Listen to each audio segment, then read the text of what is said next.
Hello. What's that sound? It's the Spire, of course. How's it going, DKV? Dirac. Ovadova.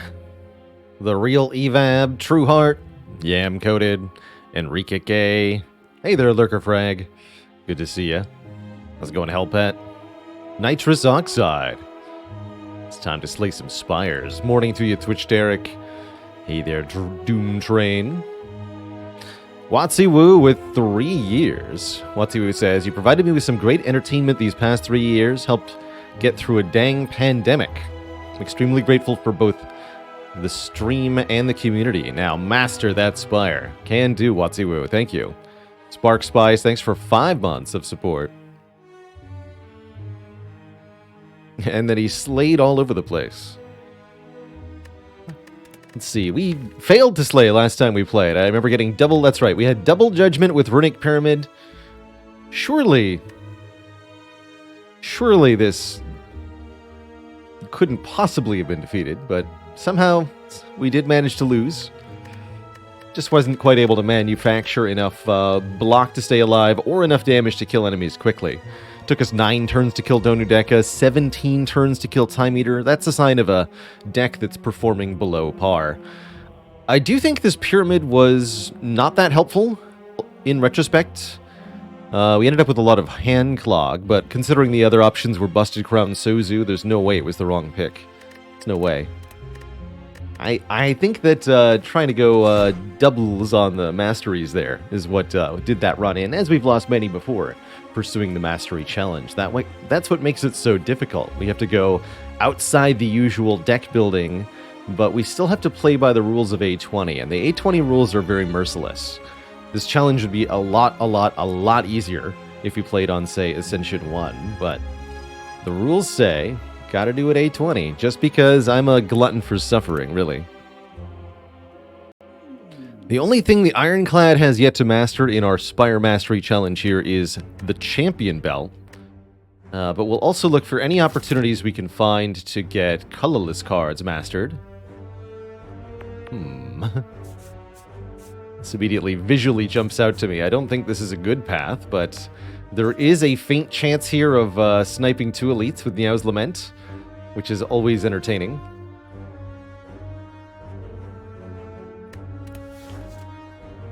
Lose 7 max or move 2 is also pretty good overall. I think removing 2 strikes on Ironclad is just fine. Shunjo with 1 short of 3 years. So close. Thank you for the heckin' lengthy amount of support. What are the odds of no combats in 5 question marks in a row? Pretty low. Very low, in fact.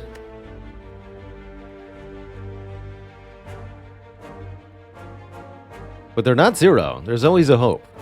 And I think it's quite reasonable we get the first elite for actually free. That said, it doesn't leave us with much of an act. You really would like to get more done if possible.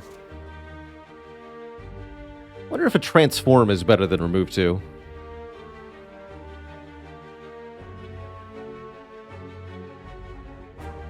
More events is more opportunities for curses. That's true. It's a tough one. Let's see, if I wasn't going to do the silly nonsense, what other paths can we take through this act that are more reasonable?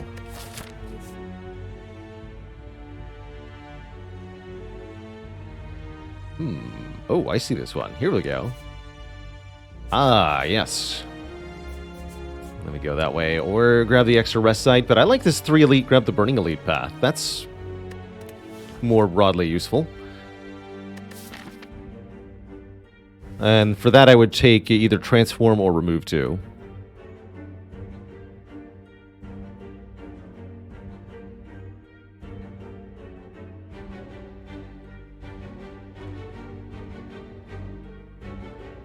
How's it going, Pookie Roar? I've got a couple of videos on the YouTube that can be broadly useful Ironclad help. I've got an Ironclad tier list. I think this is the command for it. Yeah, there's my ranking all the Ironclad cards. I kind of talk about the use case for each of them and kind of what order you have to take some of them in. I've also got a how to kill the heart as Ironclad video on YouTube that I think can help as well, showing some of the ways to get started on this character and build out with whatever the game offers you. Let's see if I can find that. Icy Guide? Question mark? Is that it? Ironclad Guide. I'm sure I made a video, command for this, but I can't remember for the life of me what it is. No.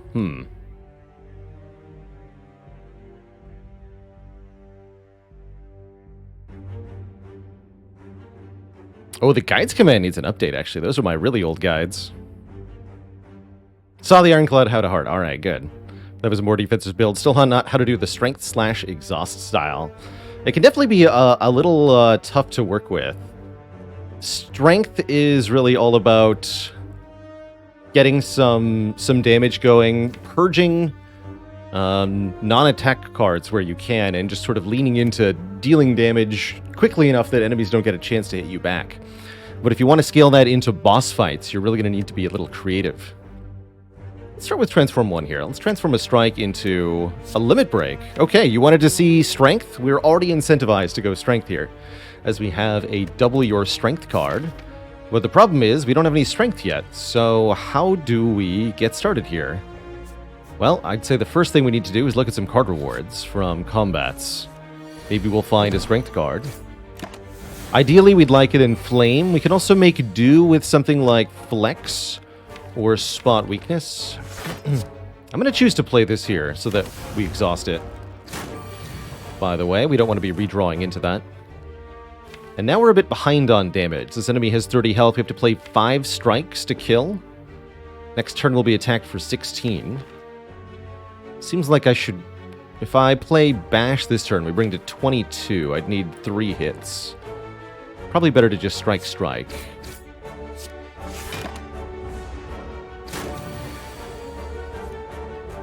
Oof. That ain't it. Should have done the math on Bash. Wonder if bashing instead of striking twice would have gotten us the kill there. I don't think it would.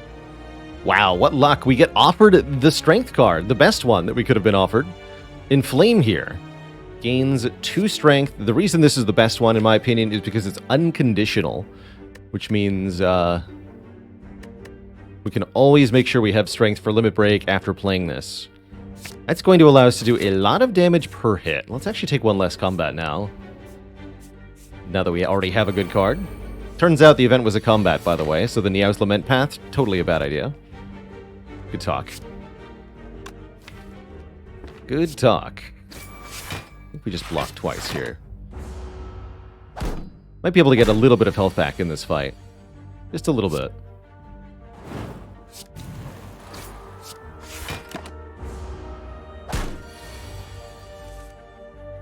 The Strengthening. 10 damage strikes. Boop. Okay, Flex Potion. This is also really, really good to find here. This is 5 strength. At the end of the turn, we lose that 5 strength. Flex Potion plus Limit Break can give us strength for a whole fight. And Heavy Blade is here. Strength affects this card 3 times. Get in here, Heavy Blade. We're going Strongness build. It's time. This is an amazing start, actually. What a thematic assemblage of carditude. Alright, I'll keep taking events here. I wanted something that wasn't a combat. Like a heal, for example. We're only missing 11 health, but that's still potentially worth paying for. Otherwise, we could remove a card here. This deck might genuinely want to remove a Defend. Who's our Act Boss? Slime Boss. Defends aren't that good on Ironclad.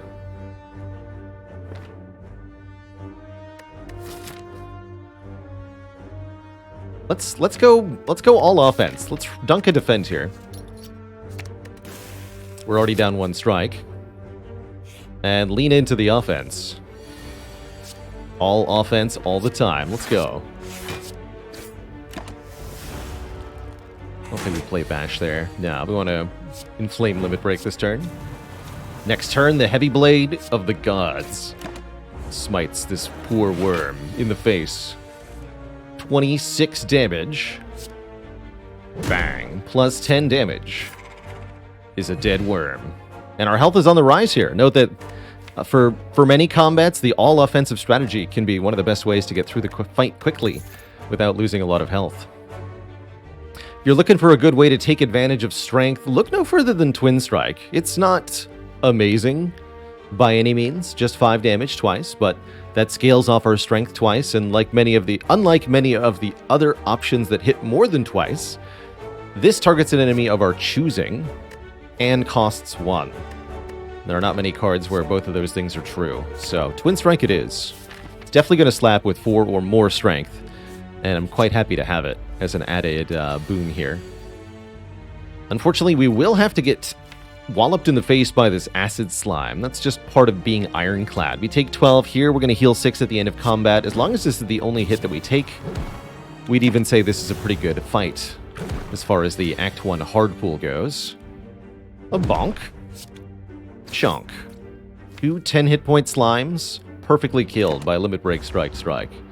So we're only down 6 hit points for this fight. That's really not that bad. We get another potion as we go into the Elite. Blood for Blood, Shrug It Off, Body Slam.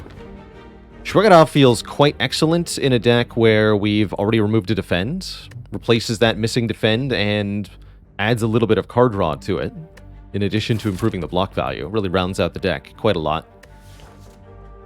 Blood for Blood can be a really nice pickup.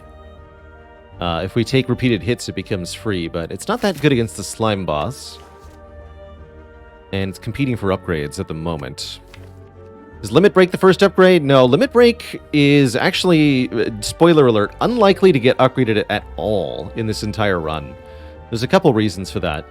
But first and foremost is that if we successfully play Limit Break and double our strength one time, it's likely that we can win the fight decisively at that time.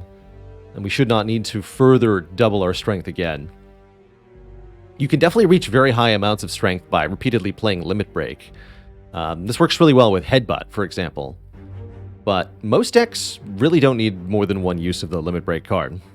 Instead, we'd much prefer to upgrade our initial strength gain source. The Inflame is definitely the priority upgrade. We'd much rather do 3 to 6 as opposed to 2 to 4 to 8. And we'd also like to upgrade probably the Heavy Blade or Twin Strike. But Inflame is definitely the first upgrade, for sure. Yeah, as Merle says, as fun as 200 strength can be, 10 is usually more than sufficient. That said, there's a lot to be enjoyed in Spire in pursuing what I'm going to call degenerate game states. Going above and beyond what's required to win a combat and just sort of having fun. For example, scaling to 999 Metallicize against the champ, just because you can. Always a good time.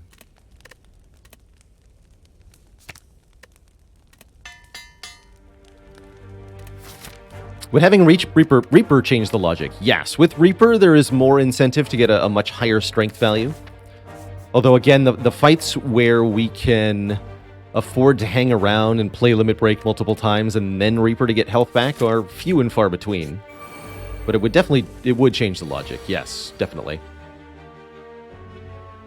Okay, Flex Pot's not a turn 1 kill here, right? We would do 10 damage twice plus 11. That's not even close to enough. Maybe we consider using the Dexterity Potion in this fight. Keep the Flex Pot for something a bit more dangerous. This is a pretty reasonable fight with a Dex Pot. Although we don't have that many block cards. I suppose this is probably the best the Dex Pot is ever going to be. Sure. General strategy in this fight.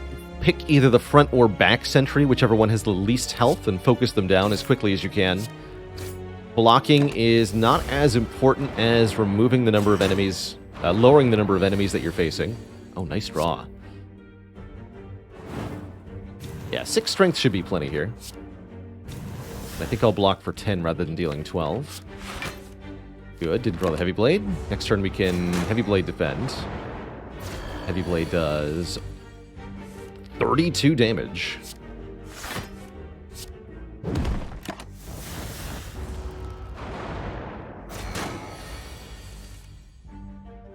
Okay, this was a really good Dexterity Potion.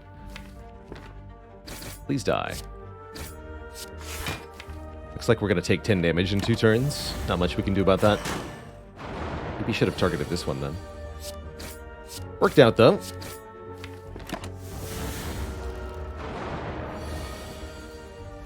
Yeah, 5 days. Fair enough.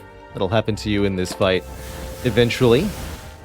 Play it often enough or long enough, and brick draw like that just happens. But note that thanks to the Burning Blood, instead of 12 health, we have 30 health. That's the power of the sustain of Ironclad. Another Heavy Blade? Let's go. Double Heavy Blade. This is almost a decent Clash deck, too. Pen Nib here to double the damage of every 10th attack is also very appropriate. This deck is going to smash. I don't usually like Heavy Blade. This card does very little damage relative to the cost before you have any strength, but we've had a fun time so far. But it is quite terrible turn 1.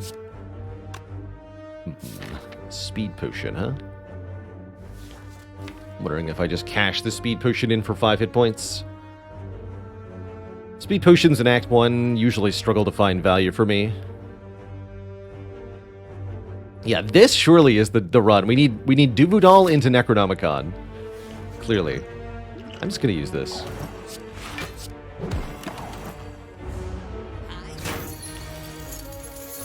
There we go. Shrug.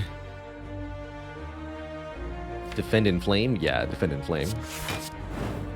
Alright, the bash was not the correct. I should have struck twice turn 1. Oh, you stinker. Yeah. Gets me good. I think we could have prevented that with a bit of foresight, but I failed to. Oh well. Sever Soul, Warcry, and Havoc. None of these are really required. There's definitely some use for Warcry. Warcry can put Limit Break back on top if we haven't drawn in Flame yet. I'll take a Warcry, sure. I like to think of this as card manipulation. You sort of get to retain one card. Although it does cost you 1 card draw. Self-forming Clay. Whenever we lose health, we'll gain block on the next turn. Very much appreciated. And we have 2 elites and 2 more regular combats coming up, huh? This might be a situation where resting is appropriate. But I could also see upgrading this Twin Strike. We can always go, if we don't feel like we have enough health, we can always go this way. Let's upgrade a card.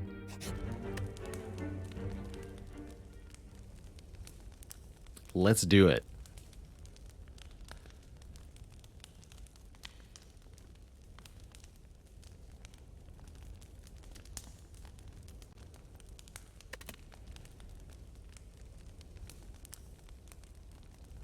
And a dad joke for 2-itch TV.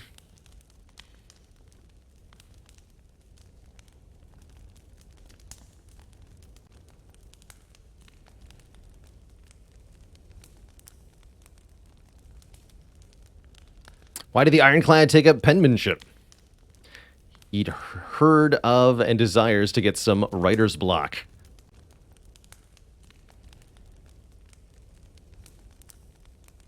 I think we're going to upgrade either Bash or Twin Strike here. The heavy blades are... I find it a lot harder to justify upgrading either when there's duplicates like this. Just doing more immediate damage, no matter what draw order we're doing, is really valued to me. So I'm going to upgrade this Twin Strike. No refunds. None at all. Alright, really appreciate this enemy, the Lagavulin, because they sleep for 3 turns, allowing us to set up some nice stuff here. Let's go Bash in Flame. We are going to take a lot of damage in this fight if we don't go very ham very fast. So I think this is where the Flex Potion comes in. Flex Potion takes us to 8 strength. Limit Break takes us to 16 strength. Heavy Blade does 93 damage. And we still have 11 strength after the Limit Break wears off. R.I.P. Okay. And we got a Blood Potion. We definitely get to go to the Burning Elite today. Good times. Currents, thanks for the 3 months of the Prime sub. Keeping your sub current. What did the Ironclad ask for at the barber shop? A heavy fade. Love it.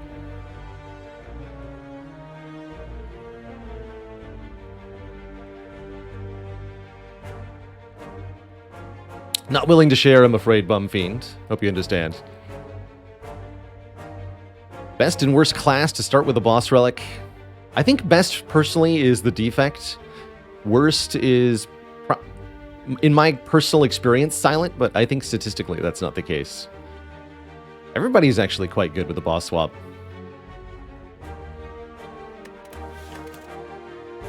Juggernaut. Another Heavy Blade, or a Shrug. Take another Shrug. Become the Shruggernaut. Man, Hourglass going into Slime Boss I'm always very happy about. Much more likely to win. We kill this fool in 2 hits? Maybe. One of them was Heavy Blade.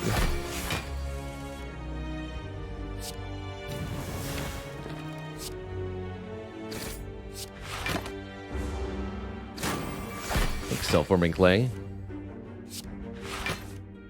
Yes. Good. Excellent. Whirlwind. Whirlwind with Pen Nib and lots of strength. This is the AoE card you want when you've got strength stuff going on. Happy to see a Whirlwind here. This is exactly how you want a strength-focused deck to be developing. Really good relics, really good attack cards. We'd like to add another strength source now, either another Inflame, a Spot Weakness, or a Flex, or even a Demon Form in a pinch would work. But we're going to come up against a problem soon where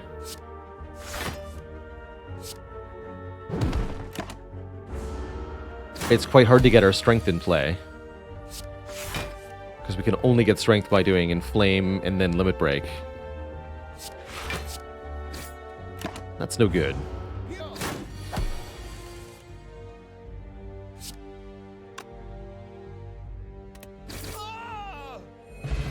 Another potion. Okay, we can drink the blood potion now. Pick up the block potion. I guess I needn't have been worried about hit points. We ended up healing a ton from those encounters. Dropkick, Carnage, True Grit. Carnage is a nice, unconditionally good attack card. Does damage without the strength in play, so that might be a reason to grab it. I'm also pretty happy skipping this one. That's right. Always play your Whirlwind for 0. To up that Pen Nib more, when you can.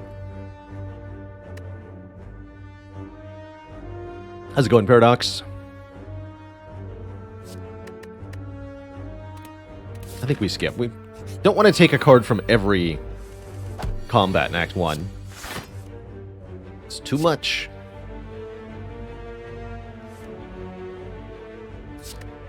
Put that on top. Wow, these sentries have a lot of health. Okay, glad we have Mercury Hourglass here helping out. This is going to be a tough one.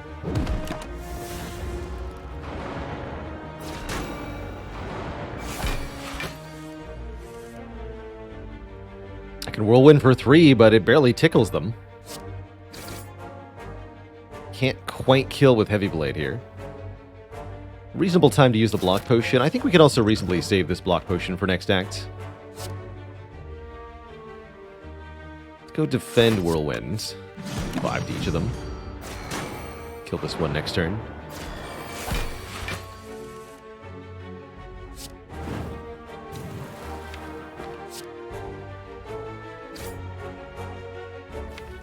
I think I'll take 4 here to get 3 more block next turn. Hit this one next. The additional block from the self-forming clay is really crucial to making this sort of thing work really well.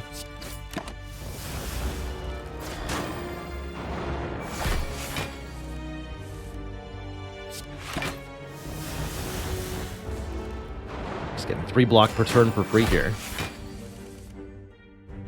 Bonk.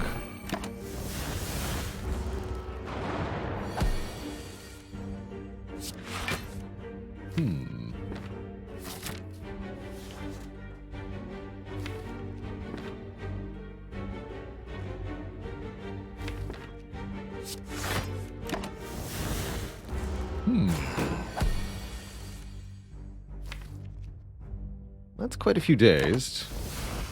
See what happens here.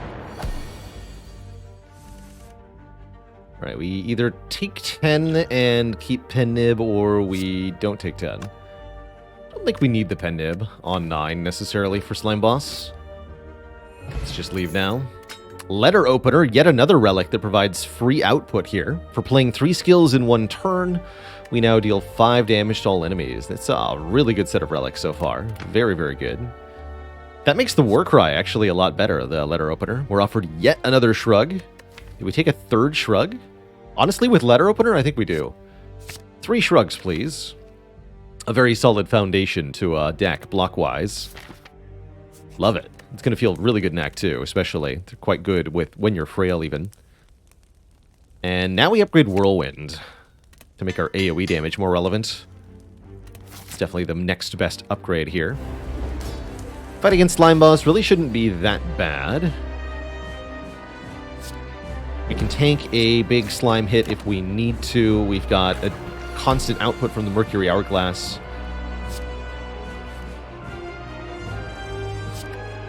It's good stuff.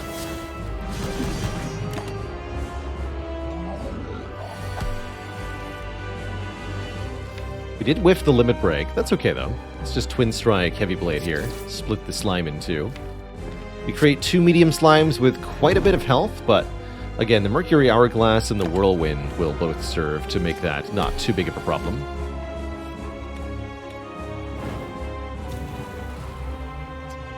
Looks like we're getting weakened and frailed regardless of what we do. I guess we target the front one then, as the front one is more aggressive or more damaging with its attacks on average than the green one. In this case, they both go for 18, so it doesn't really matter, but good news is I get to split them both in two, so that's nice. Thank you, Mercury Hourglass, for your assistance here. But then this happens. Dang it. This is the worst offensive turn you can see in this fight. 10-10, 12-12. They can't do any more damage than this. Spooky.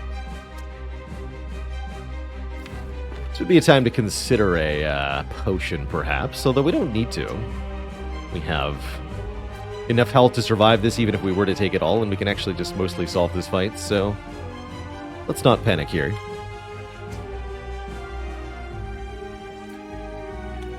%20 chance to get a potion. Let's just not panic. We have 9 block the next turn. Ow.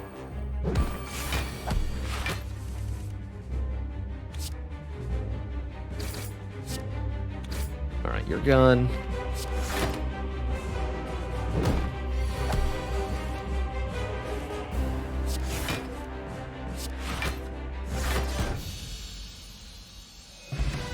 Consider your mail opened.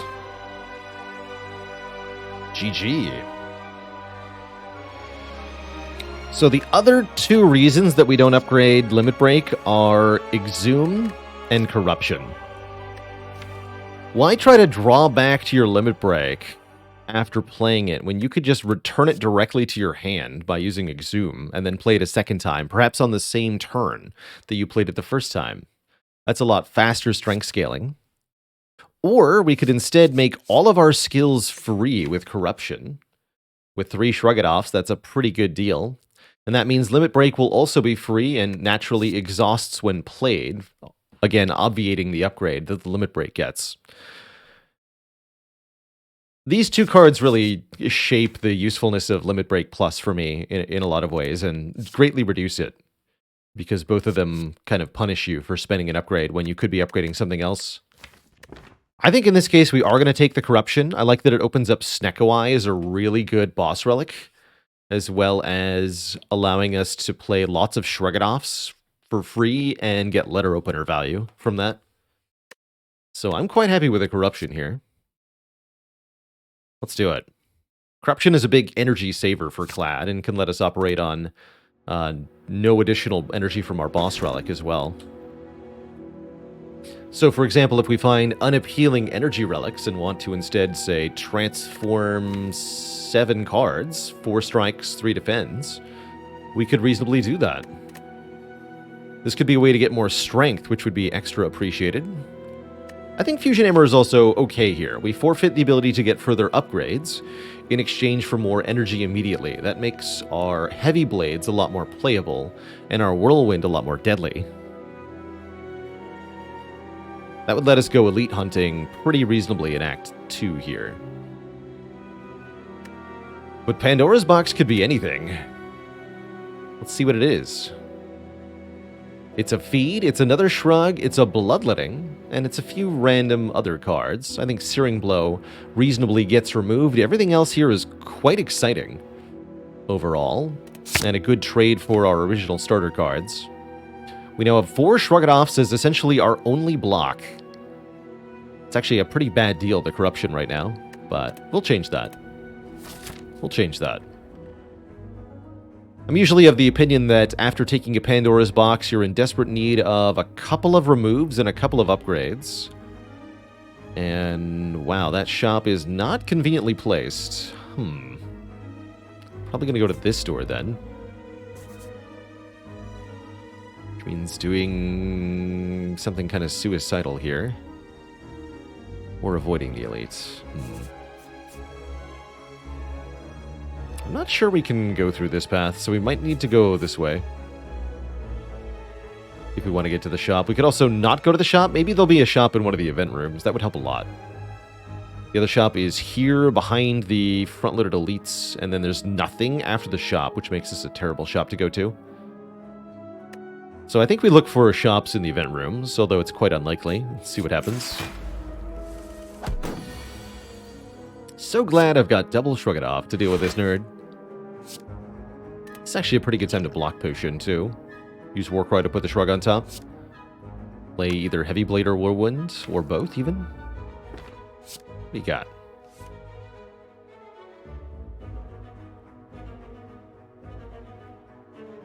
No, let's do Shrug and Flame, actually.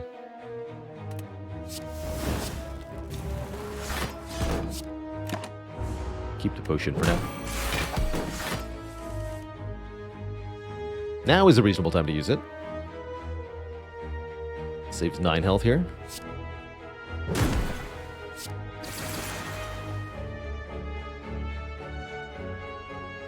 Yeah.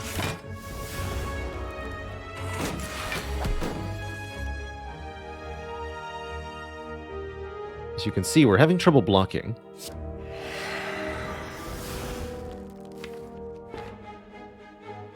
I think we're more likely to feed next turn if I play both Searing Blow and Cleave here.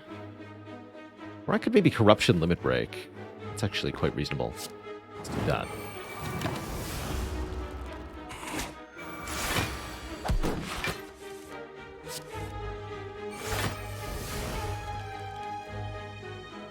Is 32 plus 16 enough? No. Bummer.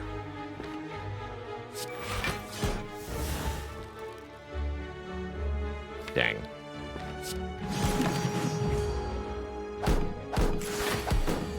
Looks like we don't get to feed today. Get offered a Body Slam plus, which is kind of insulting with our relative lack of block now. Could consider an Anger here. Anger is a really good strength card. And this deck needs to do a bit more output. Let's take the zero cost attack.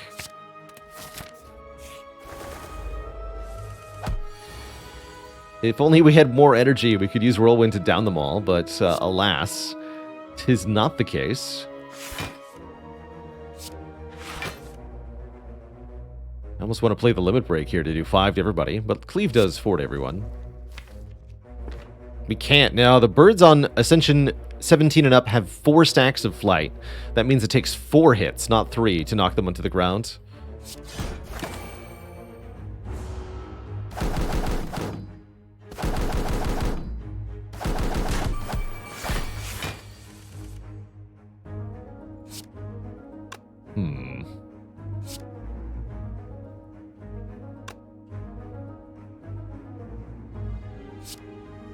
Plus 5. We can eat the middle bird.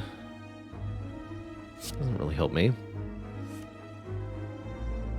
Okay, now we're talking.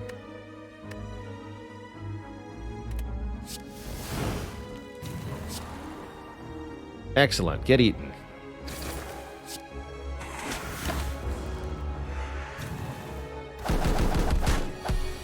Thank you, self-forming clay.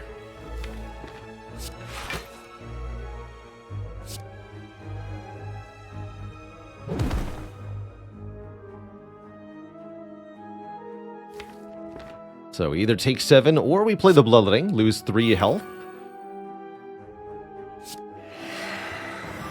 The letter opener to our dirty work. Okay. Exhume. Put a card from the exhaust pile back into our hand. We can Exhume, feed, and eat twice in a fight. Or we can Exhume as pre-mentioned Limit Break here. With a Corruption, Exhume is all the better. Happy to take an Exhume here.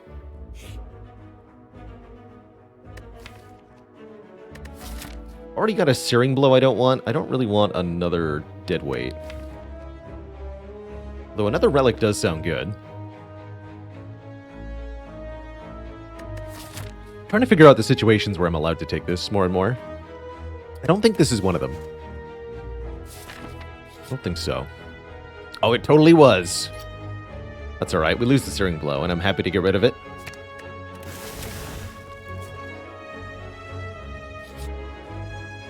It totally was. We get another remove. Alright, well... Got egg on my face. I think we might remove Bash next. Let's do that.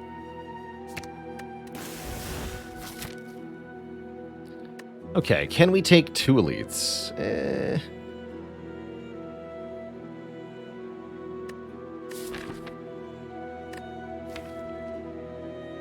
Cleave is also a potential candidate for removal, but honestly, it's really not bad here in Act 2.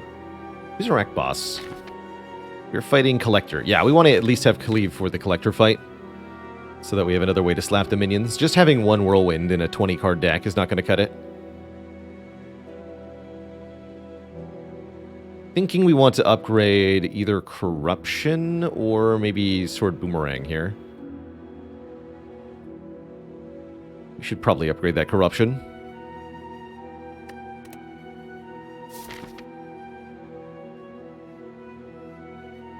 Not gonna cut it.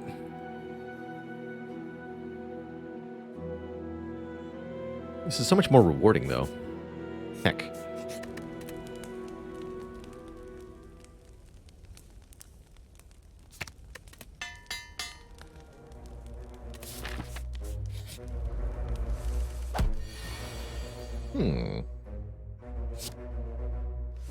I'll just put that on top.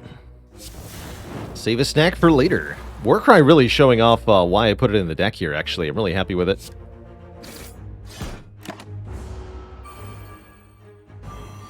We skip the shop? No way. We are... Well, I guess we're lower on money now.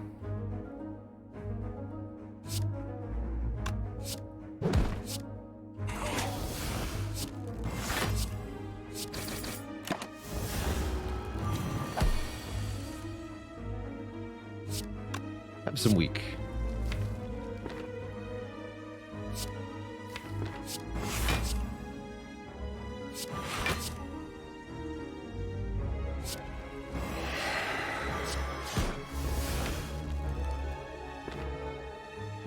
Play this too.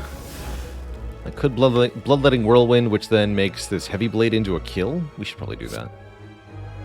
So there's a spooky chance we don't draw what we need next turn. Too many days in the draw pile. Okay, Heavy Blade is 48. If I Exhume Feed, there's no way that's a kill, right?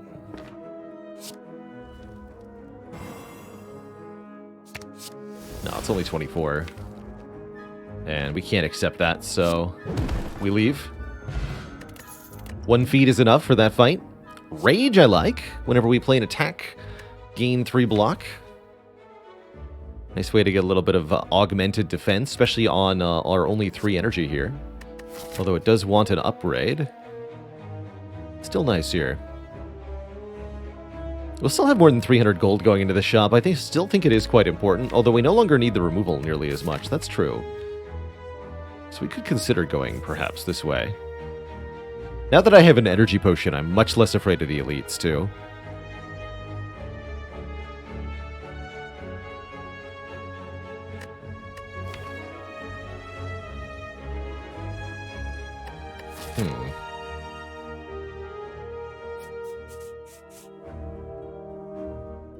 I can dig it.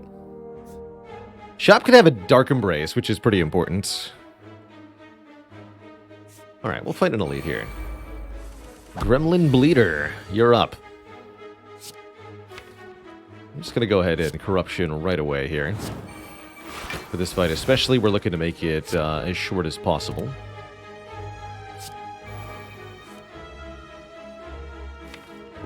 Please put that on top.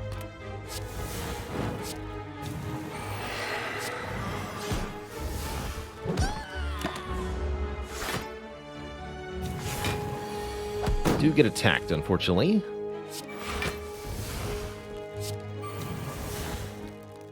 Good time for skill potion then, especially since we could exhume whatever it is. I was wondering if we'd see impervious. Perfect. Impervious. Then we can exhume the limit break instead. Get absolutely slapped. The man. Nice super block potion. Quick maths. 20 by 3 deals 60 damage, leaving the leader at 2 HP, and then Hourglass would kill him. Can't do that. That's too much damage.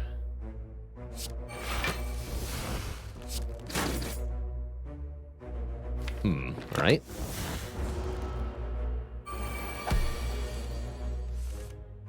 Good. Tasty.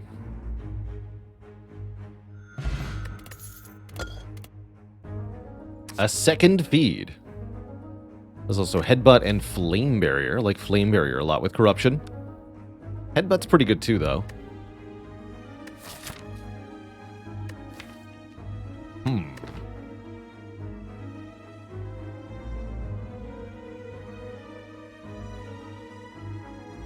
Two feeds seems like overkill when we already have the Exhume, right? Take a Flame Barrier. Especially since it just got +1, so it's 13 block. And an Art of War to reward us for not playing attack cards. There will occasionally be turns where we don't play any attacks. Can't believe I was afraid of the elites here. Are we able to upgrade feed now? I think we might be able to get away with it. Let's do it. That could be up to 2 more max health per fight, which is kind of a big deal, actually.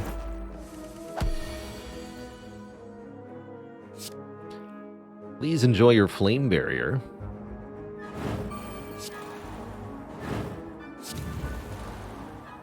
Take 1 on purpose here to get 3 block next turn. Sure, we get a wound, but whatever.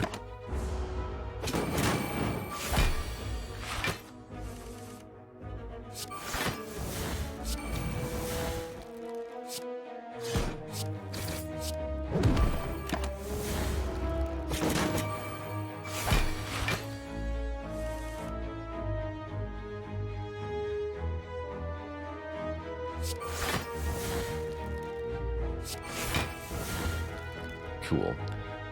28 by 3.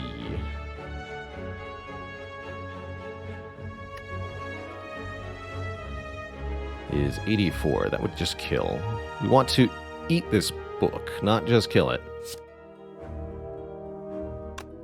We anger, this will go to 14 by 3. So 24 plus 14 by 3. Is 66. Cool, there we go. So we... Oh yeah, and we're going to do 71, actually. Yeah, so we play Anger, Whirlwind, Bloodletting, Feed. Pay 3 health to gain 4, and 4 max health. Pretty good deal to me. There's the Dark Embrace. Whenever a card is exhausted, draw 1 card. That is going to transform the whole deck. Corruption makes all the skills exhaust and makes them free. Dark Embrace is going to make those cards then draw cards. And that allows us to spin up, essentially, and really put the hurt on our foes in a tremendously huge way.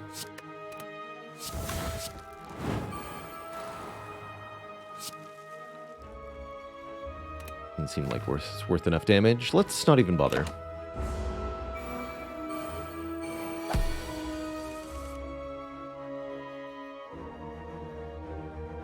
Why not Intimidate instead of Bloodletting? I needed the energy to be able to play the feed.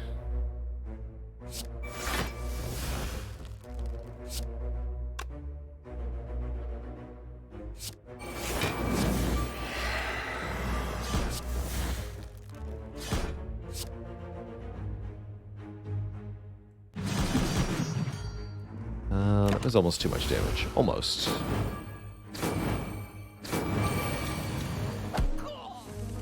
Oh, that was too much damage.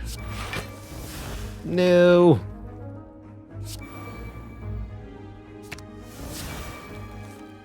No. Eat them quick. No. Shoot. Oh well. -8 max health we could have had there. How about another Dark Embrace as a consolation prize? Oh well. Anyway. Let's fight a snack.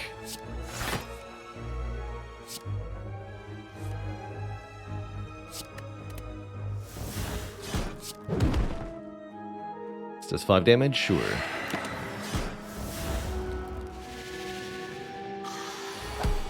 What happened is that my relics killed the enemies before I could eat them. And so we missed out on the opportunity to gain many more hit points. Truly a sad day.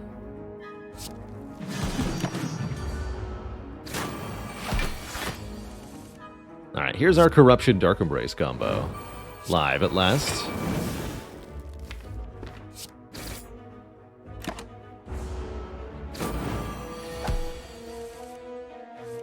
Play a card, we draw another card. And that kind of goes on as long as we've got novel cards to draw, although we could run out of cards pretty quick, it turns out. I guess we can just eat it then. Talk. Arma Plus. Upgrade all cards in your hand for the rest of combat. We've got a lot of unupgraded cards in this deck. I like it. And with double Dark Embrace, we can easily end up with a 10-card hand as well.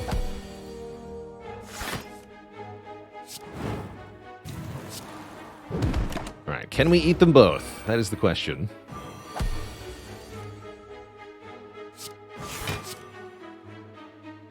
Not if we don't actually draw a Dark Embrace.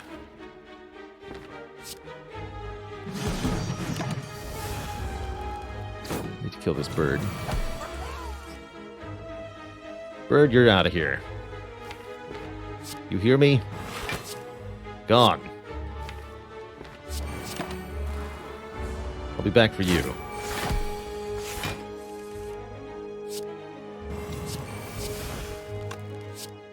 Here we go. Mega card draw. Nobody liked that bird anyway, that's right.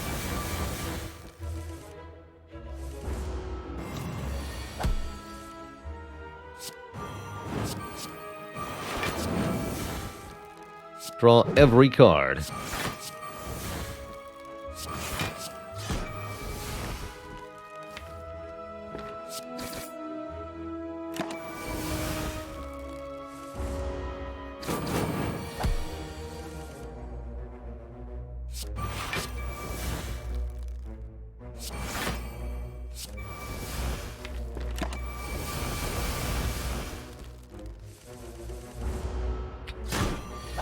That is really satisfying. Just the entire hand fills immediately. Good stuff. Give me a Burning Pact. More card draw. And we're trending towards upgrading Bloodletting, actually. Let's do that. More energy is more better. Upgrading the Dark Embraces is also premium here, but realistically, it may not matter. Kind of a weak turn one. Why don't I skill potion here? There's a couple good hits. Shockwave's not bad, but I like Battle Trance even more here.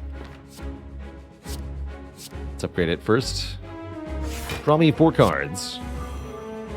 And put this one on top.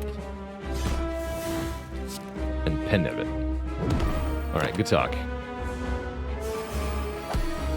Greetings, minions. Welcome to die.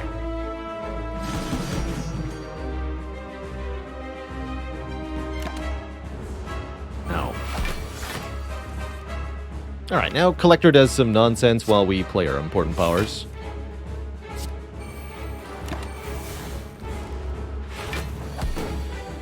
Which are Corruption and Dark Embrace. Alright, you can do your thing.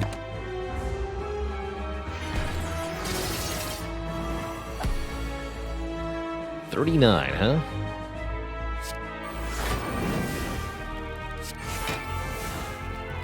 I'm actually not completely sure we're able to win this, by the way. I think we can. I'd really like to get the Inflame in play, though. Lose the unupgraded Heavy Blade? I suppose we will.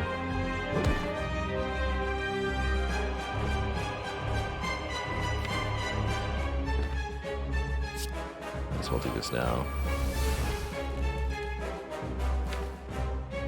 Sword Boomerang needs to be upgraded.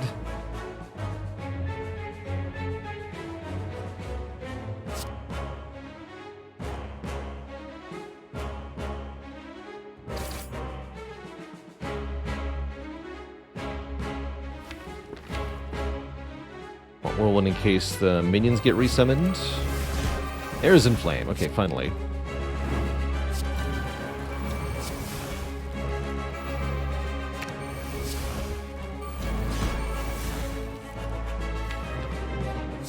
Upgrade these.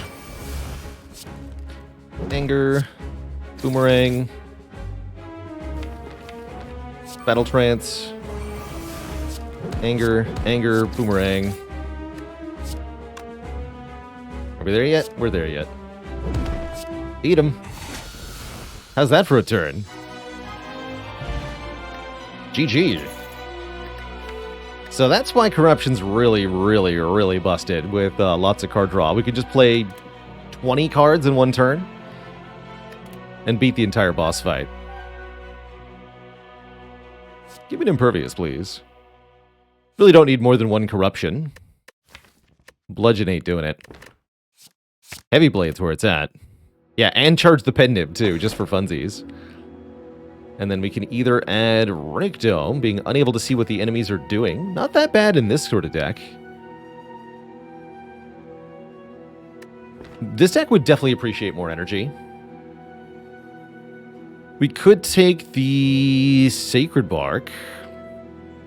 Double the strength of potions, although we don't have exactly a lot of good potions or anything. Or we could remove 2 cards. We already got 2 free removes last act. And Pandora's Box mostly left us without need for any removals. So let's just take more energy here. Wouldn't Runic Dome risk us exhausting block at the wrong time, says Shame on Punching. That's true only if there is a wrong time. If we exhaust all our cards and kill the enemy on one turn, then there is no wrong time, because the enemy's dead.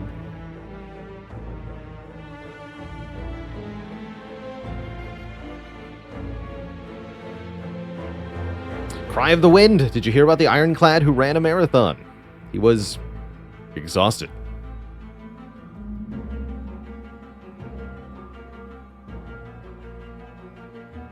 Time Eater really scary? I don't think so. Not with our ability to get strength behind this. What we would like to do is find another strength card. This one Inflame is really being stretched to its limit here. Limit is being broken, in fact. Limit break. You get the idea. I'm too rich to not go to a shop anymore. Although, maybe we can get a random shop. Of course, taking a bunch of events means less card rewards, means less other stuff. Also, we'd like to feed on things, so maybe take a bunch of combats instead, actually. Either way, we should go to probably this store. Yeah, that's the shop. But events are very valuable to us because of our ability to eat them. I don't like this one much.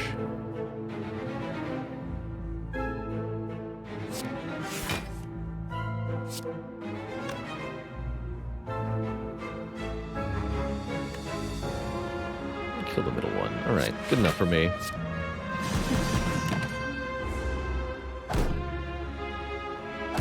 Dare.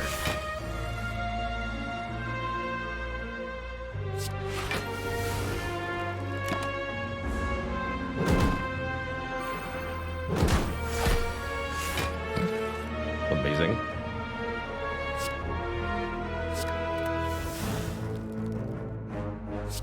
Nom.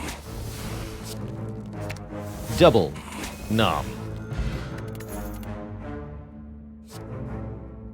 No such thing as too many shrugs when you've got corruption.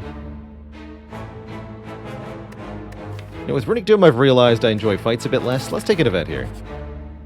Ah, well, that would be the one you're looking for. You can either fight a boss from Act 1 to get a rare relic, upgrade all of our cards in exchange for no longer being able to heal, or gain 999 gold but become cursed with 2 copies of Normality.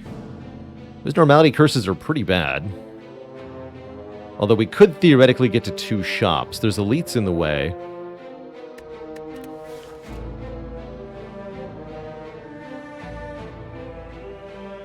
Seems like an I am war for me.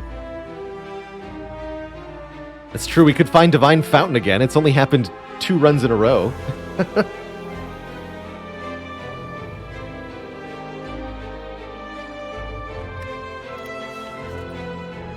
I'm taking the fight here. Oh no! Perhaps this was the worst choice of all.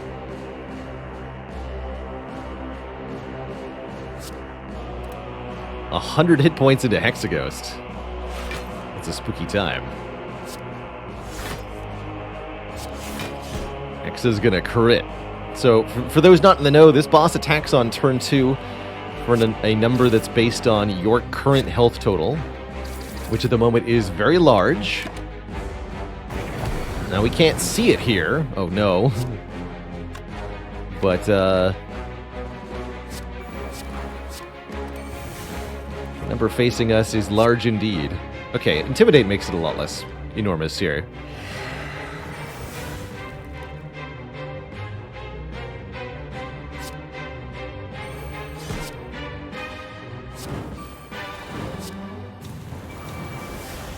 Easy. Haha!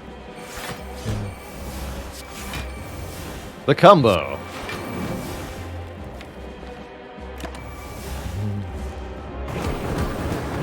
It was just 6x6 after being weakened anyway. No biggie.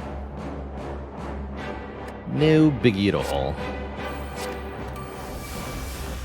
That was hilarious. Alright, give me another limit break, thanks.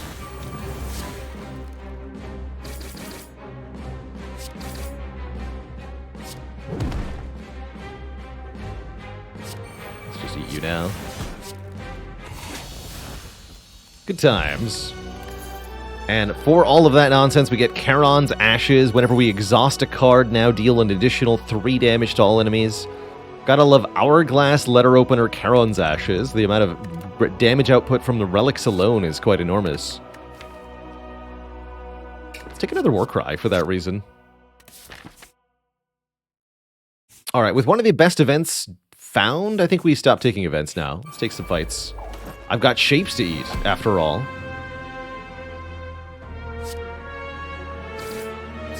Nom.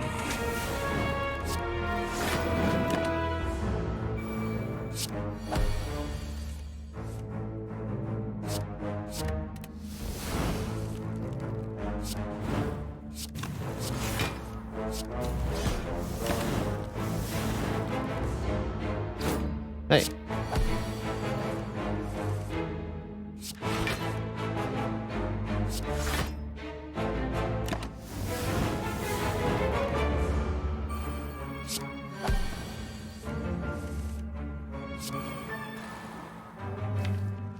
I'm gonna zoom in here somewhere. There it is. Zoom Impervious? Hell yeah.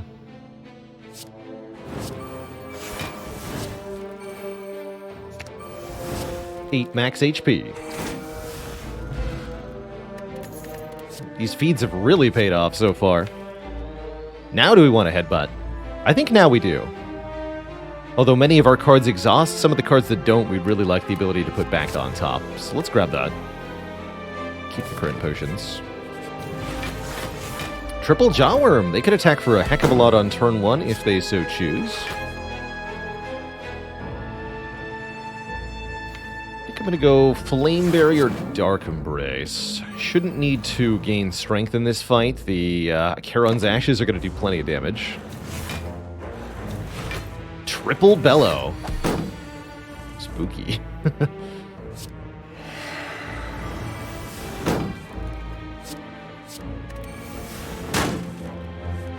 There's Corruption.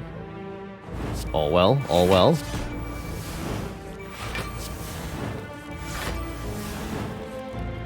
Just keep the party going.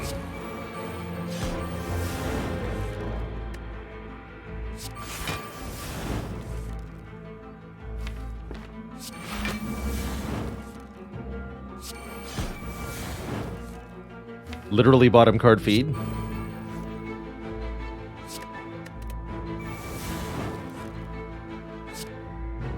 You.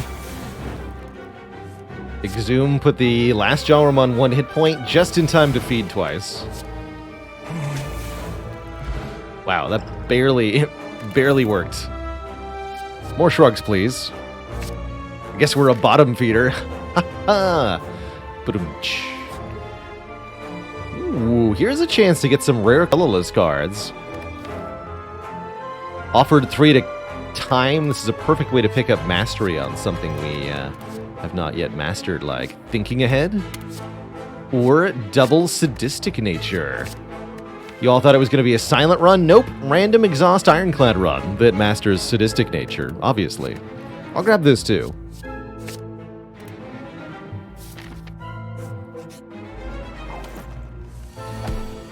As a reminder, the Slay the Spire Mastery Challenge requires us to win the game with duplicates of some of the various cards in Slay the Spire, with most of the cards already being accomplished here. Cards that say not mastered, we still have yet to win with, and that is very much the priority here.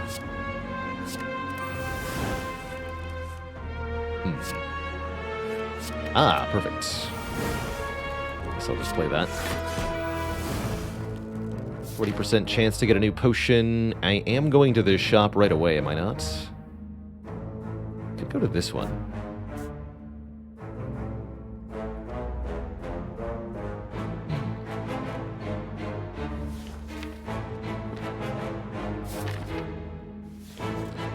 I'd better use this.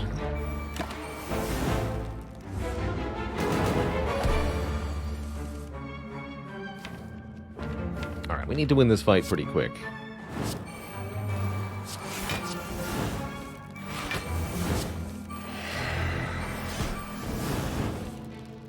There's a flame, limit breaking zoom.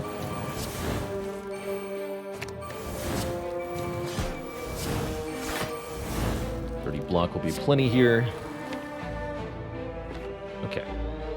I'm just getting the bonus energy for next turn. I knew you were going to do that.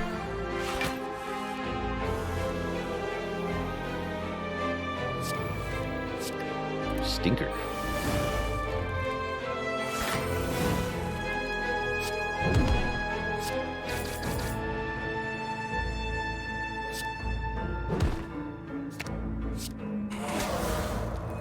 Tasty. More energy. A way to double our block. Actually, not a bad entrench at all. I'm gonna grab this.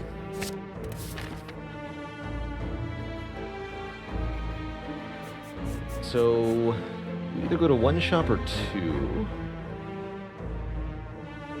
One of one anyway. We get another shop in Act 4. I don't think we need to go to this shop then. Jack of Fools, thanks for the Prime sub, and Habby SH, thank you as well for 4 months.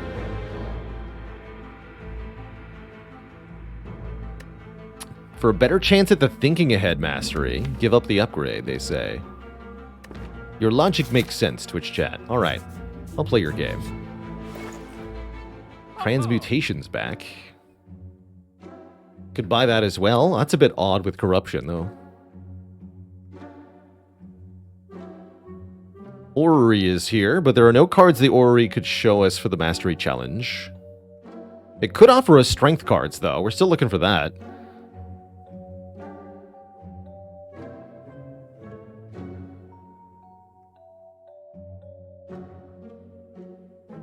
Alright, let's look in here. Another Rage, another Shrug, another Arma Plus, another Shrug. Sentinel's pretty spicy. Another Rage. I'll take this Rage Plus. And I think Sentinel over Shrug Plus. Both are pretty good. And the Arma. Double Tap's not bad either, actually.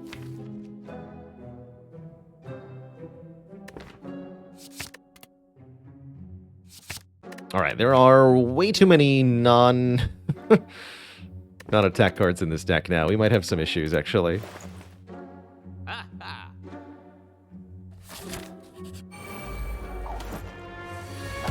Bloated. Yeah, bloated is a good term for what I've done here.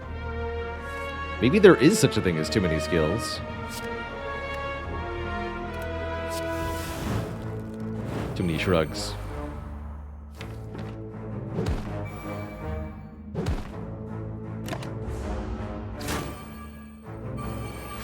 Rapto Diggers, thankfully, won't be too much of an issue.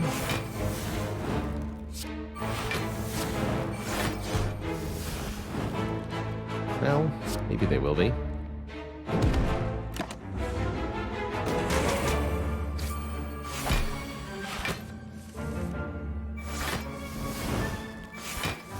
Let's just say there's a reason we got 2 Dark Embraces.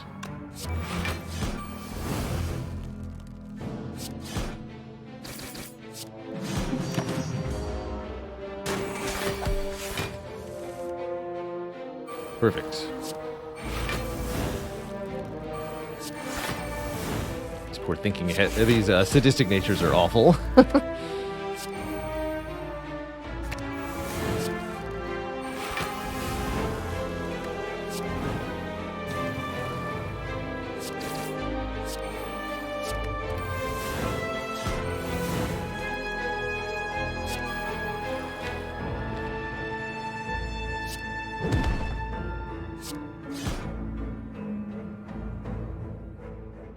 Stop there for the moment.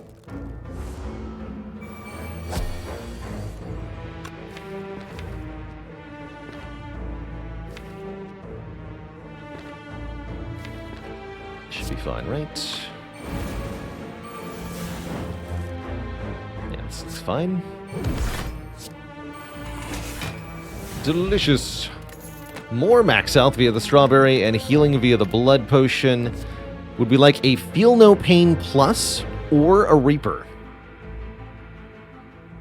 I'm going to go with Feel No Pain Plus here, but both of these are very strong for the deck. I think it's Feel No Pain. We have so many exhausting skills. And we're doing just fine health-wise, right? We've got lots of health. Give me the Feel No Pain. Block per exhausted card is beautiful. Just beautiful.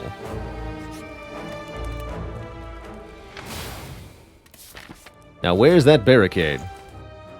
Can I interest you in a 3rd Dark Embrace instead? How about a Body Slam? How about a Toolbox? I like Toolbox. Let's just look at some colorless cards on turn 1. Toolbox can make Discovery. Discovery can make Barricade. Sure.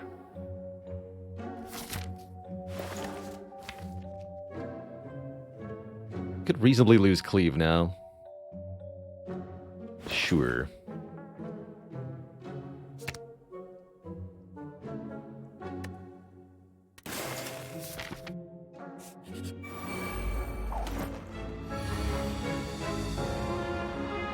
Let's take Chrysalis, actually. We don't want to kill them without feeding.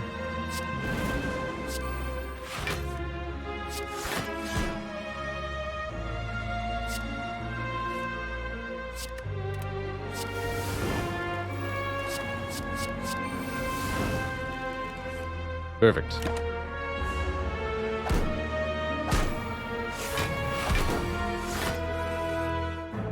Double. Perfect.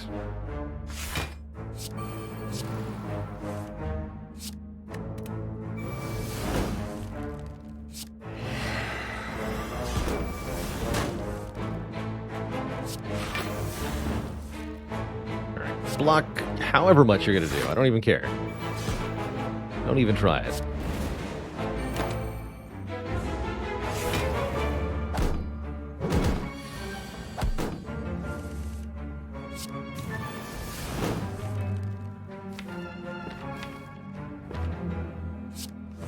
There's feed.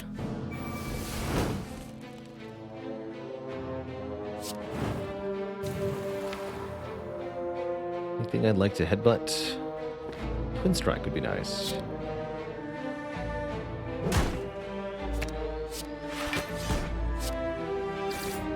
Can only feed on the last one in this fight. Can't do a multiple feed or anything like that.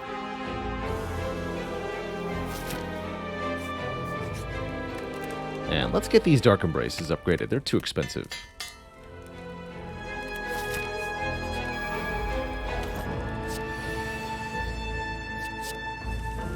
Okay, this enemy... Nice shrug draws, by the way.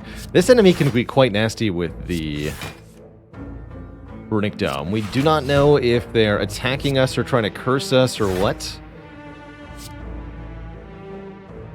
Shrugs away. Hit Jedits, thanks so much for the Prime sub. Welcome to the Cozy Sub Club.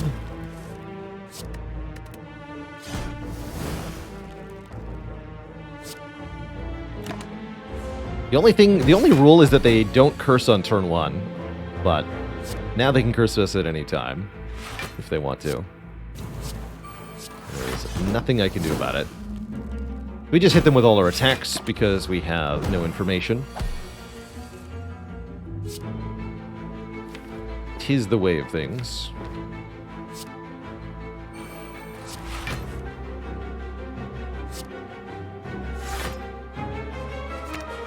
Like that we can exhume the Madness Impervious and it's still 0 cost here. Purely up to luck whether we get cursed or not. Essentially.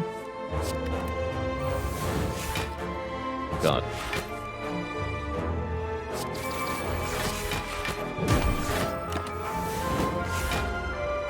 Ow. 40 damage. At least we didn't get cursed, I guess.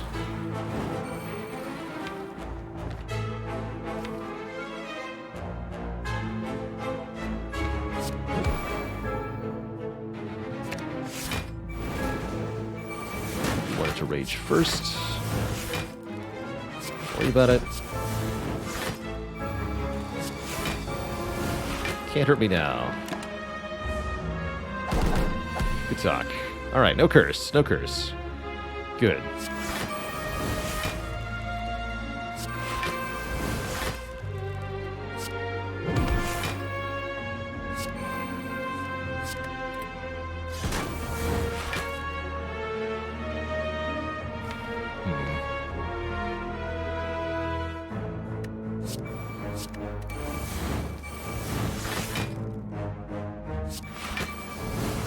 Smell you later. Third Dark Embrace.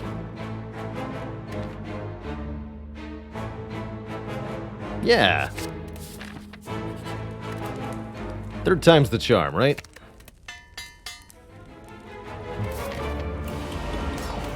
Alright, Time Eater. Prepare to get slugged. On.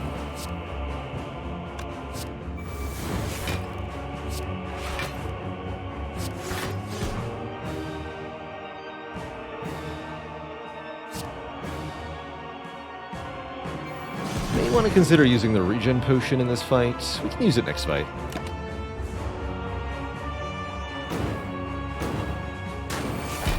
There are some who call me Tim.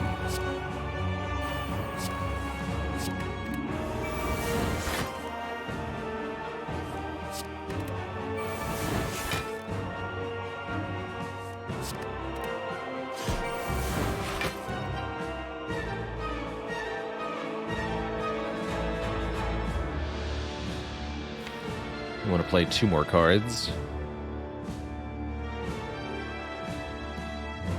So probably Bloodletting and, I guess, Flame Barrier over Entrench here.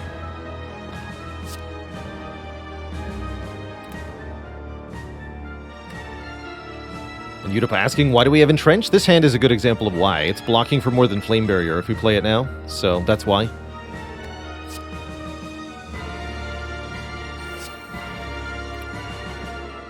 We're going to do the Flame Barrier, though, so that we can do return damage.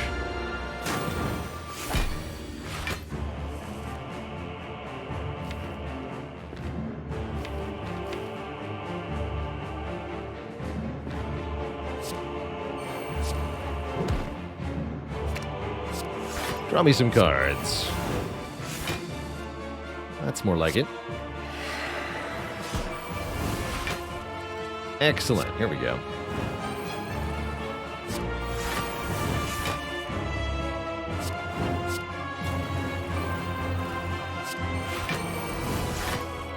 cards. 1, 2.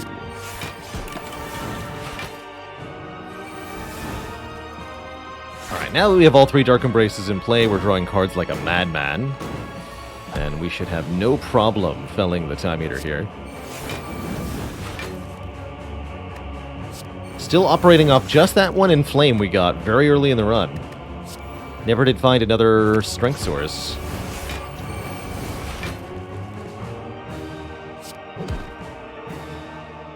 Kind of awkward.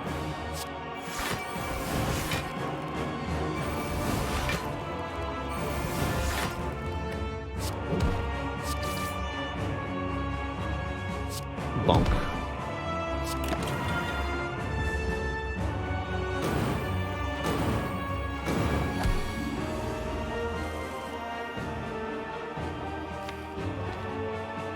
Your turn.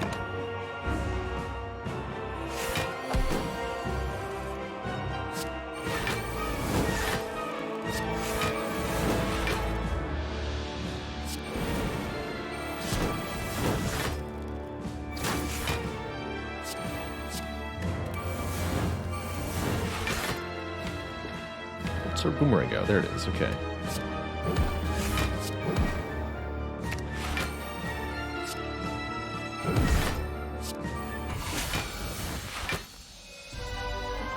And they thought Time Eater would be an issue? Ah.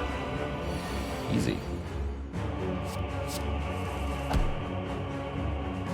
Awaken one is much more of an issue because we actually have to play all these powers.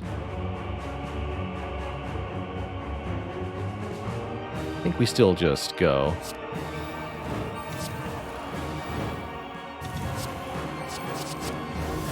Free Impervious, that's nice. Excellent.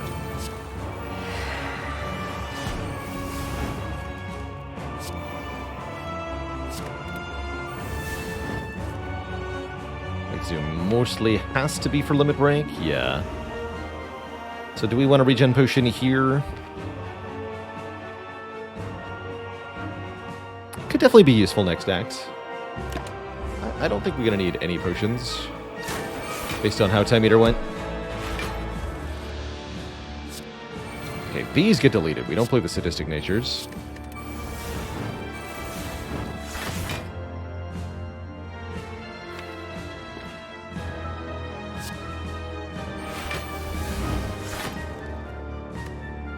We can eat 2 birds in this fight, although that would mean not exhuming...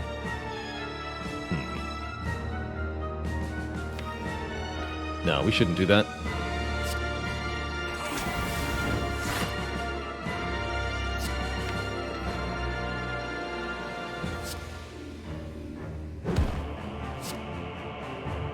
Yeah, not exhuming Limit Break would be mildly bad. That's a good way to put it. We would not be happy about it. Let's just say that.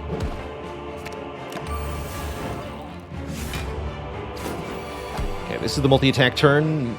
Awaken 1 normally attacks for a base of 6x4. With 10 strength, that's 16x4. 64 block required. We can just Impervious Entrench, and that's all we need. But instead, I'm going to Shrug, because I want to draw more cards. 18x4.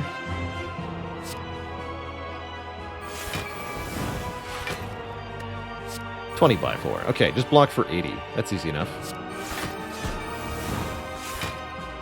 I did it.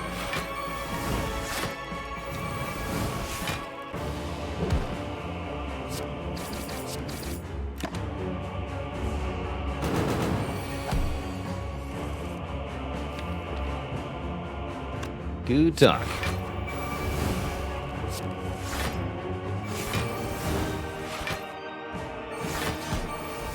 Right, we should be able to kill the Awakened one on this turn. Especially if I pinned him with this Whirlwind. Dang.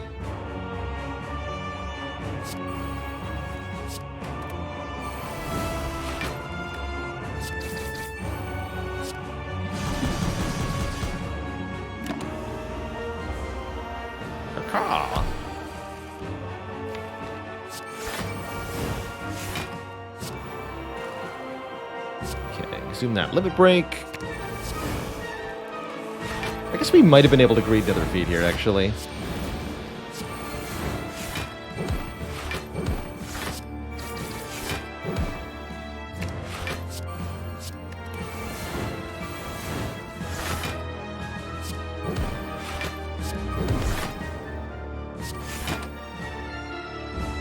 fine, though. Real question is, can I set up pin nib on 9?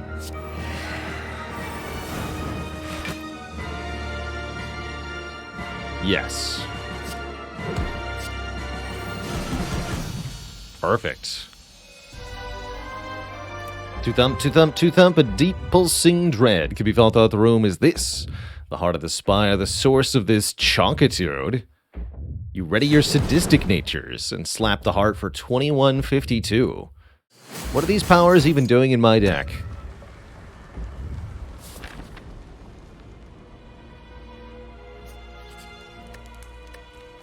Ten hit points missing. Upgrade this.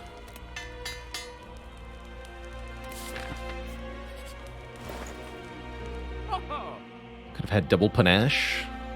I guess I'll settle for double feel no pain. If we want more strength, the flex potion gets us more strength in the one fight where it's really going to matter versus the heart. Or maybe versus the elites, actually. If we want more help versus the elites, we can take the Sling of Courage.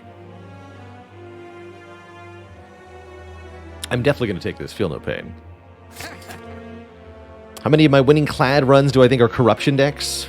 A lot of them. Probably a third? Maybe even more? Lots. Many lots. Beanfire also slaps like a truck here. Beanfire is pretty absurd, with 3 Dark Embraces in the deck.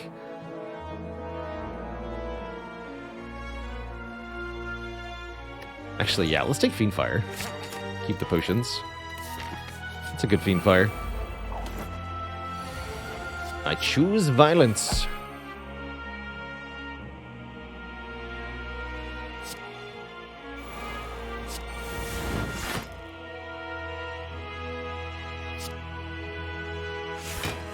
Choose it.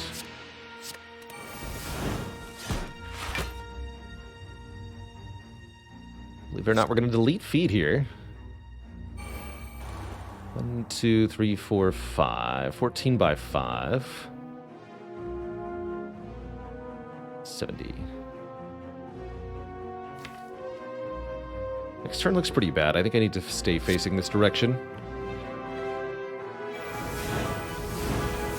Yeah, so we're not drawing any more cards here. Good.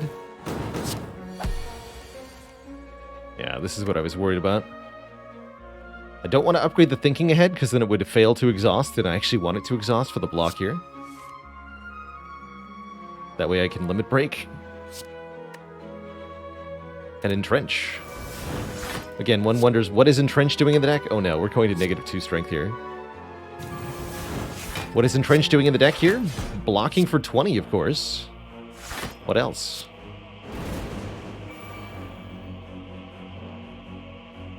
We take just a little bit of damage for next turn. Guess I will drink this.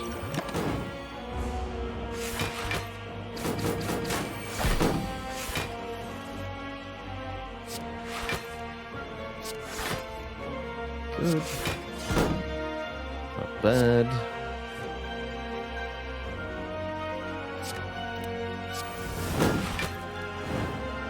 But here, we're going to take some more damage this turn. Probably want to headbutt Burning Pact.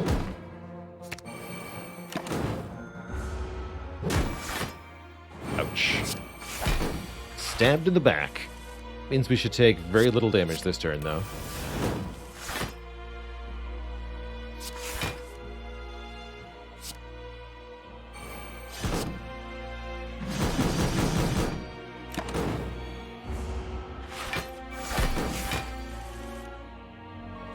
Finally. Pretty good considering we bottom decked all the important cards.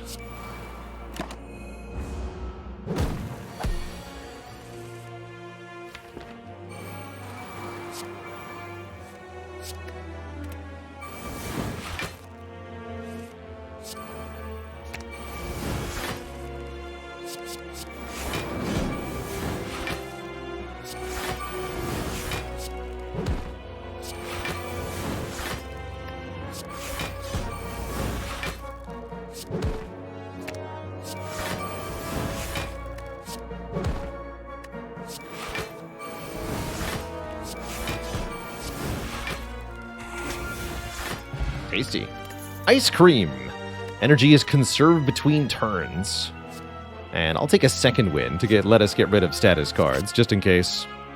If you limit break negative strength, you double the negative value. Regular math applies, so -1 times 2 equals -2. Alright, Mr. Hart. I'll take a Panacea. Block that vulnerable. Thank you. We can block something else, too. Sure. And I'll make you weak for several turns also. Sounds pretty good to me.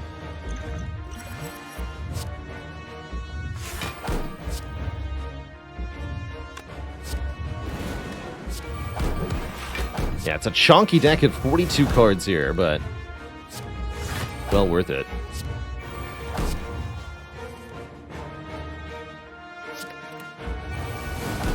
I think that's where we stop playing cards for now. Bank 3 energy for next turn. Could play Feed there to draw 1, but whatever. We're frail and nothing else. The heart is weak, so we don't take much damage at all here. Unfortunately, we don't also don't have much of a turn. We got Feel No Pain, Flame Barrier, Sentinel. That's about it.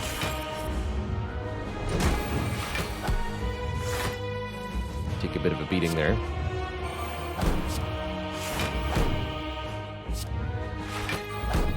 We'll block this. Continue to let Art of War bank energy for now. The attacks we could play aren't doing any energy, aren't really doing any damage.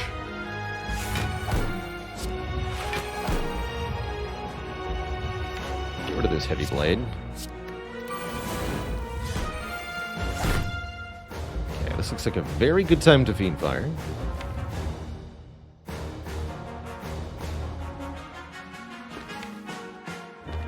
Headbutt. Burning Pact.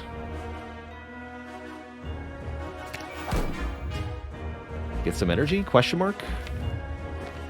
Yeah, play this. Delete Anger. Yes.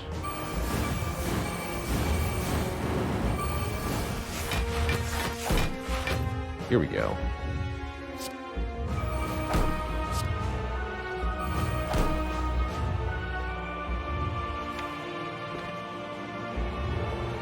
Want to put all those powers in play.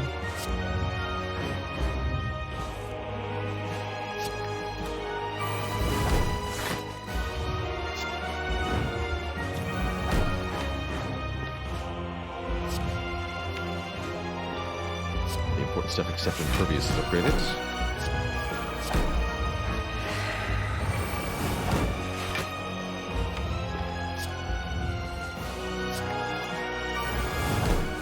There we go.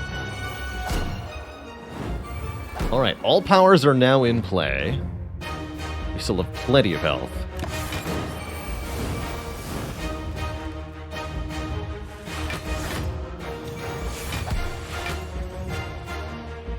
Let's go.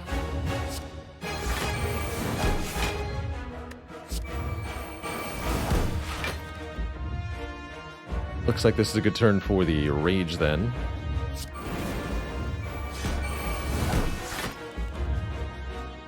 Yet to play Limit Break. That's right. Yeah, that's right. We're still at 3 strength. That's the next thing to fix, I guess.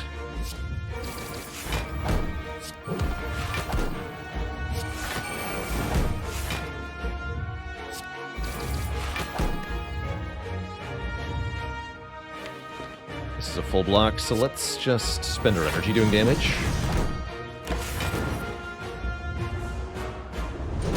Multi-hit this turn.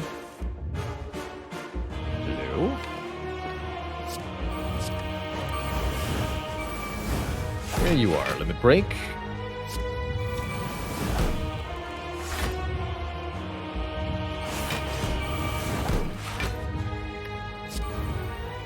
Okay. 12 strength. Now we can do some real damage.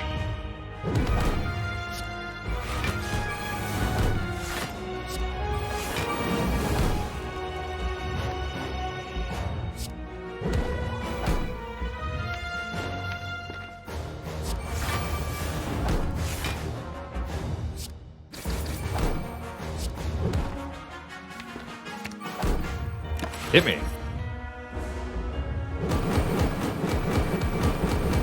90 damage to your face.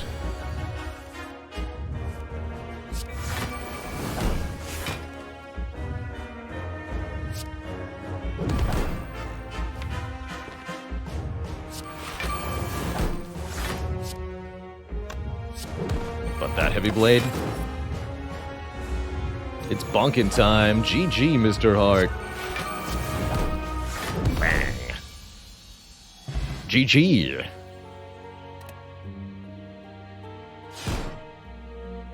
Now, if that's not a sadistic nature deck, I literally don't know what is.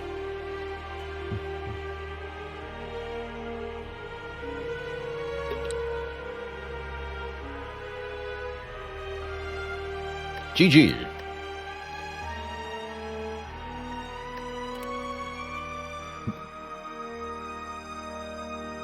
Sarcastic nature deck. And that's why we're still playing Ironclad, even though all the Ironclad cards are mastered. Well, that, and of course, this is the champ spell. But even when we get the champ spell, runs like this or what, we'll keep playing Clad.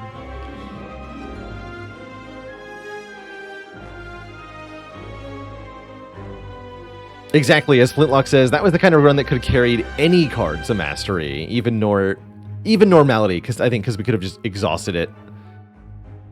What, a Pain would have been really good there, double Curse of the Necronomicurse, anything at all.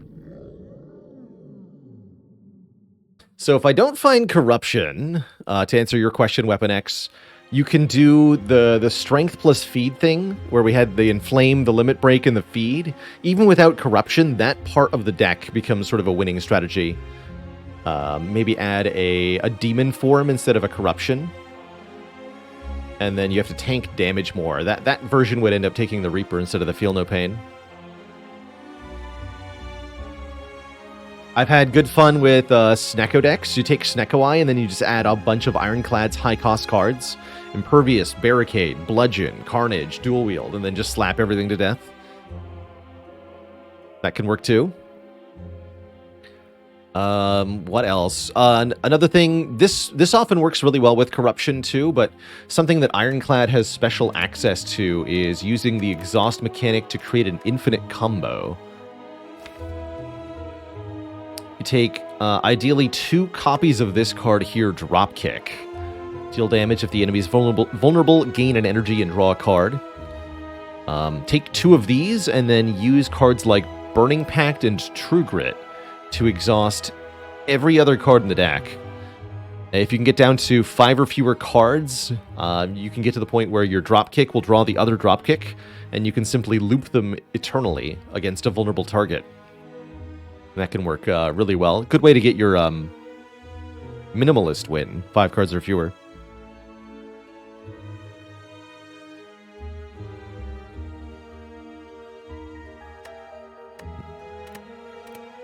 Take 2 of these and call me in the morning.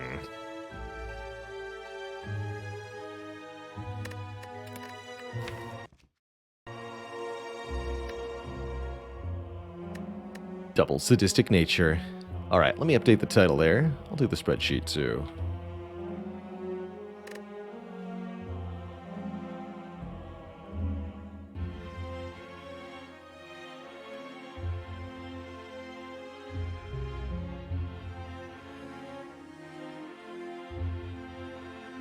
Yes.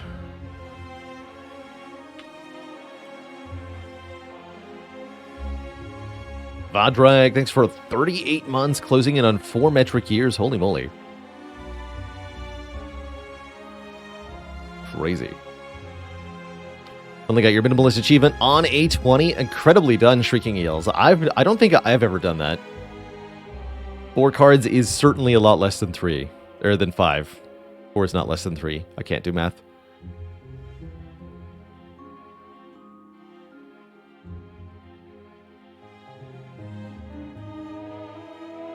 Yeah, we're getting close to the point where an unmastered command is going to be appropriate. There's only a few cards left.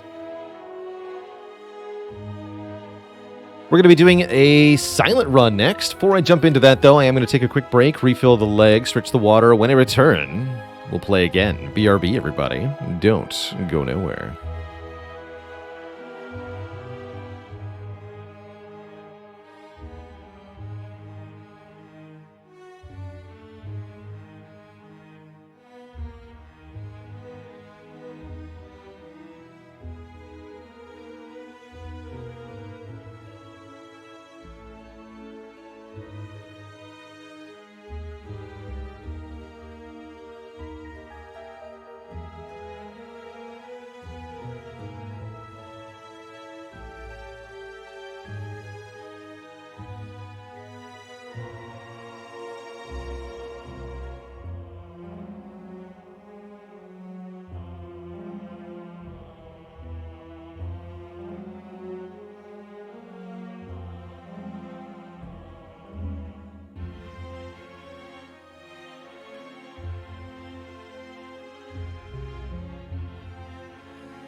Alrighty, Twitch chat, the wait is over. While I was away, Striker Ninja, thanks for 22 months, 2.2 metric years.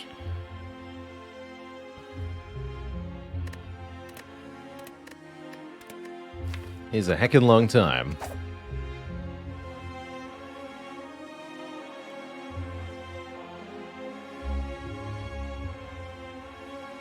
Let's play some Silent.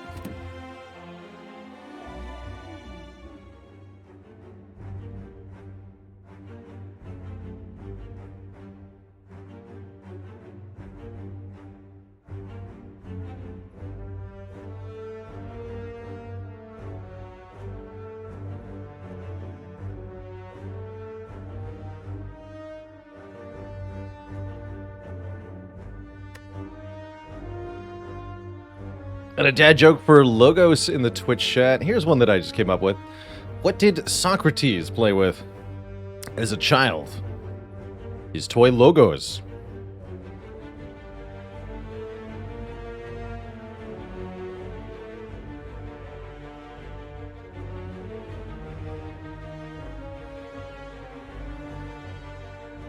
That punchline was all Greek to Twitch chat. I understand.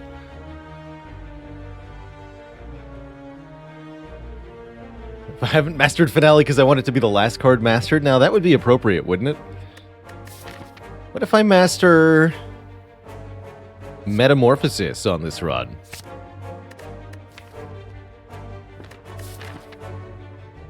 Can poor Silent survive having Metamorphosis in her deck? Theoretically, it's a card that can do quite a bit of work for your run, but only kind of, sorta. I think if we can combine it with a lot of card draw, we might have some real merit. Let's skip the shop. Let's do this. Getting through this elite could be a challenge, but Metamorphosis surely will deliver us from great evils.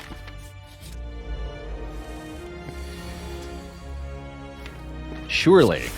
Surely if we trust in Metamorphosis, all will be well.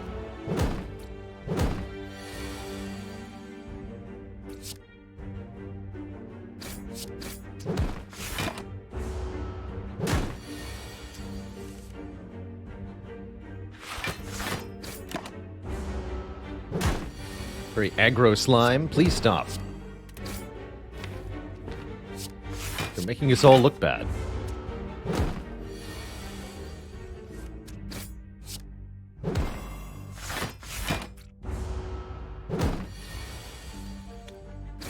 Alright, we didn't get a chance to play Metamorphosis in that fight. Being 2 cost, it is a little difficult to justify. Yet, here is the perfect card to go with it. Acrobatics. Draw 3 cards, discard 1 card. Surely. Surely this will work. Stop. Want a face? How'd you know I wanted a face? I'd love a face. What do you got? A bad face. The next non-boss chest we open will be empty. It's not looking good, but there's hope. There's always hope. Nice face. Some reasonable-looking attack cards. That said, adding attack cards to your draw pile is not always something you actually want to do, because then you're not drawing the other cards in the draw pile.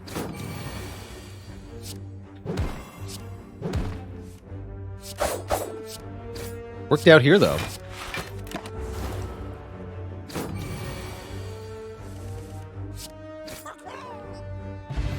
Thank you, Metamorphosis. Escape Plan Blur Piercing Whale. I guess an early Piercing Whale is a reasonable pick. Definitely a good card for the later game. Give me that. Blur is also vaguely takeable. And the last of our easy fights here, 2 lice. Or better than 1, as they say.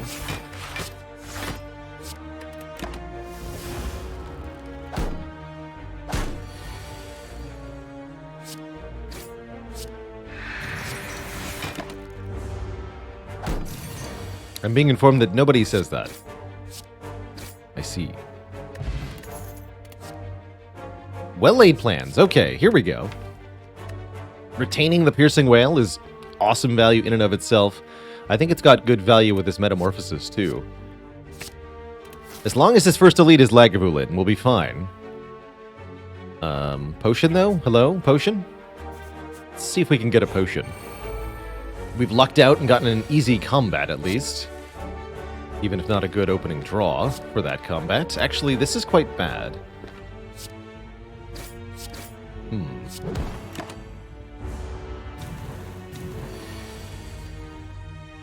Yep. Seems bad. Ouch.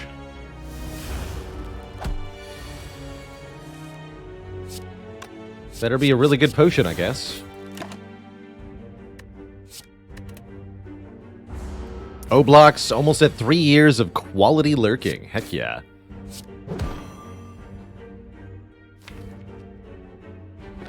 If we can draw the... We should have acroed first here. This worked out.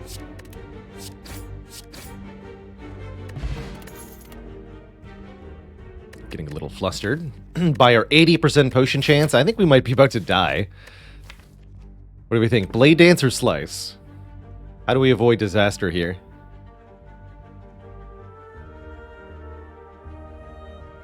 Yeah, looking like a silent run back. I have no problem starting a new silent run. But, there's always a chance to redeem the current situation. Especially if we get Lagavulin. This could go really well for us.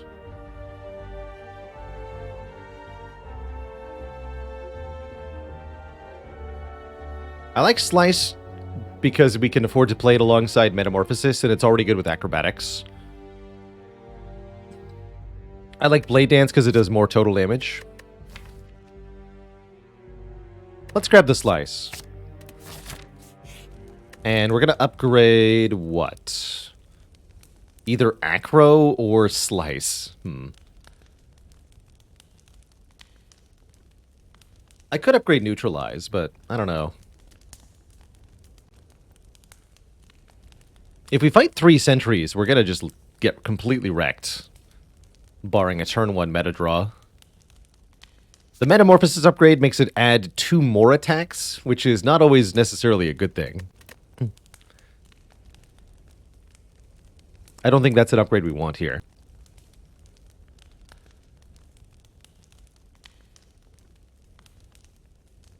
I think I begrudgingly upgrade Slice, as it's our only real option here. We need some immediate output in case of this fight especially. We do get turn 1 well-laid plans, which we'll have to do. But overall, I think we're in very bad shape here.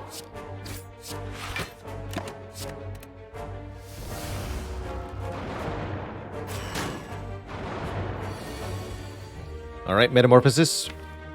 Save me.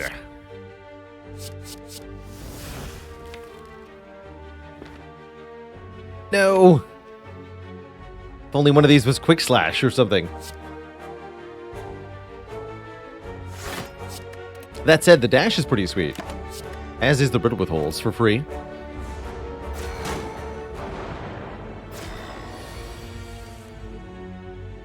It's literally the bottom card. Good, actually.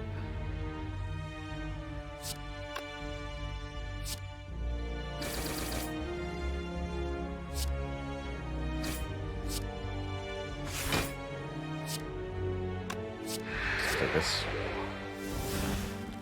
Kill you next.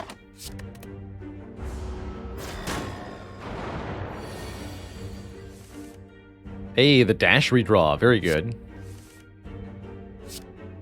Aspirationally keep this? No, we're keeping Strike. Or no, we're keeping Dash, actually. Even better.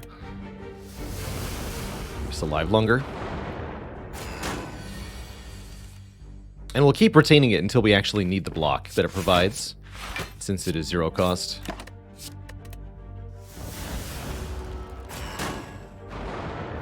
Although I note there was a divisible by 5 number of cards in the draw pile. Just saying.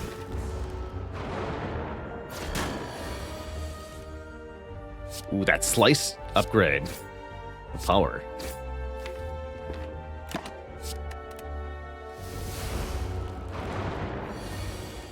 Well, the good news is, I think we've made it through this fight. Thanks to Metamorphosis, delivering with the dash. And that means there's a lot of room for redemption on this run overall.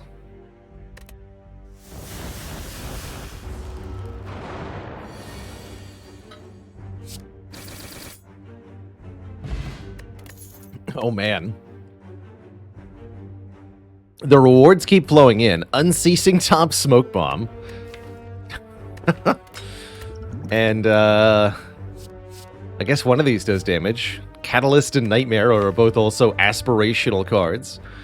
Nightmare, in theory, is kind of amazing with Metamorphosis, because you can duplicate one of the free cards, but in practice, by the time you've set that up, you've already lost the fight.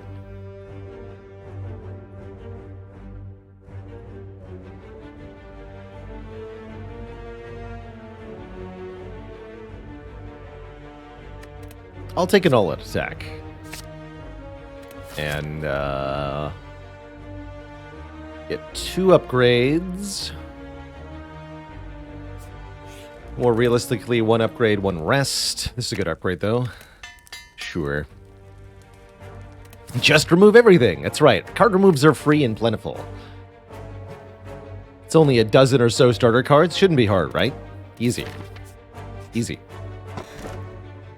Hey, there's still something here. 76 gold. I feel like this relic lied to me.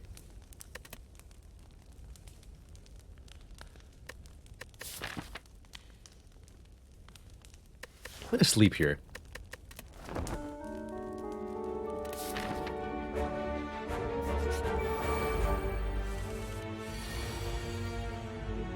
Okay. This is looking better. As far as fights go, anyway. Strike you. Strike you. How's your curl up, too?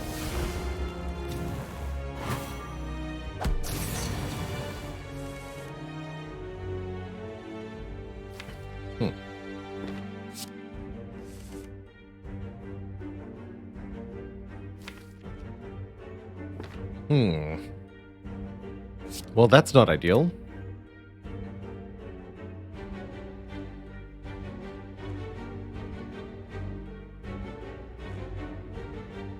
We could smoke bomb here? I don't really like that idea. I'd much rather win this fight and get a potion. But we're staring at a lot of damage here with our best attack cards on the very bottom. Dang.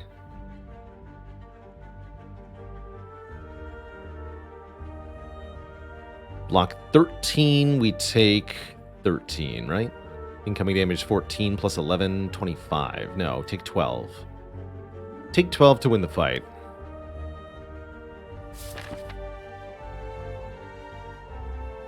I'm willing to do that.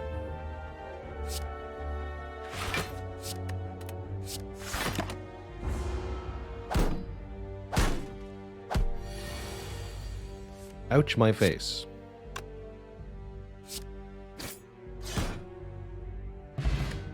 Okay. A decent potion.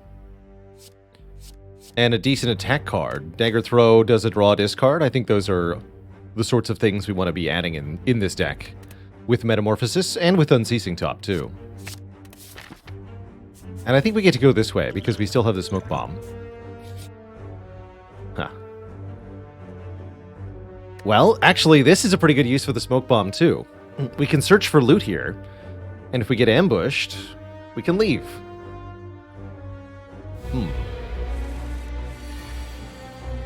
Hey, Metamorphosis, what do you got? Not good enough.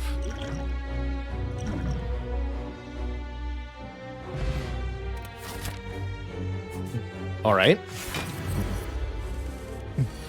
We come back later when he's asleep. He'll never see it coming.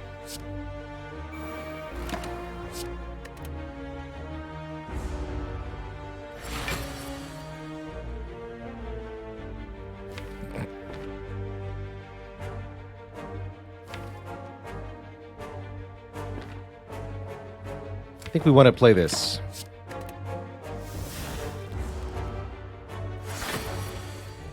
Take that power nap.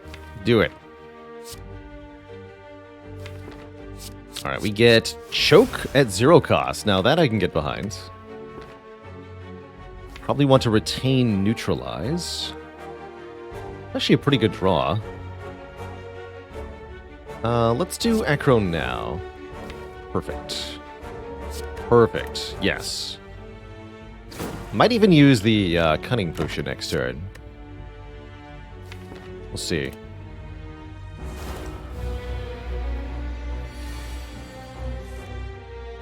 Excellent.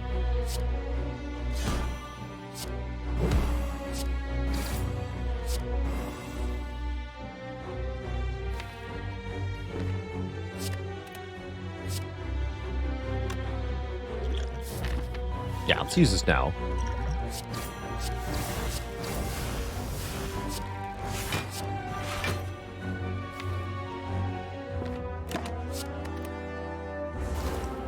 Pretty good turn.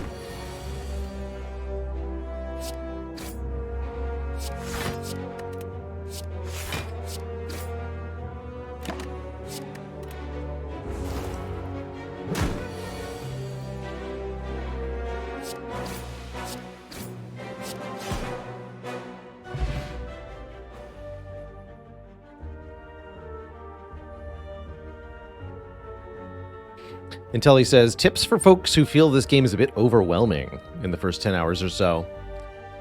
Spire is a game with a lot of different mechanics going on, a lot of different things to think about and incorporate into your play. On the introductory difficulties of the game, you do not need to utilize all of the information that's available to you. You just need to pick sort of one thing and do it really well. And I guess that would be my recommendation then, if you're just starting out in the game, is try to pick one mechanic, one character, one strategy for your run, and focus on doing that as well as you can. And that could be a really good way to get started. You'll run into some fights that you just can't win because your one strategy doesn't have the correct answer for them, but that's part of the learning of the game, is understanding what doesn't work in certain situations, even though it works well in others.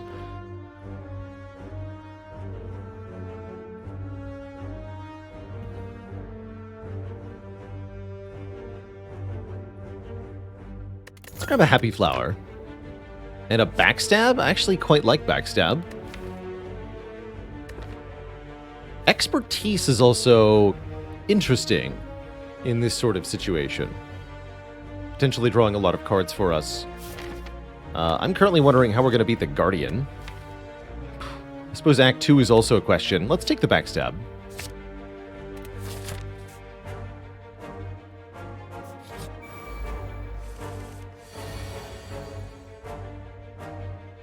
Can we survive?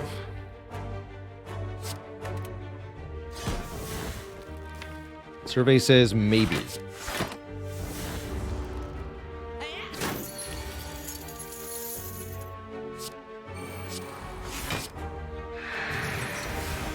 Keep... Yeah, that's... If we get attacked on this turn, we still have Survivor Neutralized Defend to block with. Instead, we can do Metamorphosis into Glass Knife. Kind of dig it.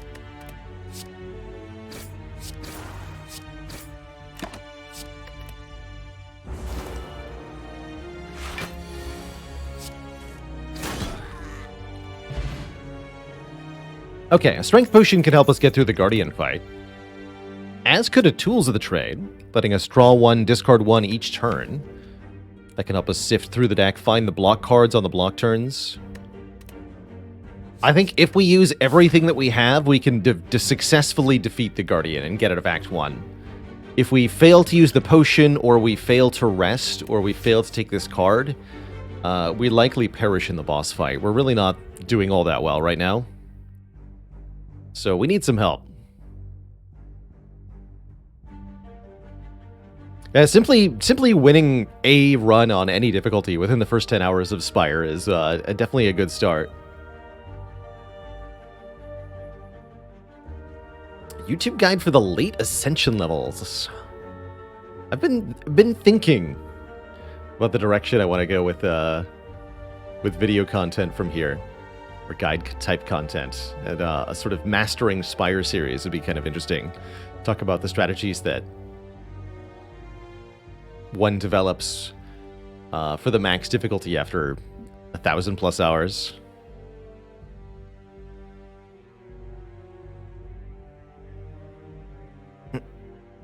And that right there, Intelli, that's why I don't use the beta art on my cards very often.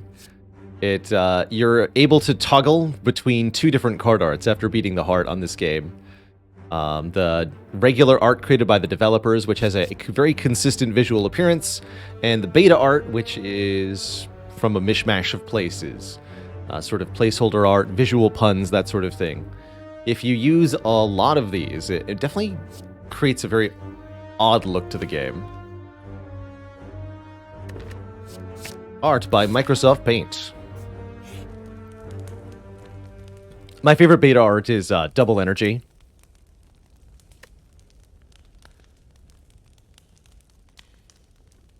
Although I also do like Boot Sequence. ×2?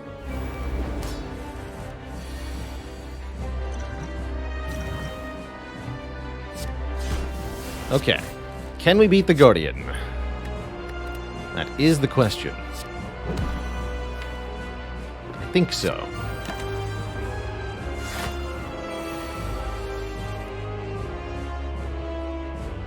Oh, really nice to have Happy Flower here. We can go well-laid plans, and Metamorphosis, and all-out attack. Hopefully this Metamorphosis is actually helping us. Zero-cost dash, I'm going to say, is helping. So I think we're okay here.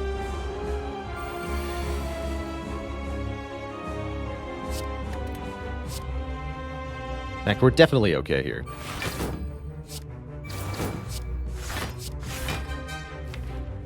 Just keep this.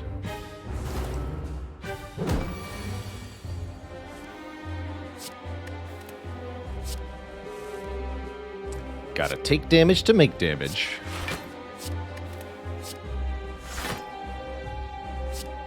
Plays this. Keep the poison stab. Take 3 here.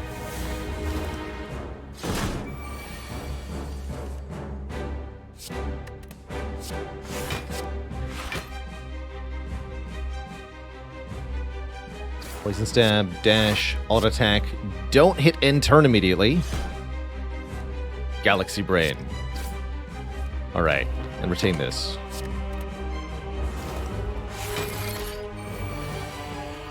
Goals by Act. I like that one, Princess Witchy vibes. How to prep yourself for Act 2 would be a good video.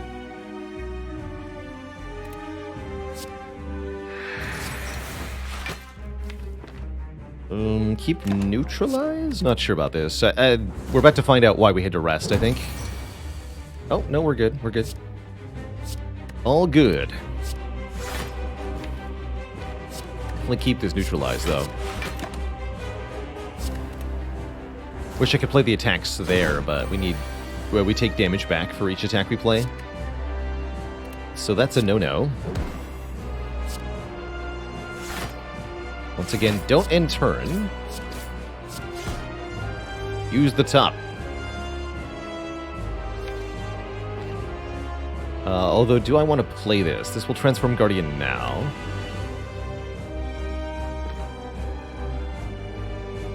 I don't think I do.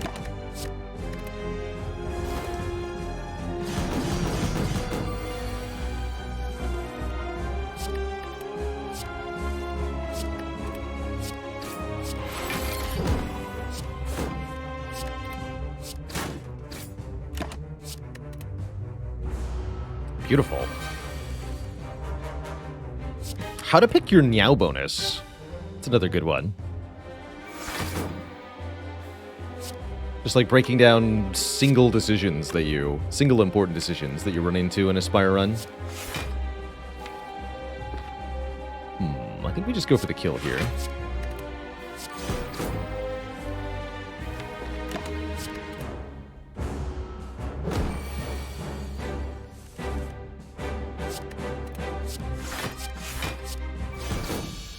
GG.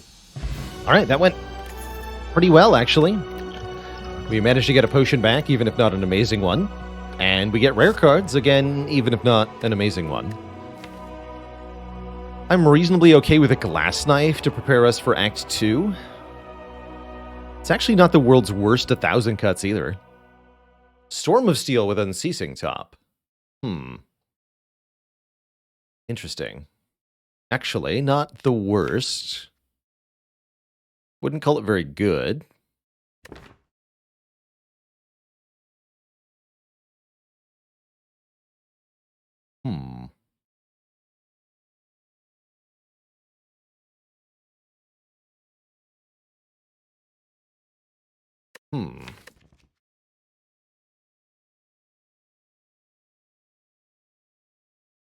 I could also see skipping here. Yeah, first shop, Dead Branch, right? I'll take this. I'll take a Storm of Steel. I'll give it a chance here. And we're going to be offered Black Star, Busted Crown, Calling Bell. Wow. Well, I gotta say, for me, this is a clear... Although the Unceasing Top really hates Calling Bell. This is a clear Calling Bell to me. As we need some kind of immediate help. And only the Calling Bell can provide that. Why wasn't Glass Knife a decent pick? It was an okay pick. It doesn't do a lot of damage until we upgrade it. And the deck already lacks upgrades in many ways, but otherwise, Glass Knife was pretty good there. Even with a Glass Knife, Black Star is not really a viable take here. I don't think this deck is particularly well prepared for the elites of Act 2. Black Star gives us some relics right away. We are lacking in relics that help us immediately, so maybe this gets us a bit ahead here. Notably, we get one guaranteed rare relic, which can be very helpful. Let's do it. The bell tolls. We get Centennial Puzzle, White Beast Statue, Tori, and I'd say that's a pretty dang good trio. The Centennial Puzzle's draw will more than make up for the Bell Curse most fights. The Tori could help with various enemies, and a guaranteed potion every fight is exceptional. Overall, pretty good. Pretty happy with that. Oh my.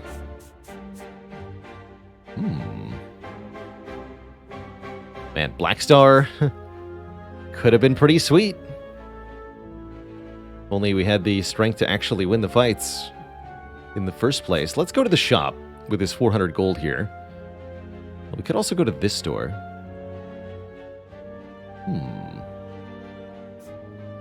This is a pretty reasonable path.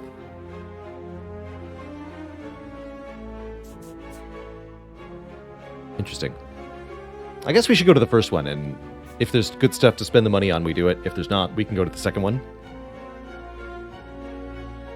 Keeping your options open is one of the most valuable things in navigating a Spire run. Yeah, let's go to this first shop here. Bird Nerds. Joke's on you, I've got... Tori?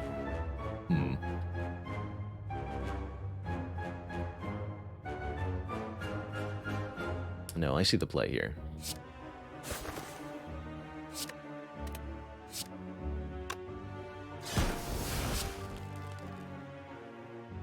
Well, maybe I wanted to take one. Doesn't matter. Hit him.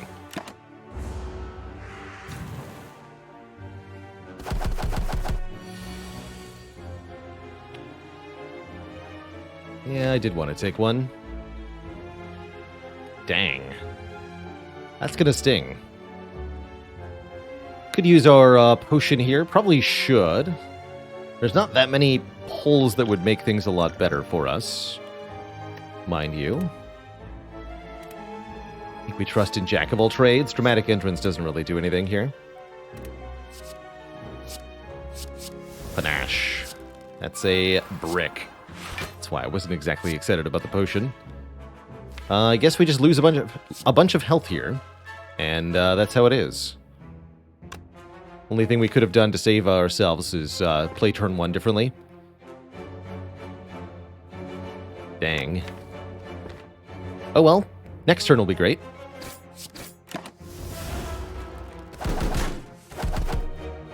Yeah, we would have drawn Piercing Well this turn. if I'd just taken one on the last turn.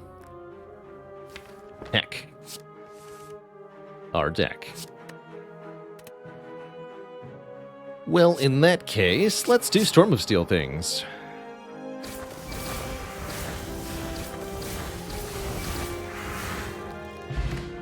Score a Fire Potion.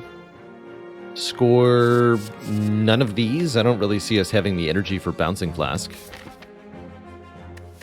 Happy Friday, Engine All. I am excited for the weekend. For tomorrow's Saturday stream, by the way, we're going to be revisiting Civ 6. I want to try a playthrough of that where we plan out our city placement and districts ahead of time.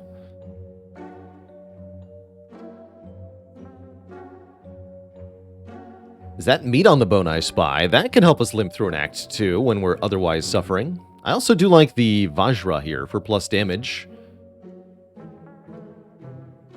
Strange Spoon to go with Storm of Steel Metamorphosis. Or Strange Spoon to go with Bandage Up can be a thing. But I'd rather take the meat on the bone than the Bandage Up. Just an FYI.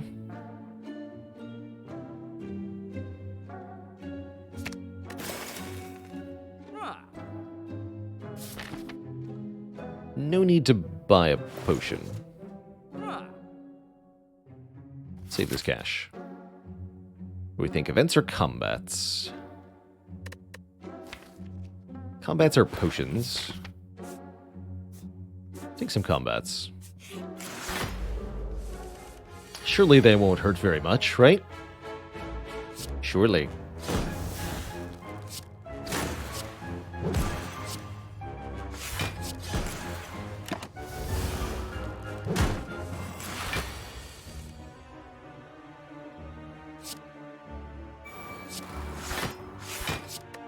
One.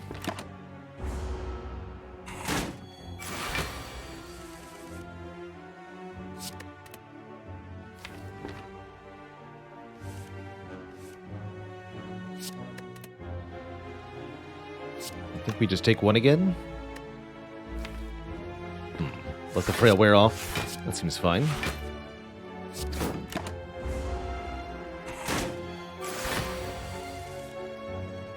Here we go.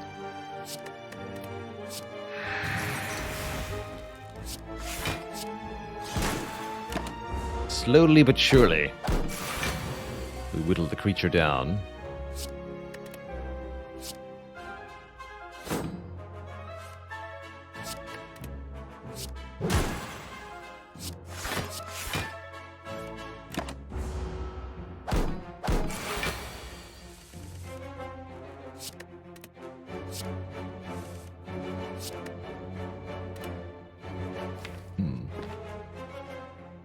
Eventually, we'll have to cave, right?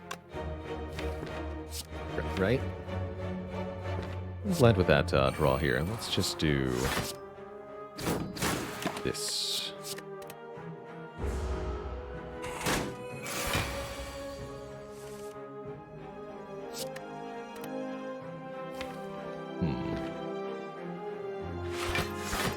Keep all out attack. Whether maybe we're meant to take one here and play another attack card? Maybe. Just waiting for Happy Flower is the right play.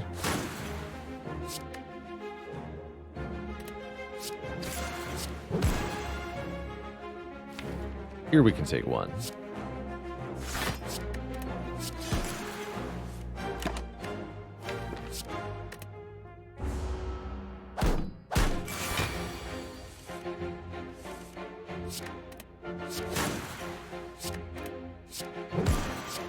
Fun fact, did you know that if you remove all of the plated armor from the parasite, it will get stunned and skip its turn? 1 hit point left, stun. That's pretty cool. Twitch chat's mind is blown by this development. And also, fun fact, did you know that if you remove all of the hit points from the silent, that your run-ins? It's true.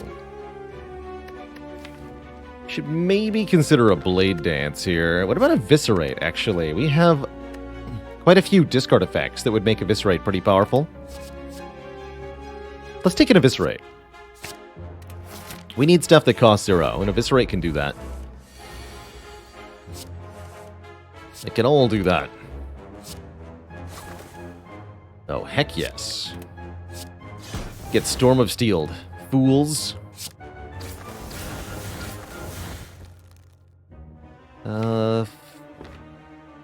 Below the threshold for all-out attack is all I need here. Unceasing Top, really not that good in this fight, of course. Go Well-Laid Plans, Tools the Trade. Keep the Eviscerate. I'm going to take 1 on purpose here to draw 3 more. And we should use the potion, probably the Fire Potion.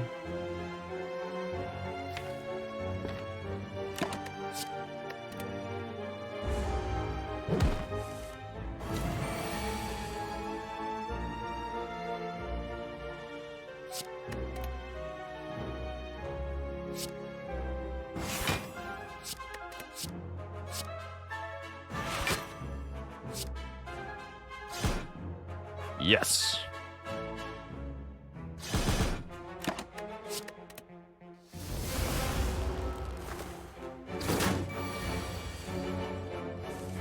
Really leaning on the Tory here.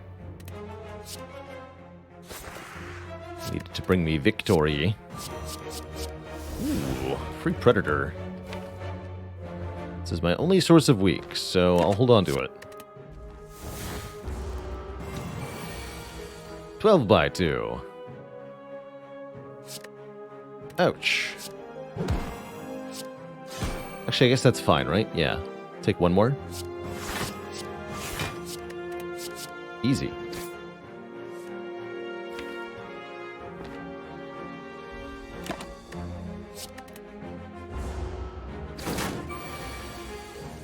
Thank you, Tori.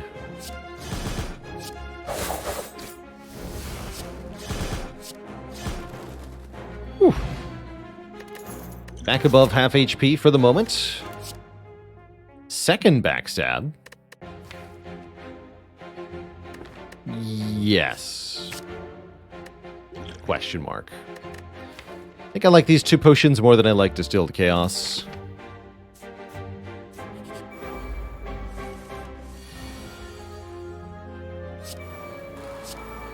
This is a good fight for Fire Potion. This is also a good fight to take 3 damage in if we can.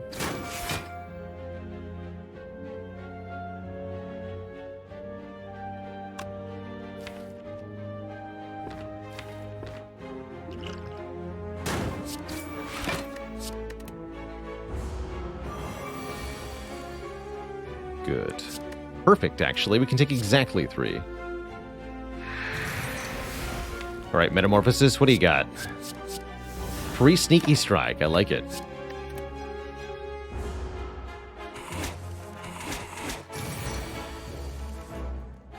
I like it a lot.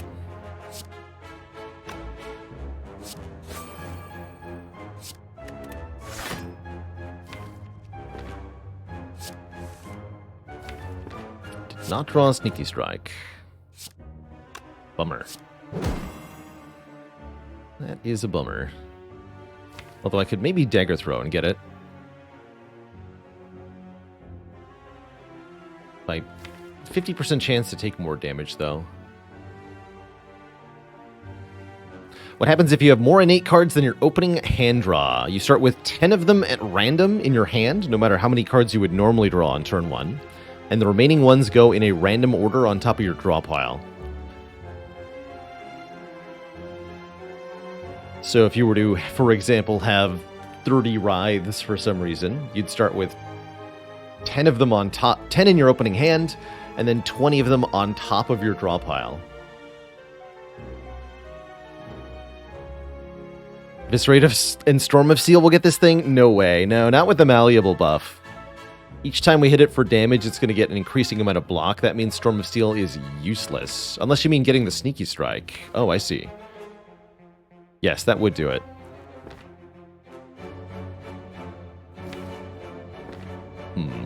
Maybe that's worth it.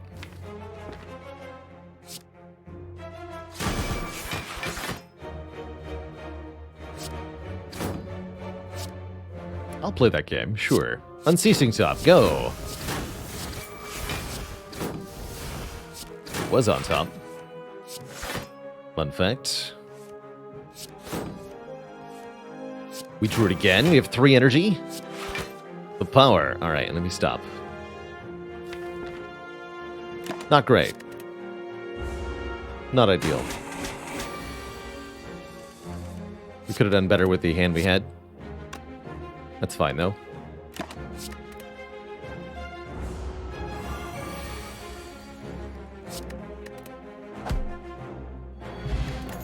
Now we're exactly set up for the next fight, which is an elite fight. Actually, it doesn't have to be. How do we feel about elites right now? In retrospect, Survivor first was better. The problem was if we Survivor first and then Defend is the first card, we also brick and take the same amount of damage.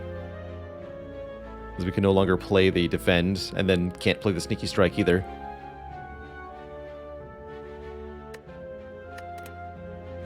Skip these. Have we mastered the Bell Curse? Yes, we have. Yes, we have. I think our most important upgrade is the Tools of the Trade upgrade to make it 0 cost. We really need all the energy we can get right now so that we can play more cards. I guess I'm not going this way, huh? Does that mean we go this way? That seems crazy. That's too many elites, right? 4 elites? That's too many elites. Let's start with the Tools of the Trade upgrade.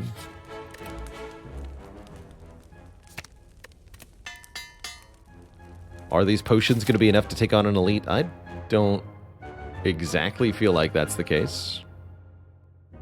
We could do this. That's allowed.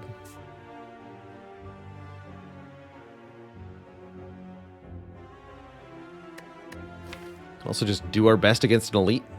Surely it won't be that bad. How do we feel like against the 3 slavers? That's the matchup we're most troubled by.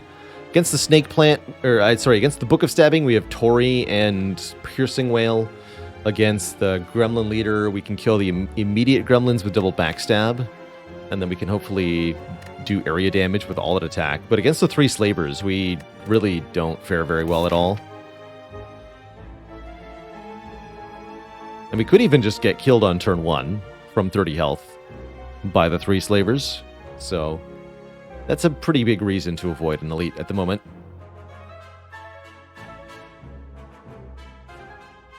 Let's take this event. Ha. Cute.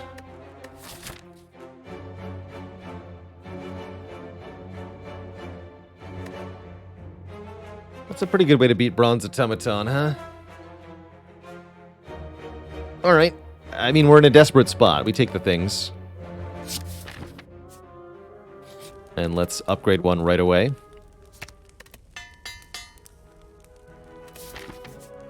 Okay, now we can take elites. Yeah, now we also have a Thread Needle. Now we can take elites. Now we are ready. This meat on the bone was hyped. That's good stuff. Meat on the bone. Good stuff.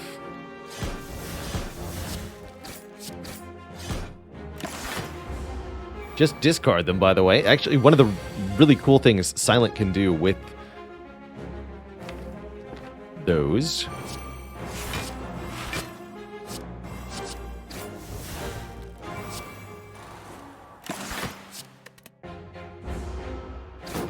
is use various cards to discard them so that they don't exhaust at the end of the turn. Oh no, infinity damage headed our way. What a problem. If only there was some magical counter I could just do. If only. Hello, Infrared Eclipse. First day watching on Twitch. Just got started on Spire in November. Well, hello and welcome to you. Best of luck on the continued Spire journey. It's a heck of a game, that's for sure.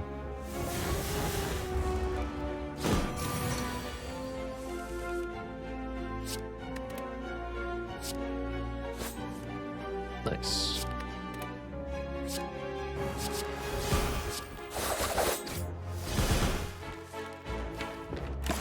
Good.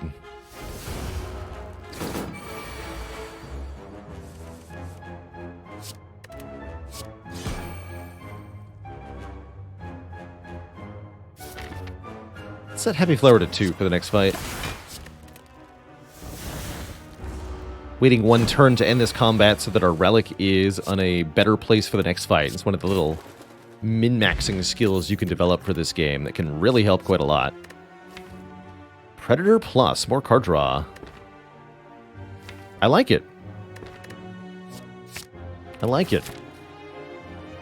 But I take Mark of the Bloom right now. Yes, I think I would. Although, maybe with Centennial Puzzle, probably shouldn't, though. That said, it's actually remarkably hard to take 1 damage. As things are. Hello, Shelled Parasite. About that armor you have.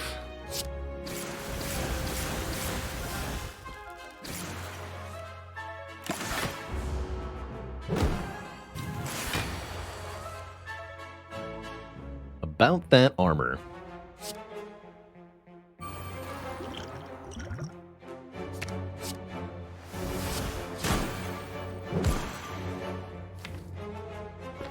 Keep this.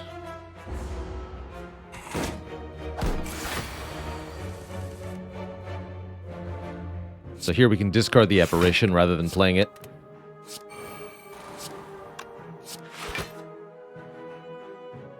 Take 1? Yeah, that's a good idea. Continue to hit the parasite.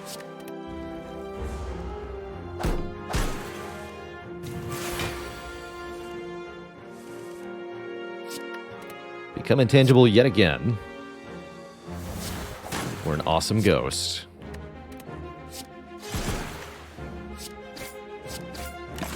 Easy peasy.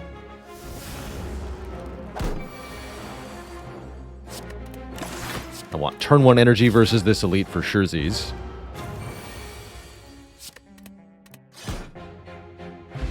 Regen potion. Okay, that helps a little bit. Dodge and roll plus is okay.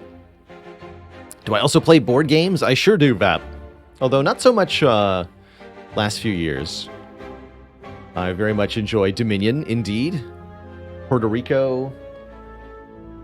Terra Mystica and Lords of Waterdeep I'm also staring at as I look over here to the side of my room. Definitely enjoy me a good board game.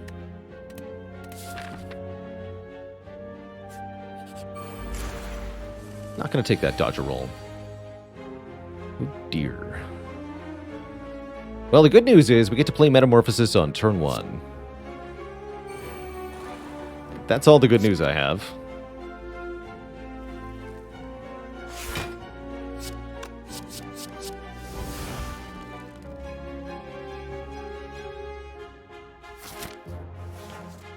We'd rather regen potion next turn.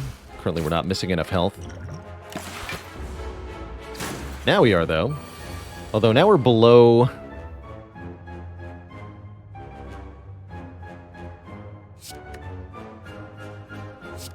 Let's see. How much damage are we going to do and how quickly? We Apparition, we're full blocking. I'd really like to play this Predator.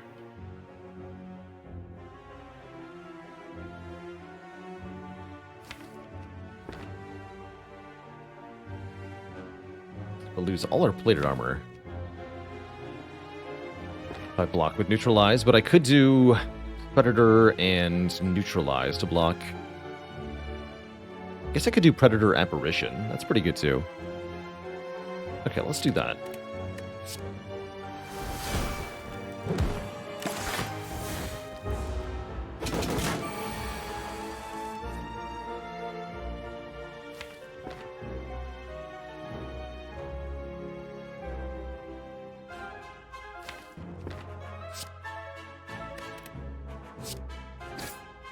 And here I'm just going to play both of these.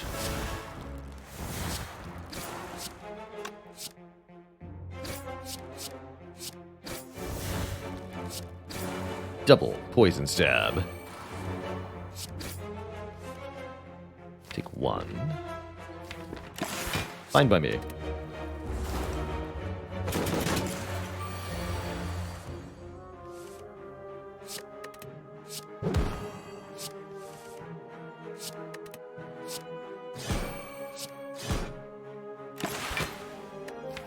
Should be able to find a kill next turn.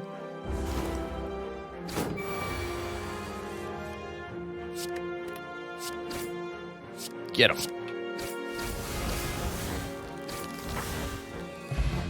Bottled Flame puts an attack in the opening hand of each combat. Kind of whatevs. Whiny plus. Probably want attack potion for whatever the next elite is. It's either Slavers or Gremlin Leader. Let the meat on the bone do meat on the bone things. Would we take a Wrist Blade in this deck? It would be okay. Nice with the backstabs, the Metamorphosis, and the Storm of Steel. And the Eviscerate. Yeah, actually, we would like it quite a bit. I don't mind bottling Predator as a general rule. Let's do that. Let's bottle Predator. All-out attack is also pretty good on turn 1. I like it in the Automaton fight for being essentially free. Let's get these upgraded. Okay, one more elite. Almost wishing we'd gone for more. But again, staring these 3 down makes me not wish for more elites. Great turn for Liquid Memories here. We get to double Predator to kill. Like so. And if I Piercing Wail, front guy does... We take 1+1, right? That's pretty good.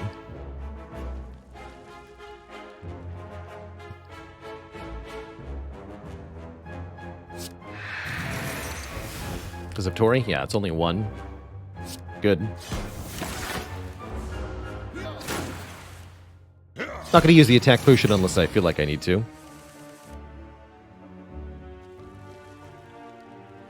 Right now, I do not.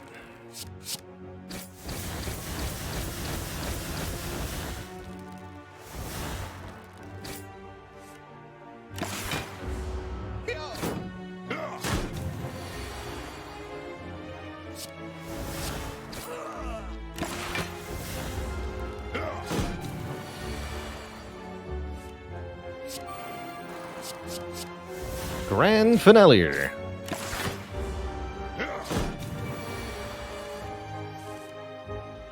out of here, Grand Finale. No one invited you. It's getting ugly, actually. We could run into a problem here. We have run into a problem here. Although it's not a particularly big problem, because I have meat on the bone. Easy.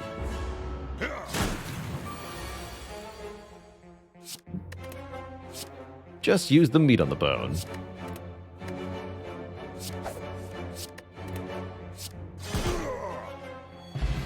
Snecko Skull. If you apply poison, we'll apply 1 more. Piercing Wail, Well-Laid Plans, Blade Dance. None of those feel all that helpful. How do our odds look against Bronze Automaton? We have an answer to Hyper Beam, definitively, with this apparition. What we can't do is a whole lot of damage to Bronze Automaton. Definitely going to be a little bit dependent on what the Metamorphosis creates. Don't think any of these cards help us against Automaton. Maybe the second Well-Laid Plan, so we can retain 3, but it seems a bit iffy. Indeed, no real damage scaling for us is a bit of an issue here. Do we upgrade the Metamorphosis or what here? I could see upgrading Eviscerate, upgrading a second Apparition, or upgrading maybe Acrobatics. Upgrading Metamorphosis might be the play with the Unceasing Top.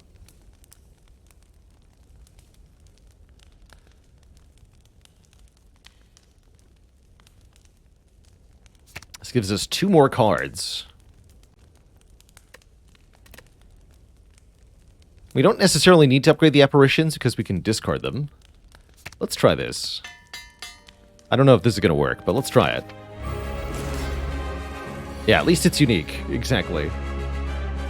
At least it's something. So we'll be keeping that one. You can also use the well-laid plans to retain things that discard. To discard the unupgraded apparitions.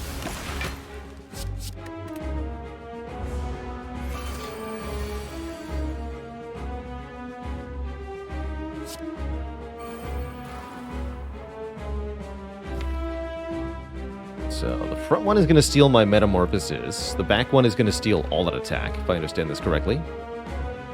Could play Storm of Steel here. And then draw with Unceasing Top, but that might not go very well.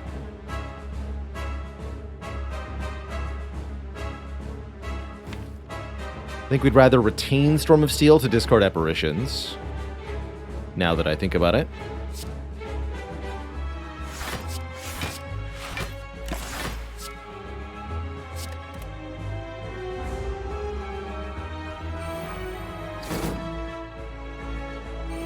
Lack of damage output, definitely a problem, though.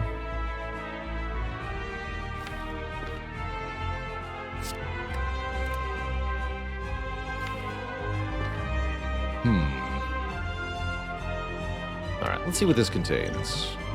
Just a dash. Don't think we want unload. Quick Slash is also vaguely acceptable. They're all pretty bad.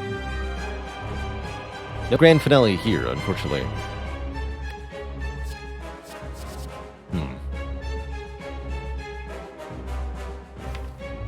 Could be a skip.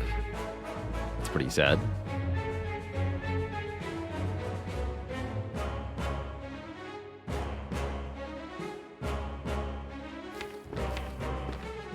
Yeah. I skip.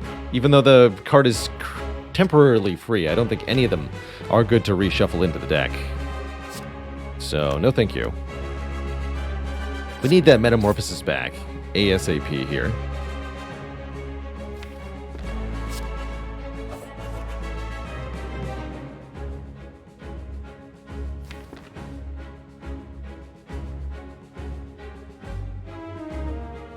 Discarding a lot of cards this turn, actually, so don't stress it.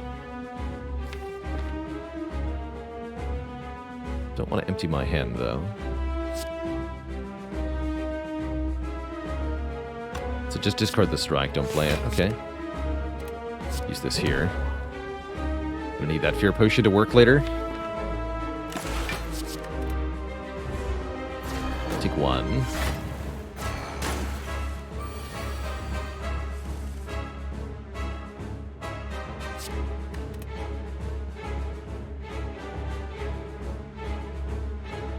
Feels like a reasonable time to use the Apparition. Let's do Apparition, Predators, Storm of Steel. And we can retain the Metamorphosis now. Get that in play next turn.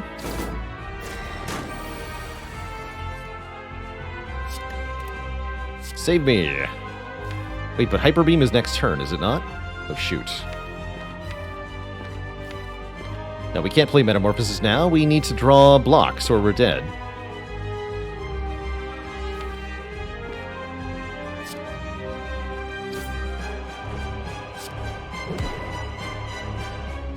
Get this too.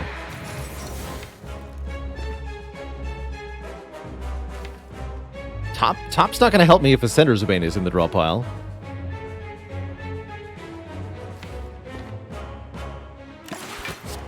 Played strike here, though. Can discard with aggro? Not if I put 5 0-cost attacks on top of my draw pile. I'm not guaranteed to draw aggro, then.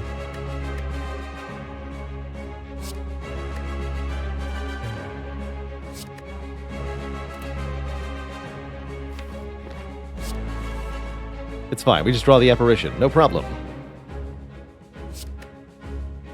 Easy. Never had an issue in my life. 13, that Storm of Steel. Your next kid. Gonna be Fear Potion time soon. Okay, now we can play Metamorphosis. Good. Only turn 8 or whatever. It's fine. Never had a problem in my life. Oh, those are good. Sneaky Strike especially. Those are really good. That might be what we needed.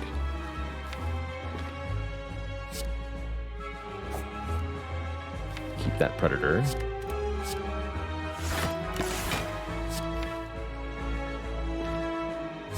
Not sure about this next turn otherwise, though.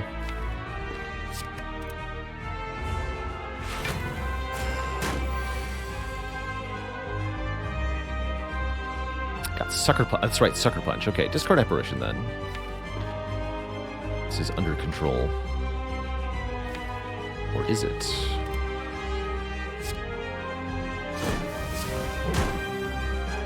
By 2. 1 defend is enough to survive, so we should trust. Should have also used the Fear Potion now. Better late than never. Use it now. And Chad wants a dad joke while I'm trying to do a very difficult boss fight. That's quite a task. Right, I think I just got killed, actually. No, we're good.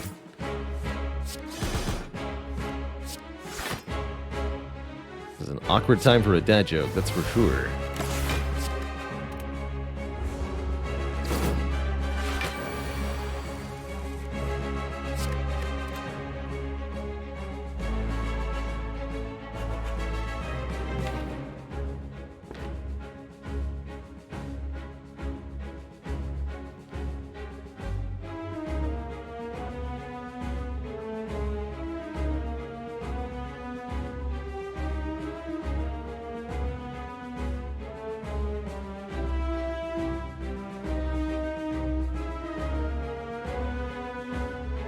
What is the bronze automaton's favorite vegetable? Hyper beans. No refunds, Twitch chat. Card is that minion holding all out attack, is what it has.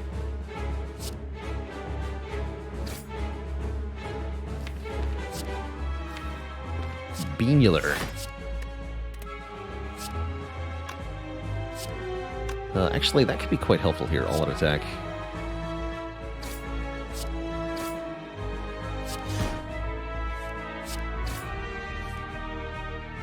This is our penultimate Vuln turn.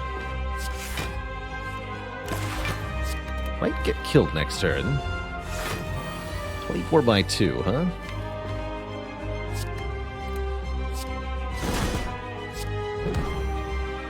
By 2. It's 36. We have 26 plus 5. We're pretty dead here. Viscerate Predator is not quite enough damage. Oh, we're 8 short. I think if I actually remember to use the Vuln potion a little earlier, we might have just had it here. But as it stands, we are dead to the Bronze Automaton. Just barely. Quite a run. That we almost managed to get to Act 3, I think quite impressive. I honestly don't mind dying to the Act 2 boss, because this definitely feels like one of those runs that walks into the Darklings fight and then loses 40 health. And we only have 30 health, so probably we just die there. Transient and Spire Growth kill us pretty hard as well, so even if we could have gotten through that fight, I think Act 3 was very, very, very ugly for us, with no real scaling plan on this deck. Call it a mercy killing by the Bronze Automaton. Definitely an example of a deck that failed to scale. Will we try again with Silent? I think we will. I'm down for one more Silent run here. I'm going to take a really quick break before we do that. Get a bit more water and a quick snack, and we'll try again. BRB, everybody. Don't go nowhere.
Alright, everybody, we are back. Let's go once more with the Silent. Give her another chance to redeem herself after that admittedly painful run. Do we take the colorless card star or the rare card star? Choices, choices.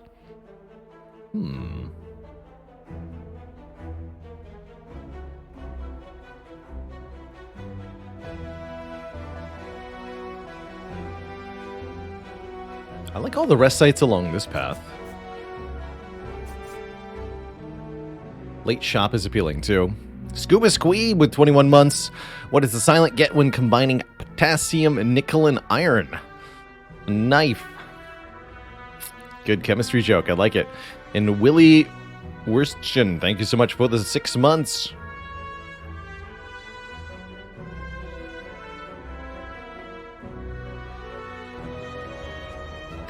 Do we master anything during that Ironclad run? Yeah, sadistic nature. Of all things. Still quite a few silent rares we haven't gotten, but I want to do the colorless cards. What do you got? Panacea Dark Shackles Purity. Well, if I can't take one that I need to master, I'll take a Dark Shackles and be completely happy with it. A great card all around. I still think this path is correct.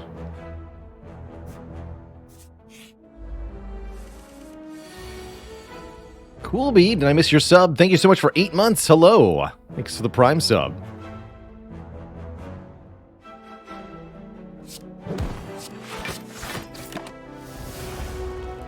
And Klusks with 7 months in the Prime sub. Your favorite squirrel brought her babies to the garden the other day. Adorable. Squirrelific. Squirrelerific. Amazing. Definitely. I've got Eastern Cottontail rabbits in my own backyard, which are very adorable when they decide to just groom themselves on the lawn, and then kind of like floof over. Really enjoy watching them.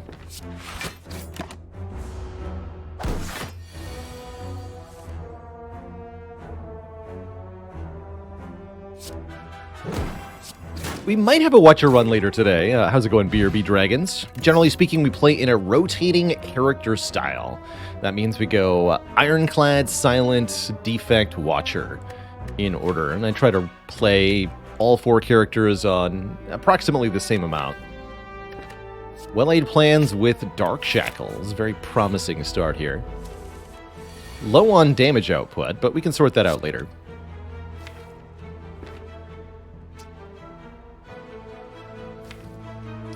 Yeah, let's just play this. Dio's Dong, thanks for the 6 months. Down to the final 36 cards.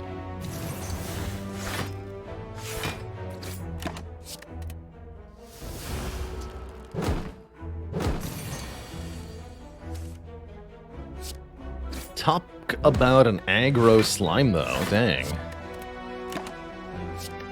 Quit it. Thank you.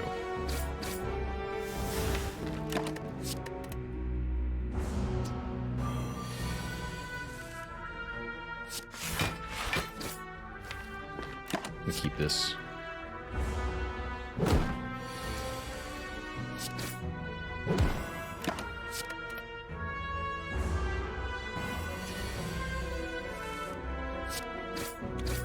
Not a bad fight. 20 bucks, and well-laid plans again. How about a poison stab? We're fighting Hexaghost, right? Yeah, it would behoove us to get some single target damage, whatever kind we can get our hands on. Poison stab, maybe not the ideal, but it'll do. It's also another debuffing card. Poison is a debuff, so it helps remove artifact layers from enemies to make our other cards work well.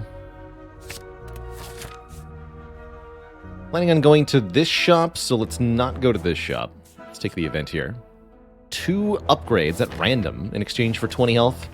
I like to think of this as a 2-for-1 upgrade deal. Even if you only get strikes and defense upgraded, it's pretty good value, as the health loss is exactly equal to the health you can get back from resting. So choosing to upgrade 2 defends with my campfire action is pretty good in my book.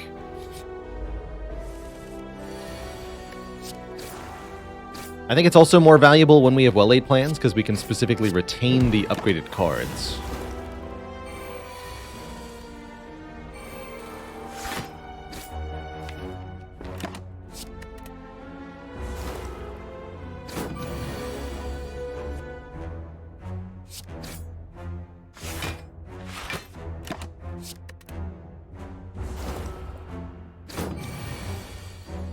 Die. Here we go. Predator is a decent-ish damage card. Could have had a third well-laid plans. How many well-laid plans does it take to get to the center of a Hexaghost?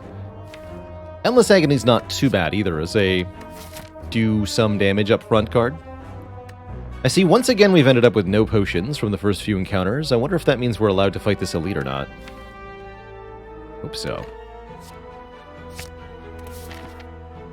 Are there any colorless powers? Yes, there are, 3-0. Colorless powers include Sadistic Nature and Mayhem and Magnetism, I think are the 3.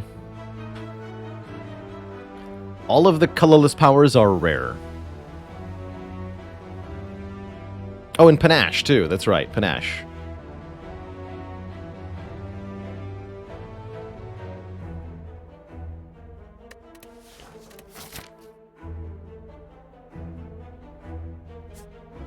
Subpar asks, do I think Prismatic Shard would be better if it affected everything instead of just card rewards? If you want to try out what that would feel like, play a custom mode run with the Diverse modifier, which does exactly what you're describing. Full colors, but for every effect.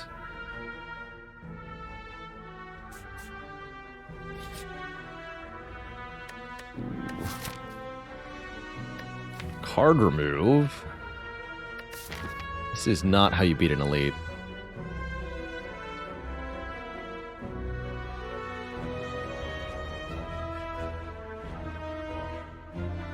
Arg. Heck it.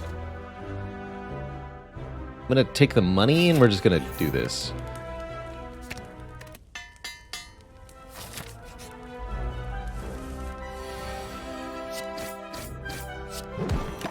It is Gremlinob.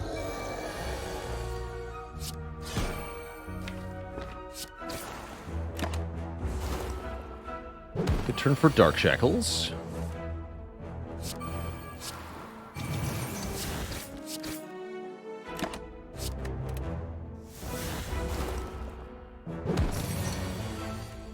Good. Okay.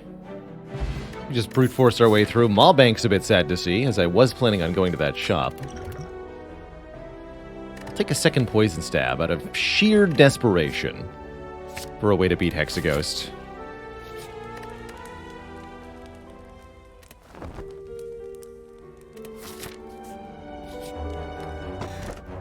Okay, here we go. More money and a happy flower. We're gonna be rich when we hit this store. 2 Poison Stabs I like to think of as better than 1.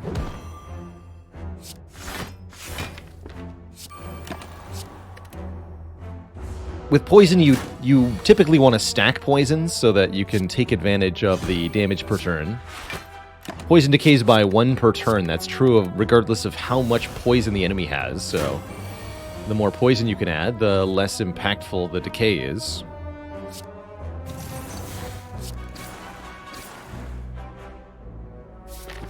And we would actually like to delay for Happy Flower here.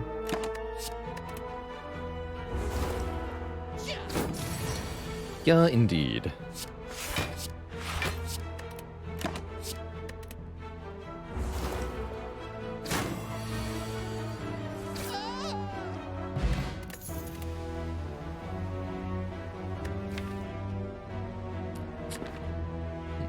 Nah.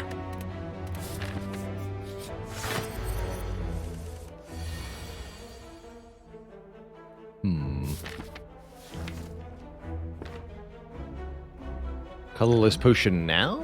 I think now. Mayhem, huh? Mayhem in this fight's kind of hilarious. Let's see what happens. Start of our turn, play the top card of the draw pile. I dig it.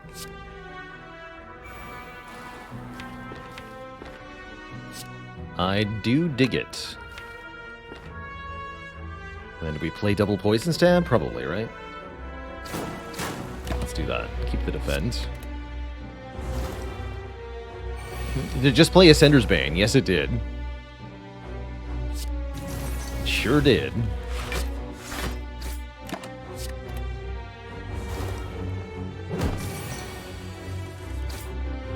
And now it played Strike, the ultimate card.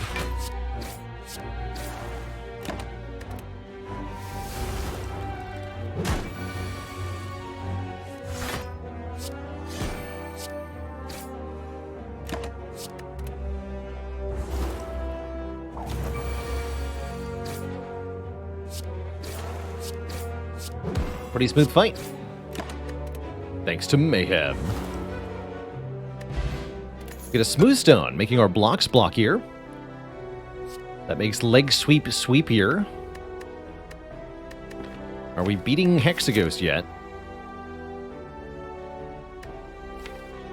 Doesn't matter. Give me a leg sweep. Ignore that choke. Gonna have over 400 gold going into this shop. Surely that's worth it. I think I have to upgrade the poison stabs to beat Hexaghost. Spooky.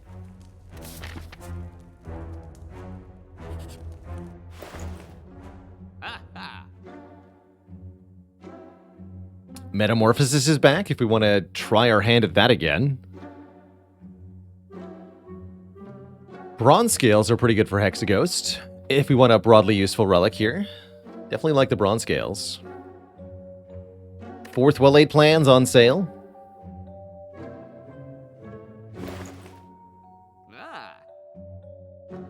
Can I buy bronze scales, metamorphosis, calculated gamble?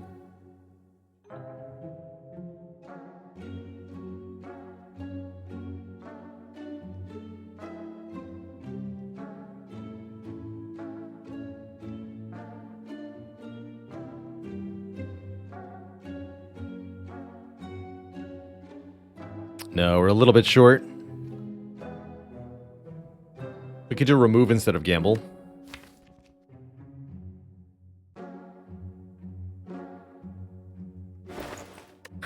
Just really hate the birds. Those dang birds. The birds gave us a hard time last run. I do like gamble scales, that's for sure. Alright, we'll take those two. Guess that means we're not doing metamorphosis. Okay, we'll remove a card.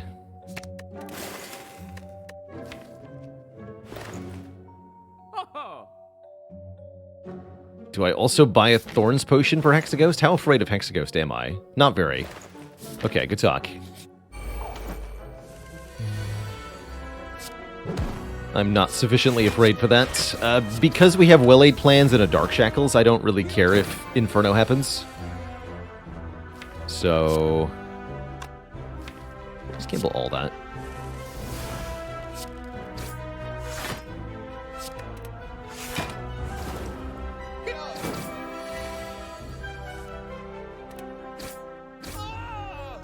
What we're going to do is upgrade well-laid plans going into Hexaghost. Here we go. Bouncing Flask. That's the poison we need. That kills a beefy target. Meg Chan, thanks for 4 months of support.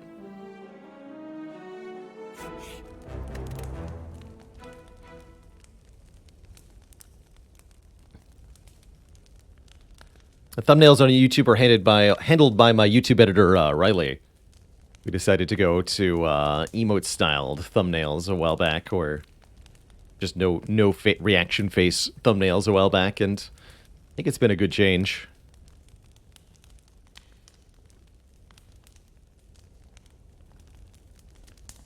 We've definitely done a run where I've nightmared Caltrops. That's a pretty thorn-heavy run.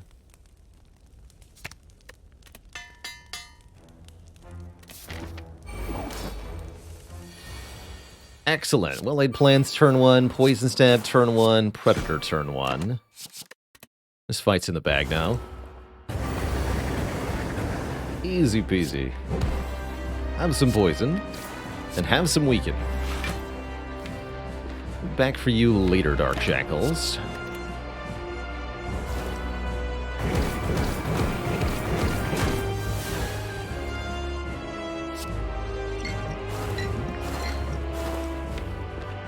we want a calculated gamble to get back to the poison cards ASAP.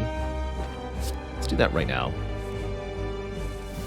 Perfect. Retain these two.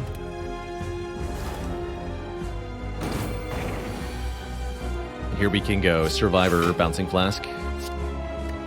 Maybe even Leg Sweep Bouncing Flask.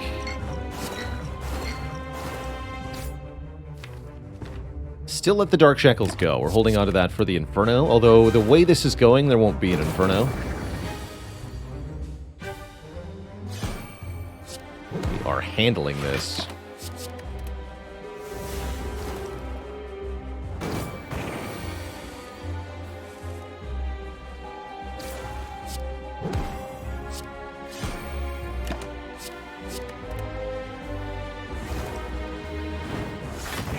Definitely dead before Inferno, so we can use Dark Shackles here.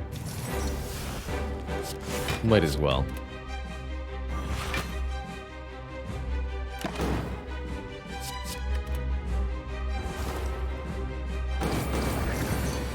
GG.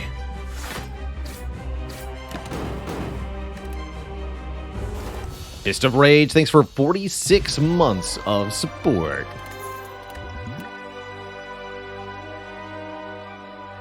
Close to 4 full years. This critter says this was a better draw order than we had the entire last run. I don't disagree. Feels like a very nice adrenaline here. Adds a bit more energy and card draw to the deck. Lets us play a bit more of our offense or defense, whatever it is that we need, in one turn.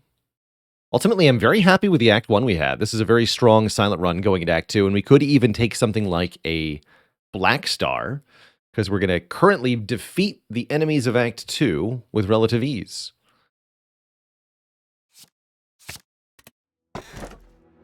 What about a Snecko Eye?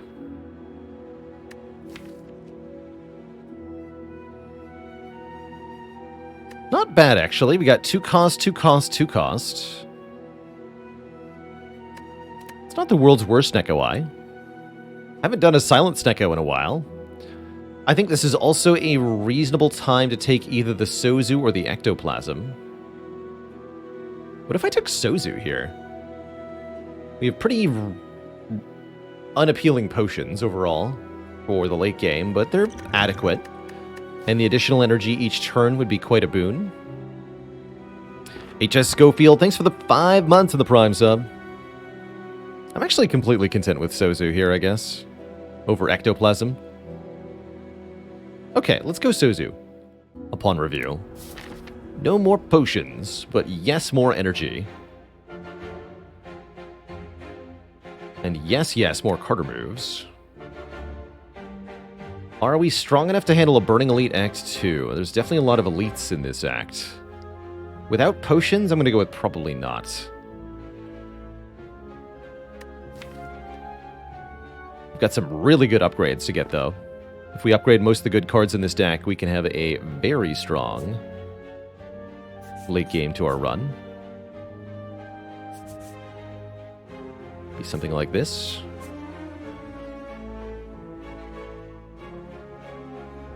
I don't take Sozu very often. That was definitely a tough choice of 3 relics. Anyone who took Ectoplasm is having these two deal with them. Good luck. Let's do this. Yeah, that felt right. That felt okay. You need to die first, though. Give me your gold!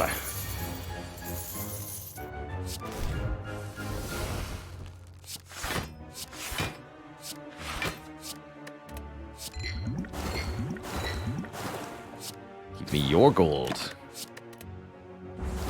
Why the Back Thief first? Back Thief has a higher attack or block value on turn 3, depending on what they choose to do. So if they were attacking right now, they'd be attacking for more than the Looter. And when they block, the Looter only blocks for 6, but the Mugger blocks for 17. So if I have to try to break through the block this turn, it's much easier to do it for the Looter than for the Mugger.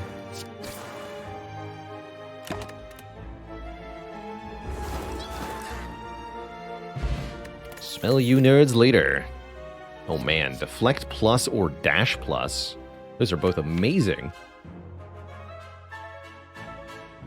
I like the dash a little bit more with our higher energy.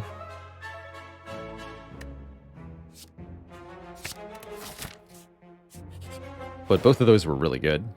Terror makes our attacks do more damage.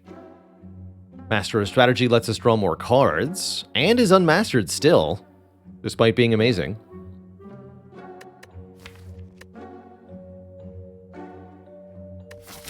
Terror is definitely good.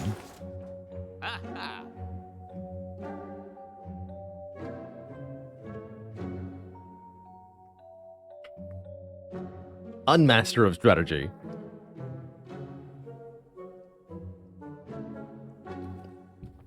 You take more poison with fumes or a third poison stab. Terror being on sale, I think, kind of breaks the tie here, doesn't it? Let's do a Terror card remove. I could almost buy a Piercing Wail here. Almost. Ooh. Turn this strike into Bullet Time. And here's the birds to get murdered by our scales, as was foretold by Twitch chat.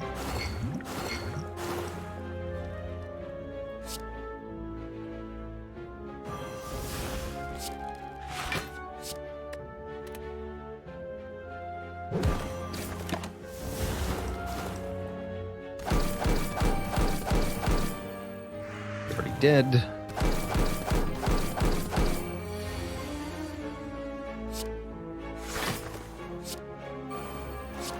See, that was the problem. Last run didn't have scaling. This run, we got scaling.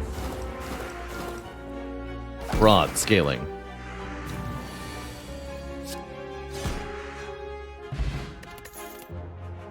And we also got footwork. And that is a very nice find.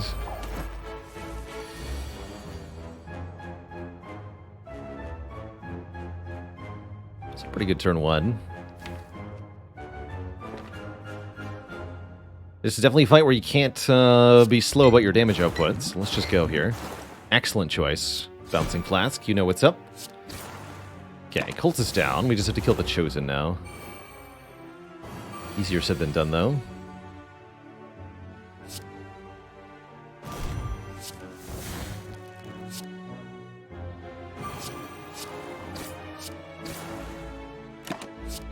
These.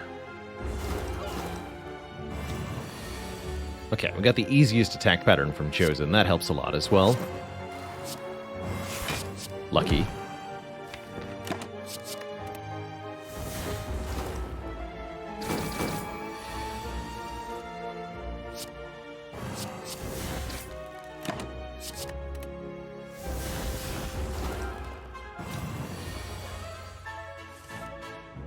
Very easy attack pattern.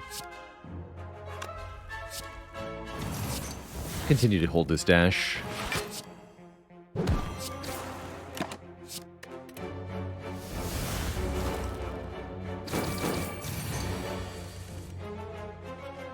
Bathtube said, wonder what win rate would be if you just made a tier list of every card and always picked the choice of 3 that was the highest ranked. It would be a lot lower, that's for sure. Context-dependent decision-making is a huge part of Spire. Trying to tier list all the cards removes that context, means you'll be forced into suboptimal cards at odd times.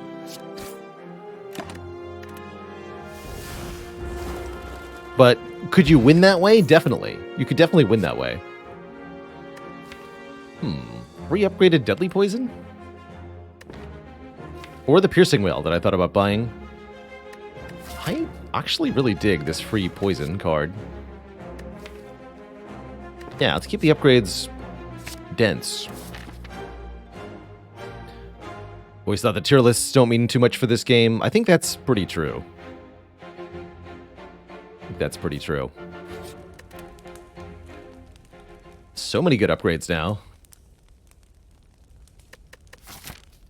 I want to beat Slavers. I should upgrade Terror or Adrenaline. If I want to beat Book of Stabbing, I should upgrade Bouncing Flask.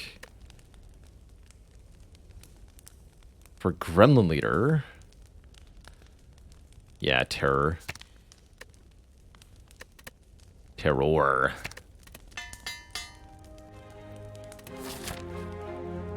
I think this is the path. Snake Plant.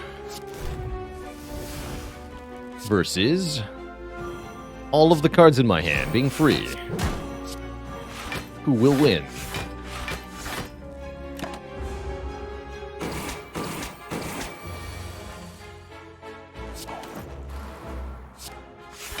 Perfect block.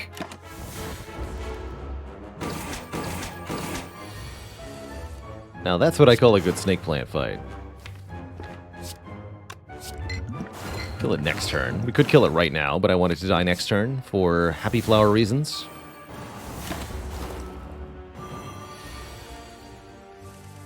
Oh.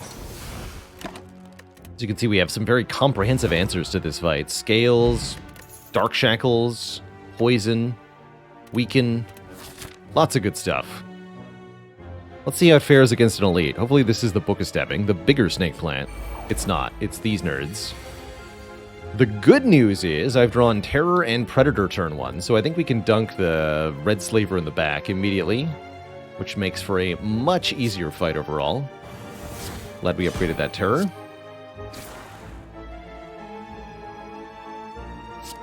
Yeah, neutralize here, then defend. We could also go strike and neutralize here.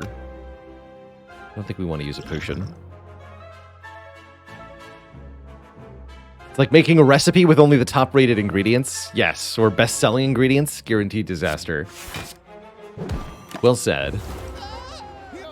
Yeah, crowdsourcing a cake recipe is what you're doing.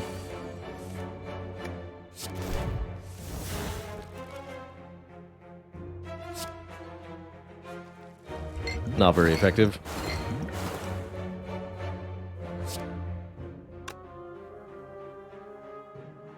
Surf and turf in shredded cheese. And ice cream.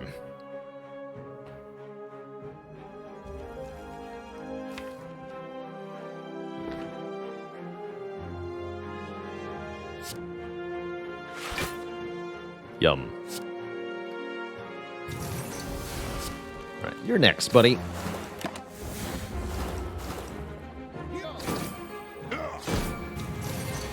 Is there ever a proper time for going Middle Slaver first in this fight, says Night Owl? Yes. If your deck is very small, and slash or you have Runic Pyramid, and slash or you're trying to use an infinite combo to win fights, you have to stop the wounds immediately.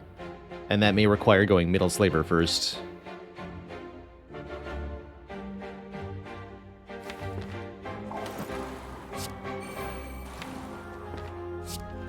Let's lose the gamble here. Keep this defend. Poison and Scales can deal with the middle guy as long as we can outblock him. Which should be... oh yeah, we're good here. Die.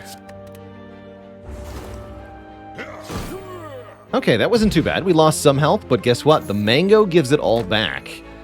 As well as increasing our max health. Still don't want a glass knife here. Mummified Hand. Whenever we play a power card, something in our hand becomes free. Currently we have 2 powers, and I'd be happy with a few more. Am I sure I don't want to face a Burning Elite? It's not Super Slavers.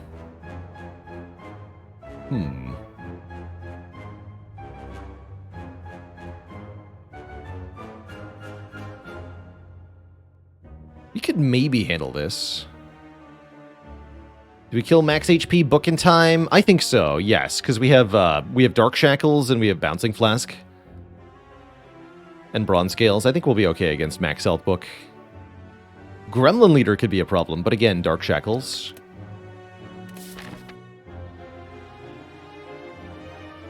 Surely it's not a plus strength Book of Stabbing, right? Yeah, my actual worry is not that we don't beat this elite, but that we don't beat the elite after it.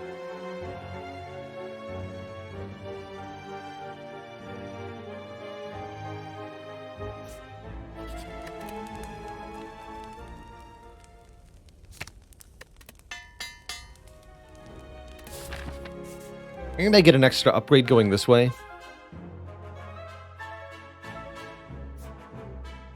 No, we're gonna go this way.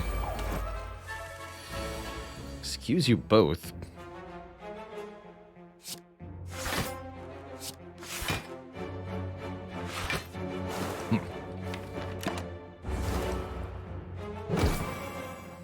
Nice full block turn 1, though.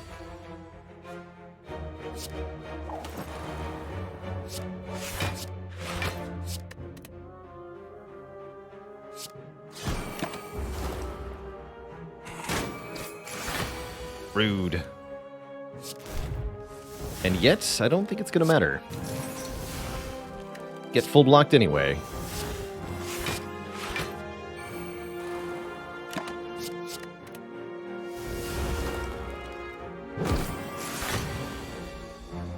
Alright, pretty decisive showing versus the avocado here.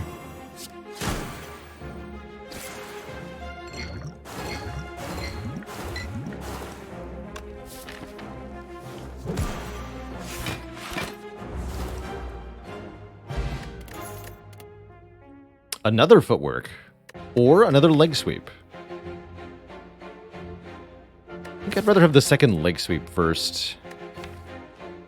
Leg sweep doesn't need an upgrade like the footwork does. Although with the mummy hand, maybe it was better for the second power. Still think I'd rather have 2 leg sweeps here.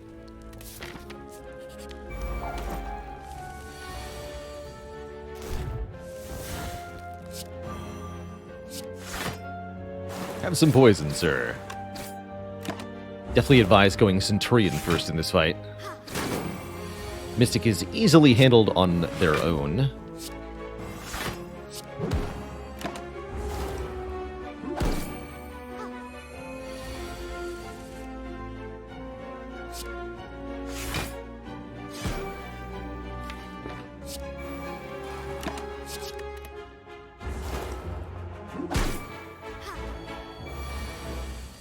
Didn't quite do that right.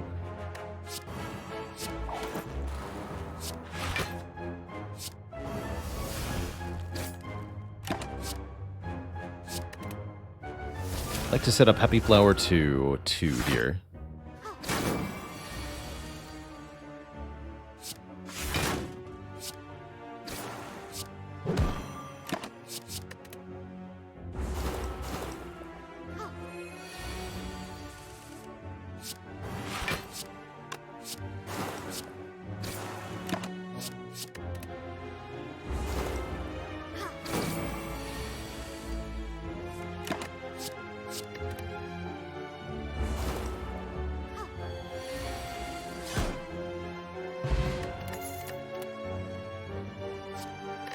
Quick slash with a plus, probably not good enough here. It theoretically helps a little bit, but seems unnecessary. Skip it. Okay, Ray PG, thanks for the 5 months. And Solar System Wolf with 17. Appreciate you both. Yeah, it's anti-trope taking out the Mystic out last. Feels like they tricked you with the fight design. It was a Puka stabbing, by the way. Big stab turn 1 is pretty disappointing here. That said, bullet time, bouncing flask, predator, poison stab is decent enough. We've got the health to spare here. We could calculated gamble some of the cards away, but we really want to play these offensive cards in this fight, for sure. So let's just do it.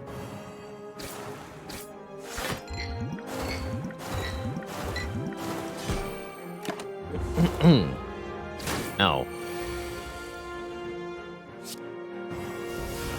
And we can play this whole hand also. Lots of poison equals short fight.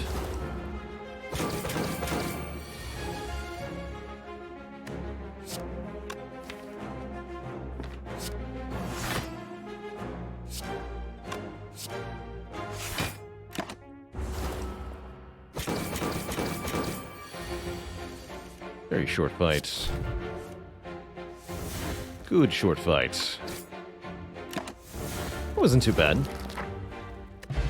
Tough bandages are the reward. If we discard a card during our turn, gain 3 block. Definitely means we're upgrading Calculated Gamble next. Does that mean we take Dagger Throw? I don't think so.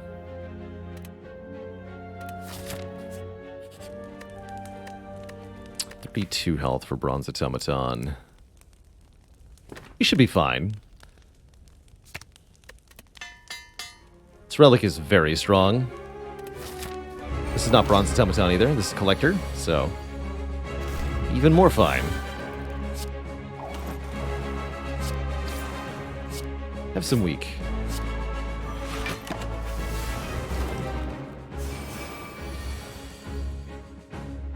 Gamba? Do we skip the Terror before we do that? No, I think we want to Gamba for as much block as we can here. And then just play this.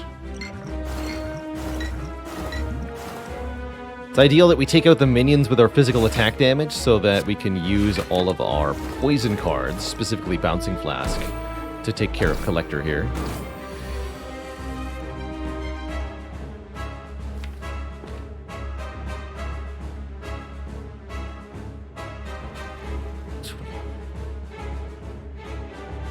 Block 6 if I hit Collector, or more than that if I hit the Torch Head.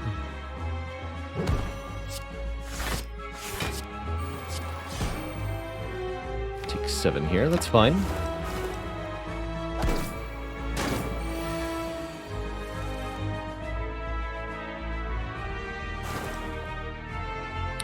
Starting next turn is when things get a little bit ugly for us. As long as we keep stacking poison on Collector, this should be okay.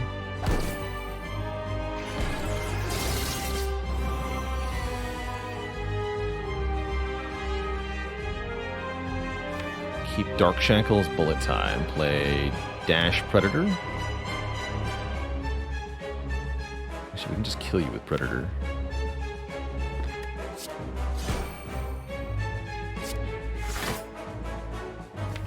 Keep Dark Shackles, Gamble. Now we want to draw Bouncing Flask. And we do. Go Terror, Flask. Leg Sweep, Gamble.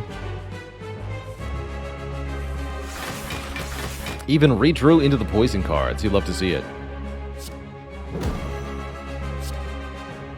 Let's play Poison Stab here. Keep Survivor Bouncing Flask.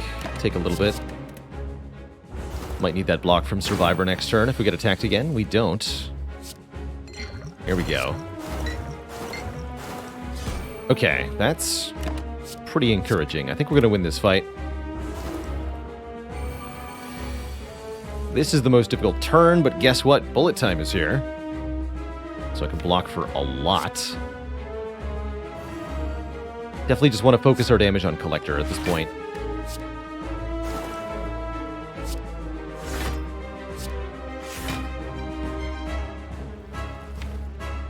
Let's weaken you. Keep these two.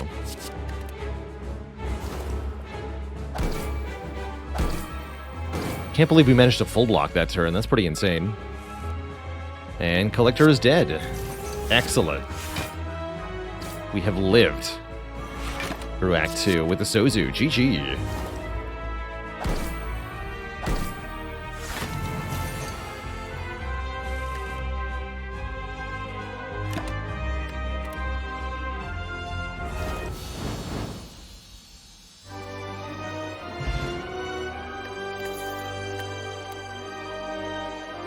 Malaise is a very good way to sap strength off enemies, a great way to shut down the late game foes, especially for Silent. Very nice against the bosses of Act 3 and the Heart both. Don't think we need another Bullet Time nor this Doppelganger. Give me the Malaise. And here's the Black Star. Elites drop an extra relic. We could also give up our upgrades to get more energy, which is okay. I think there are a few good upgrades left. I'd like to upgrade this Malaise, maybe one of the leg sweeps. But realistically, we won't get that many upgrades in the final act.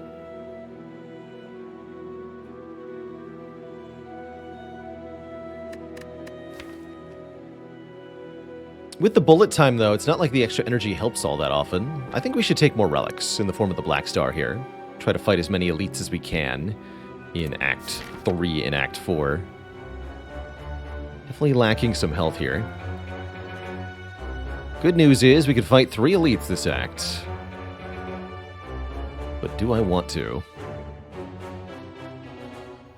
That is the question. Do I want to? Let's go with yes.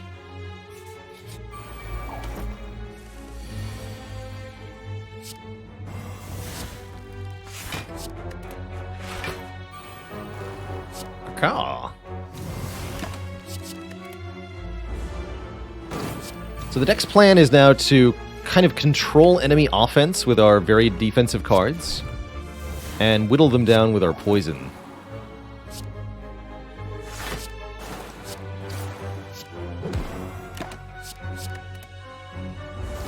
And our thorns. We'd love to pick up a Caltrops power if we found one. I think that'd be a really good addition.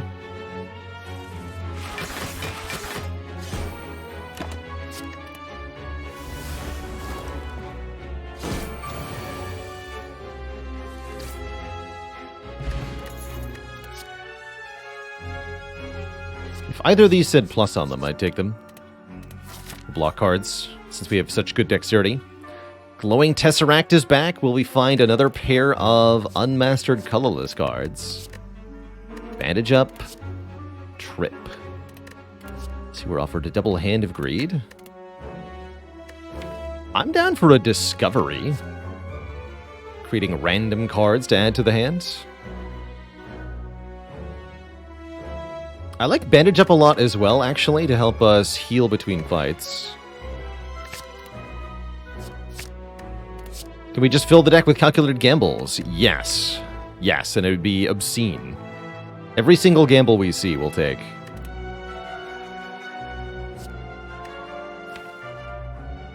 Do I want a panic button? Not really.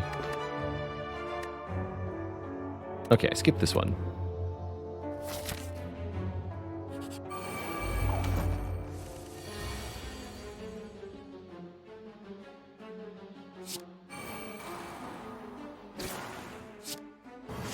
You'll be weak now.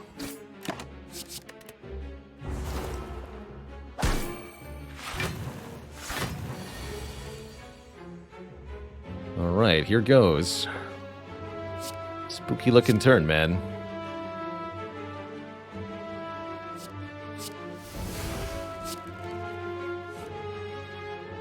This unfortunately does not help me.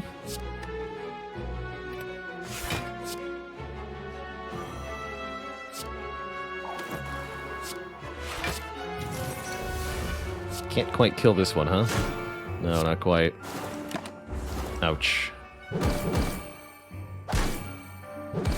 Well, that's what Bandage Up is for. Look at all that healing. Never been so healed in my entire life.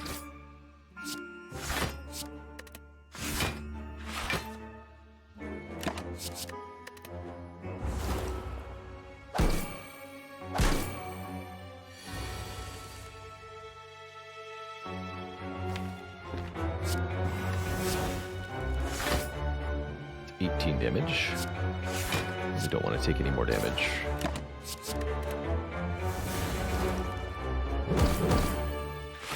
I'll be sleeping at one of these rest sites.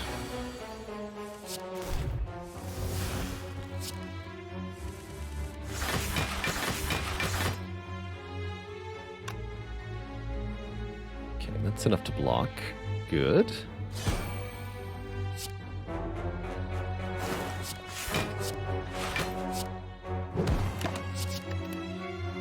We need to all die at the same time, so it's not enough to just focus one down. We need to be craftier than that.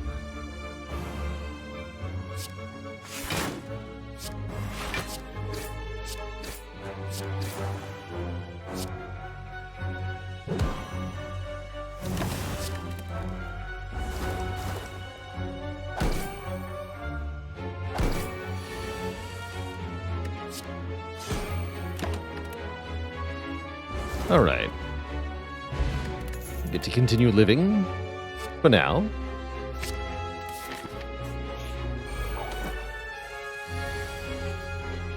Backflip seems pretty appropriate. This fight could also hurt us a bit, depending on our draw next turn. Fortunately, they decided not to harm us.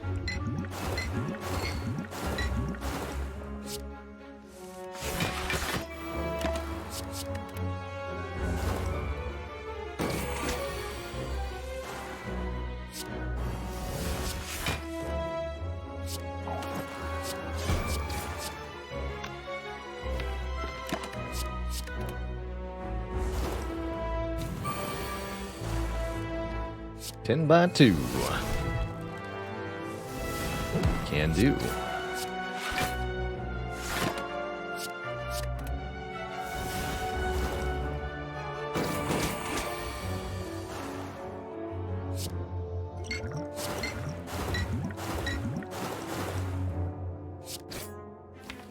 Let's keep backflip gamble. That feels correct.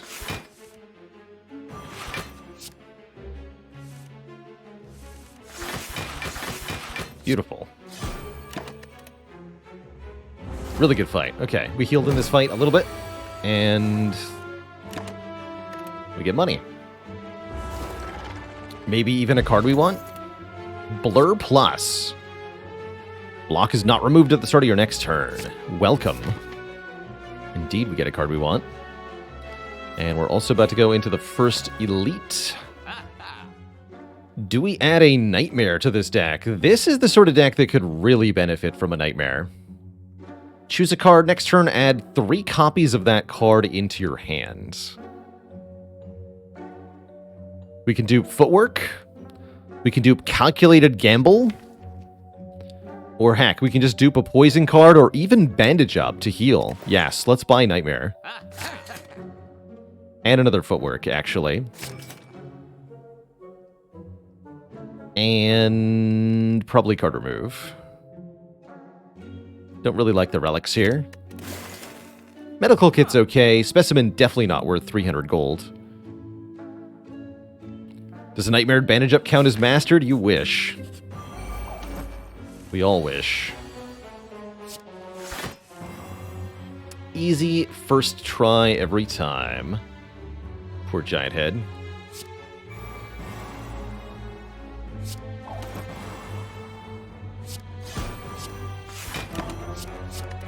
Actually, wait. This one?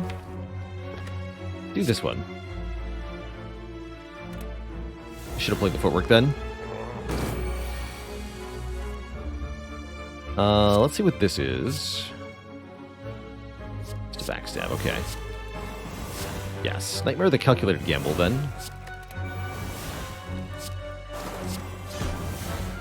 I think that is the play. Why are you still here?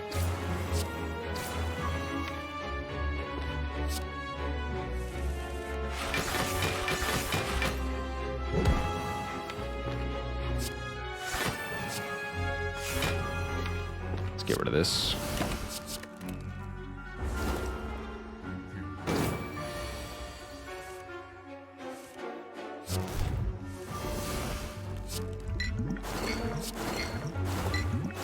And this is another good turn to Blur.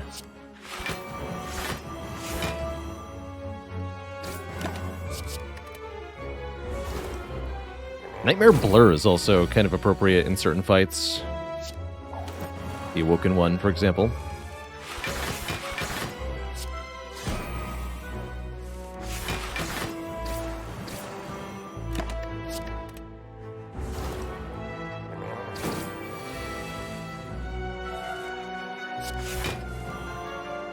Gamba. Blur.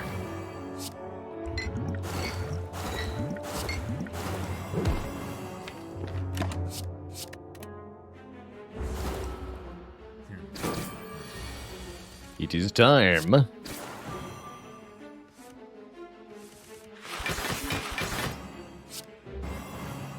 Is it, though?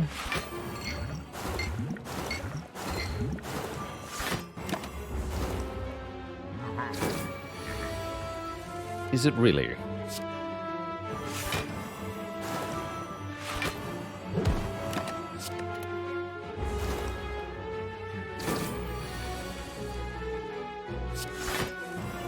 It's Gamba time.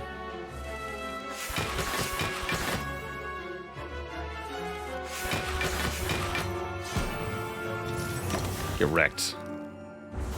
Alright, that was a buttery smooth elite fight. We get Omamori negating any curses we might get. Just past the threshold for Mind Bloom to offer curses. War Paint will upgrade 2 skills, and we could take another Footwork. Although it might be better to take another Bouncing Flask for damage. Seems like we've got the blocking game down. 2 more upgraded defends. That's 4 out of 5 defends upgraded. The power. And we can lose that Bouncing Flask to get a Relic. Or we can lose 52 gold or a Colorless Potion instead. I'll lose that Bouncing Flask. Give me a Relic. Calipers. The Calipers are here. Now we can retain... Now we have all the more reason to Nightmare Footwork. Oh my.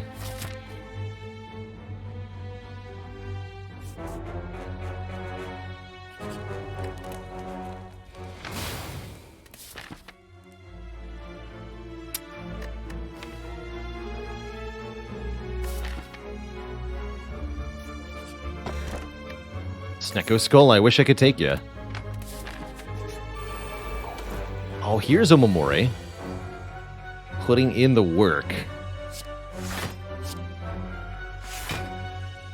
Should have Bouncing Flask there. Malaise for 2 is okay. This enemy never gains strength, so this is a good time to Nightmare our Bandage up for some health. Why get rid of the Bouncing Flask? I'm hoping that we can use the money on something else that's similarly useful. Potentially. I want to keep my options open in the final shop.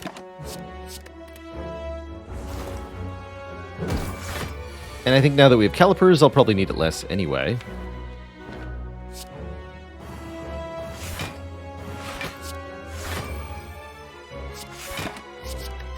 But, yeah, arguably the gold was the better choice, definitely.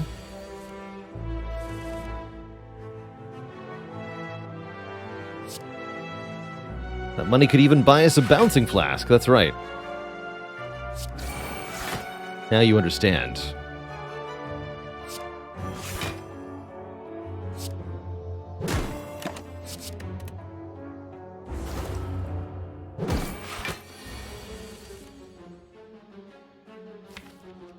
Dang it. Here we go.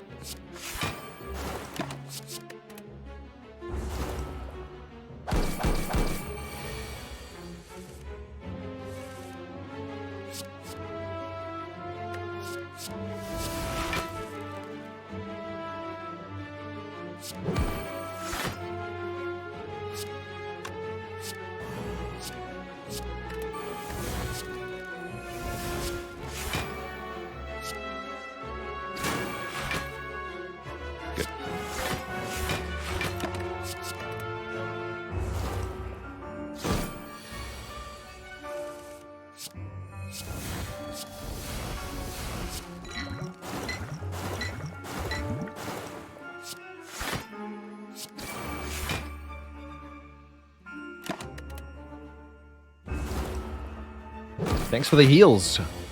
Smell you later, nerd.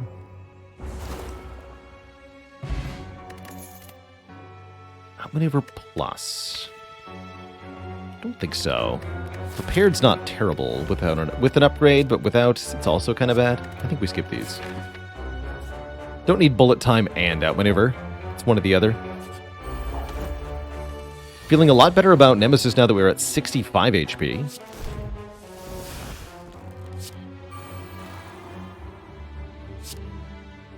Nice. Thanks, Discovery.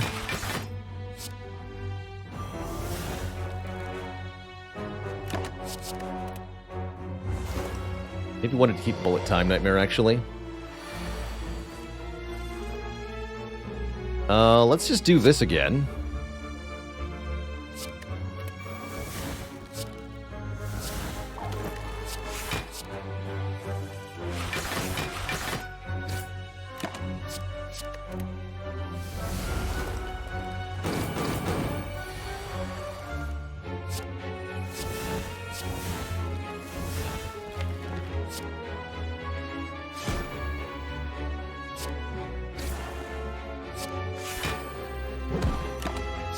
Malaise and backflip.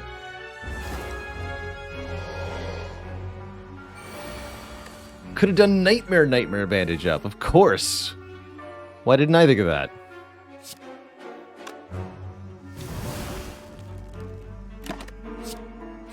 Wasn't thinking with enough nightmares.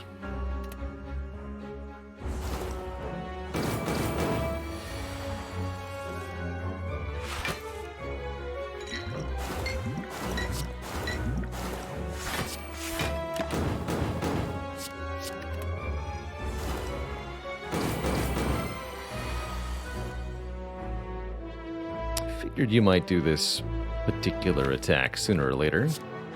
Looks like we get hit by it a little bit. That's fine.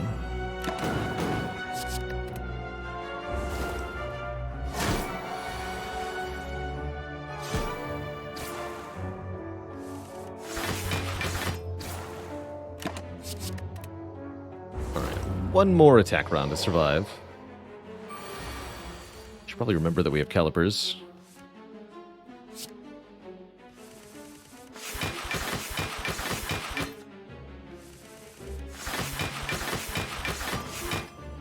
That means there's no such thing as too much block.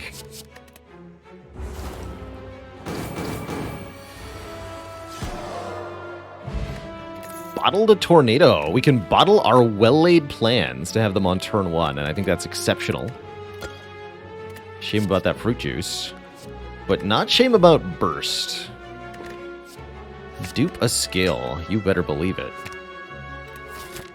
Burst Nightmare. Burst Bandage Up. Many possibilities exist.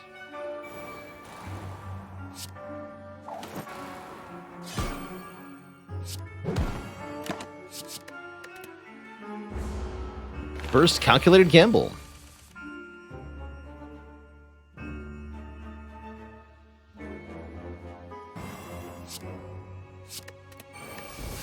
It's true, these are all possibilities.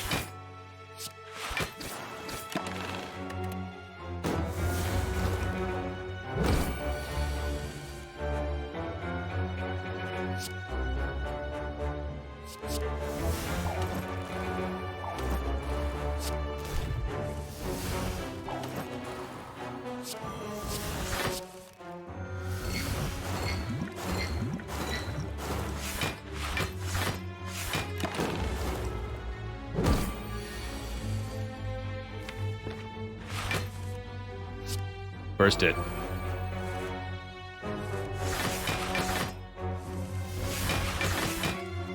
Burst it again.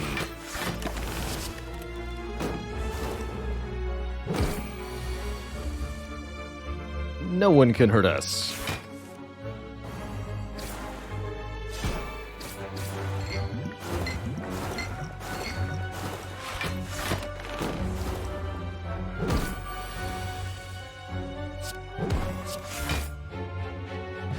Body slam when? None of these, thank you. Let's take one last event. We haven't seen Mind Bloom yet. How about the Merchant? How about that Merchant? Oh yeah, that's what I was saving for. Right. Why didn't I couldn't articulate it earlier. Why didn't I pay 50 gold for to save Bouncing Flask? The answer is I wanted to be able to buy Bandage Up if we saw it in the shop.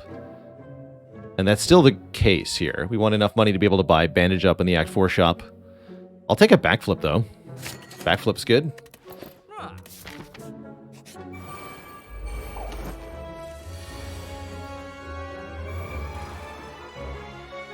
Gigantic daggers.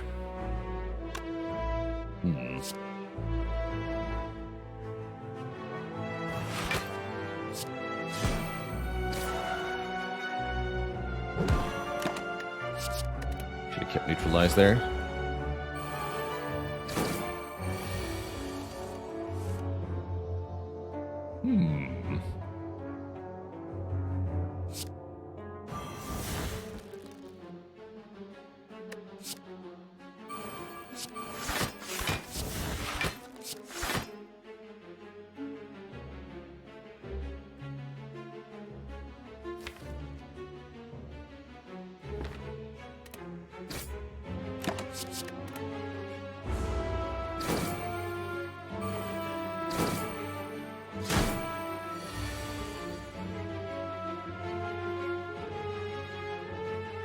Defend, then Deadly Poison, then Footwork to make Blast free.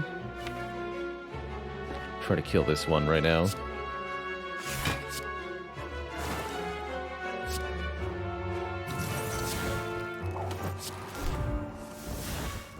Okay. Don't love it. If we don't kill this dagger is actually quite terrible. This might be the time for the colorless potion, as this is pretty disastrous otherwise. Yeah, let's do it. Impatience draws 2. That didn't help, though. Dang. Ouch. I suppose. We save more health by weakening you. Yeah, that's not great. Let's keep these two. Means we wasted the deadly poison, too. Ow. Shoot.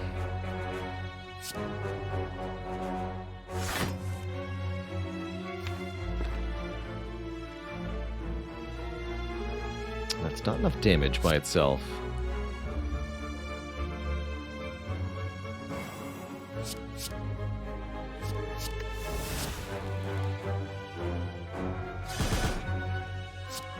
This then.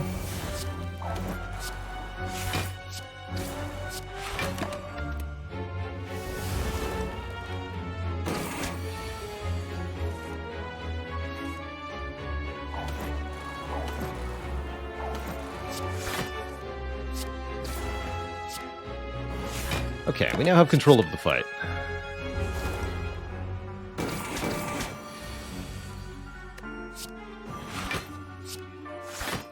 Calipers to work.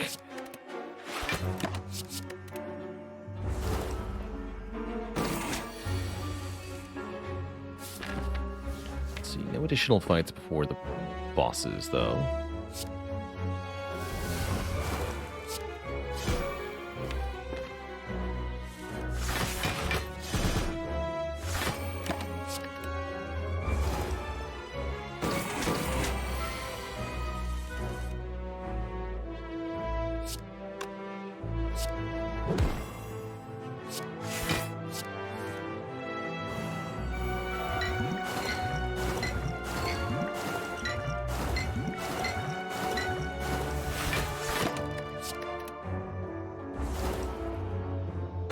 Yeah, no daggers for this Rupto.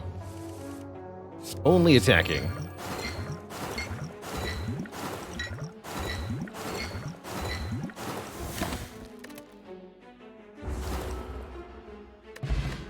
Strawberry for 7 health, and a Thread Needle for 4 plated armor. Those will definitely help us out. Also, a Noxious Fumes Plus to further help us scale the poison. I like it.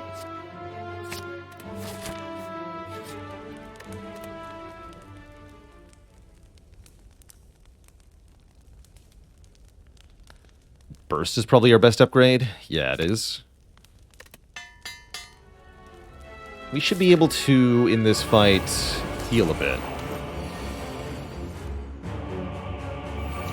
We do still play our defense powers in this fight, even though the boss gains strength with every power we play.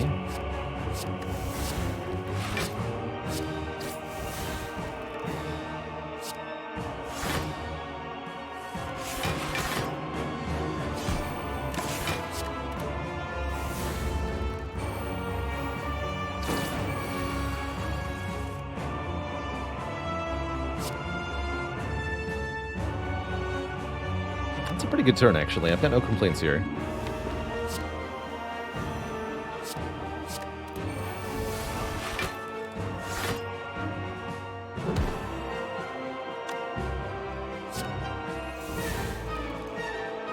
This is 31. Yeah, play this then.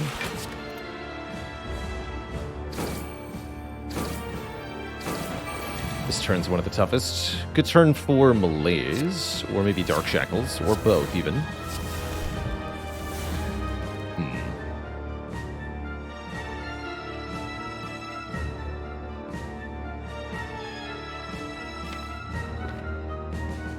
So much for healing.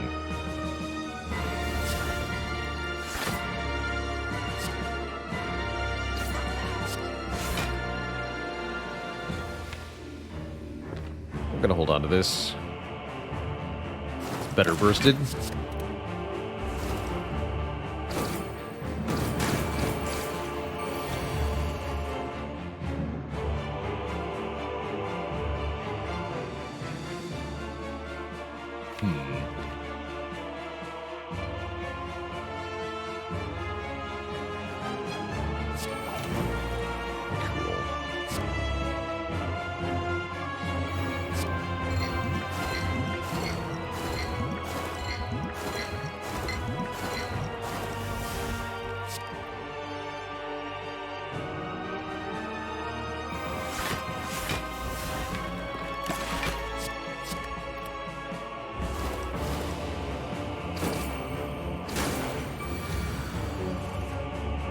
To the multi-hit already, huh?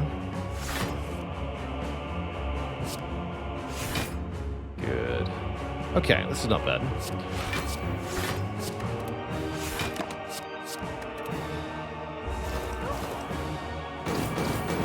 Bit worried about the shield and spear fight, based on how long it took me to kill those cultists, though.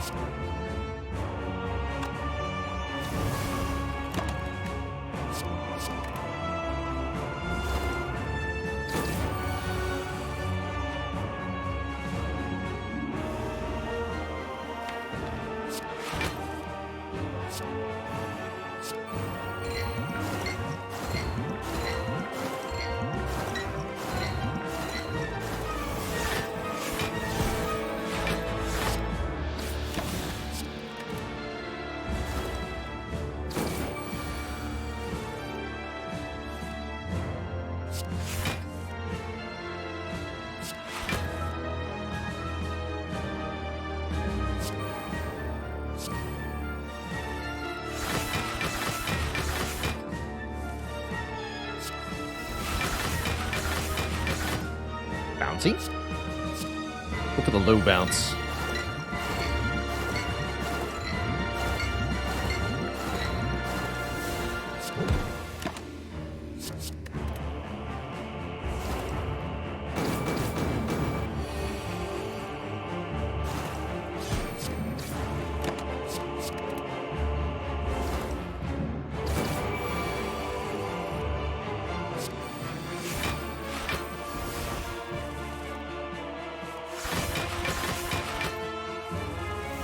Flask height based off the cursor. Yes.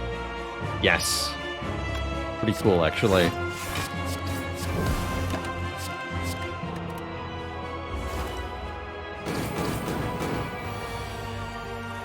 Alrighty. More blocking. Welcome to phase 2.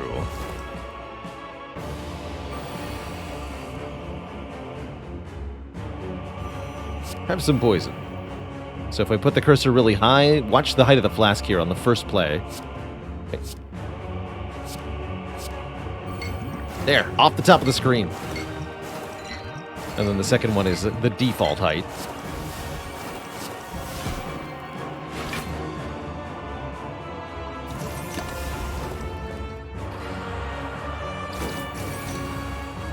From the high rope.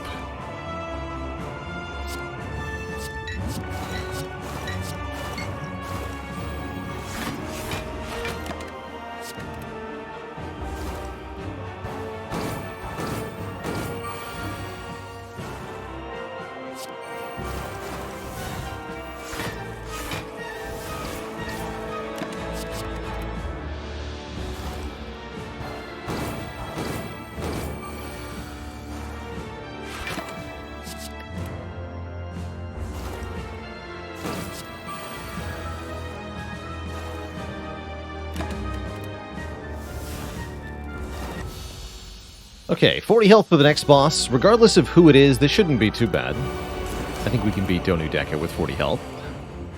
With bottled well-laid plans, certainly.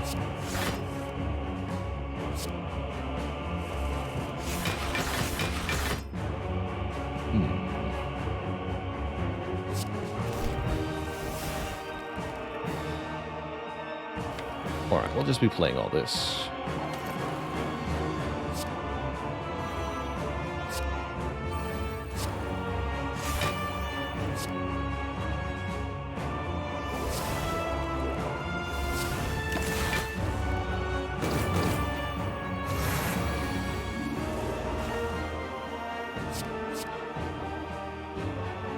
Heel hook is okay in this fight.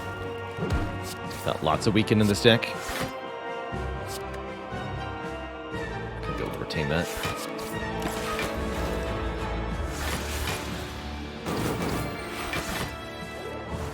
Oof. Knew we'd have a bad draw eventually.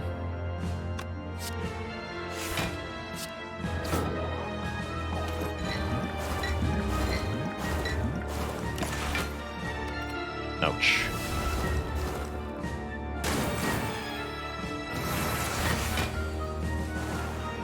Here we go, though. We can burst some block. And the calipers can take us away.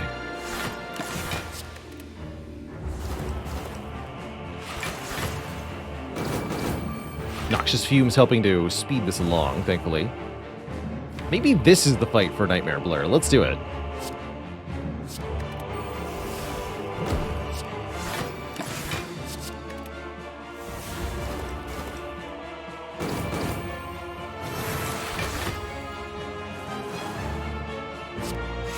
Retain my block forever. Excellent.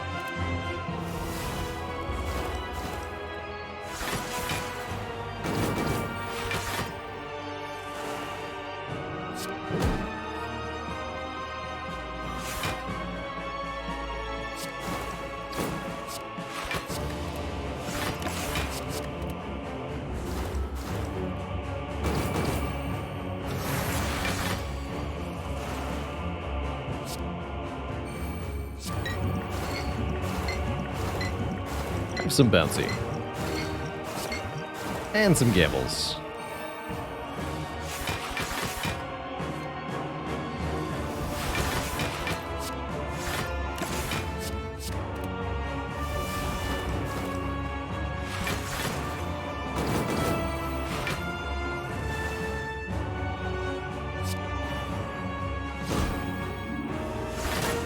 Can we kill Donu this turn? Prevent a strength buff? Yes.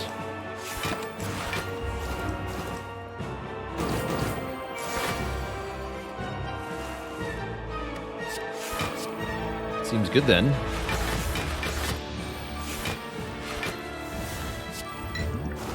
Seems like we win.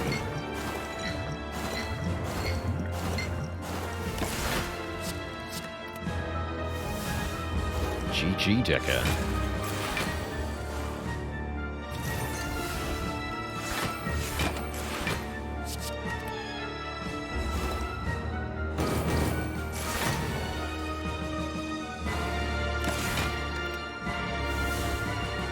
Alright, we've made it to Act 4. No Mastery candidates in this deck, but it's been a cool run regardless, so I am pretty happy with it. Have I been here before? Is this the source of all these feats? We're missing 15 hit points. That, to me, justifies a rest over, let's say, upgrading the other footwork.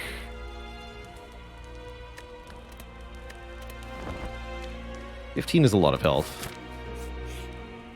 And hit points are worth more than most of the things in this act. What about one more footwork? What about an acrobatics?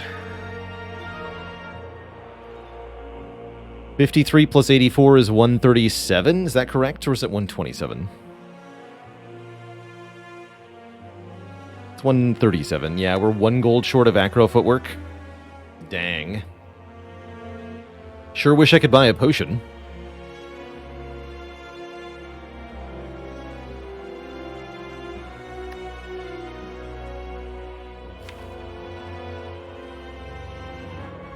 I guess we take one more footwork. You haggle with the merchant? You can in Wild Frost. Pretty cool, actually. Oh, right, 7 energy.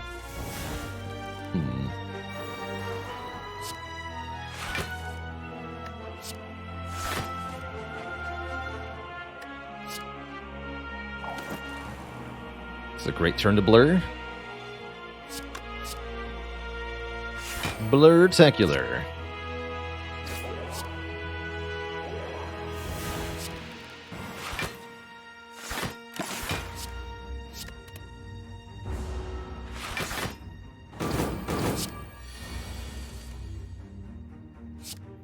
What are you? Malaise. Excellent. Shut you down forever.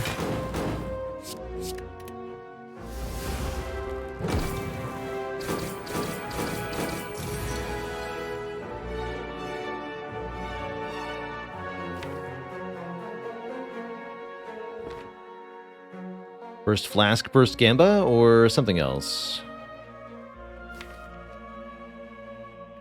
Could Burst Gamble first. I think we want to Burst Flask, though.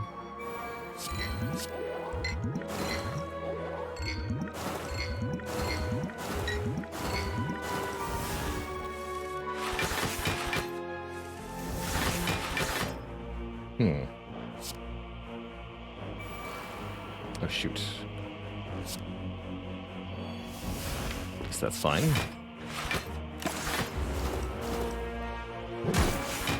Not in love with that turn, but it's adequate. I haven't nightmared anything.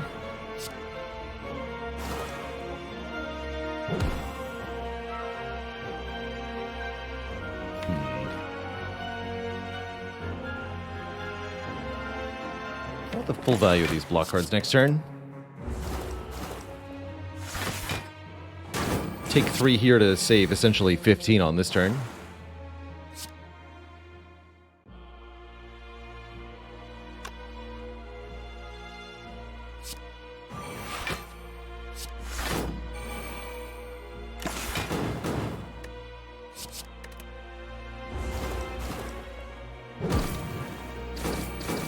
I need full health per heart, but I really can't afford to lose much more here.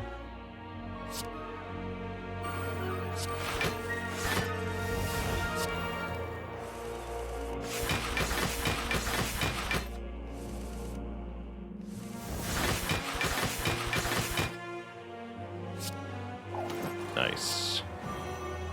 Alright, Nightmare Poison Stab, just because we can. You are gonna die next turn, Spire Spear.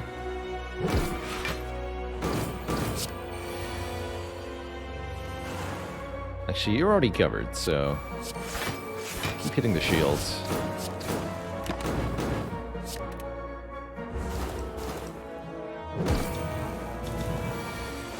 Here we go.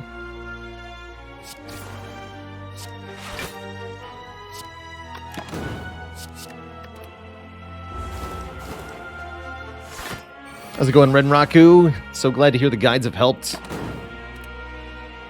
Welcome to the channel. Don't forget, we get 2 relics for beating these nerds. We get Blood Vial, meaning we're only down 18 health, and Whetstone will upgrade 2 of our attacks at random. Also a Caltrops power for the heart. That'll help quite a bit, damage-wise. We also have 2 dexterity.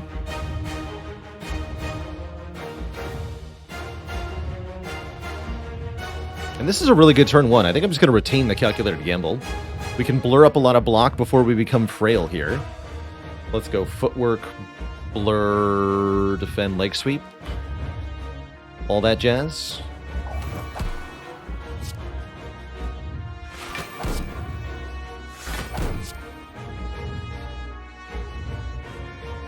I think it's okay to play the Leg Sweep now.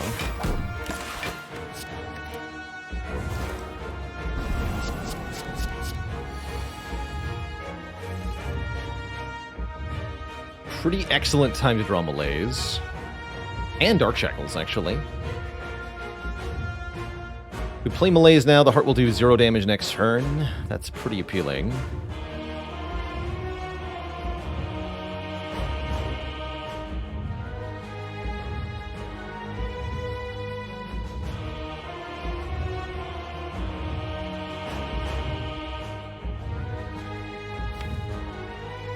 We have Dark Shackles for the second multi-hit.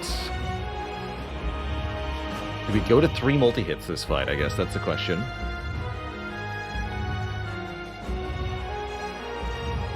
You play Bullet Time, Malaise will be free, of course.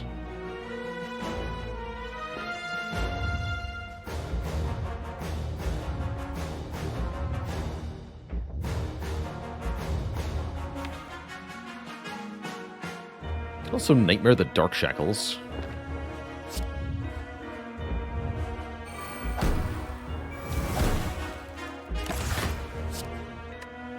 Yeah, keep those.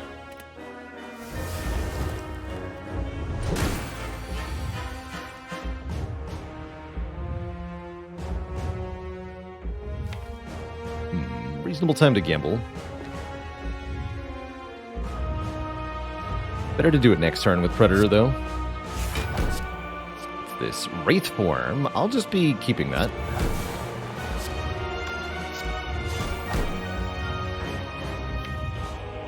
That's also a reasonable Nightmare target. Yeah, hold on to that.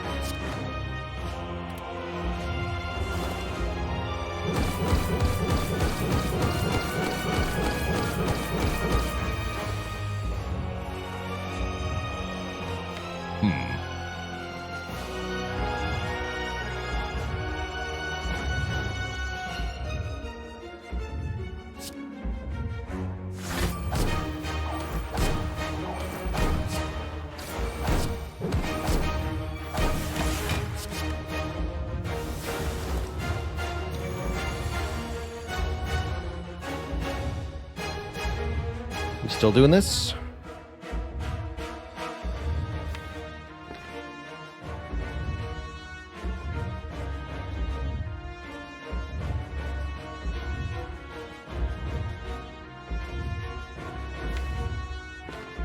Yeah, I think we are.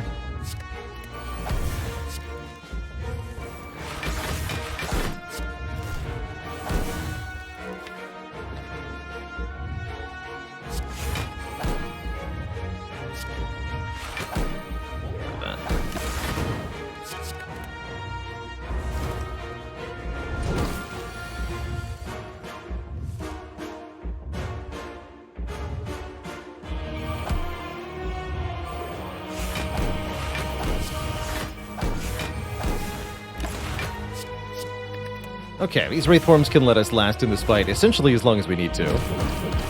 And here we can now use the Poison and Thorns to properly wear down this fight without any fear that our timer is going to run out.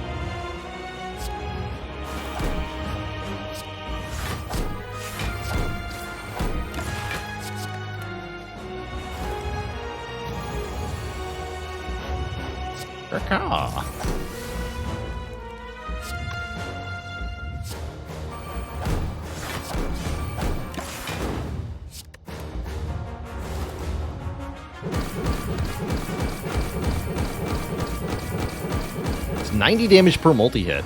It's quite a lot.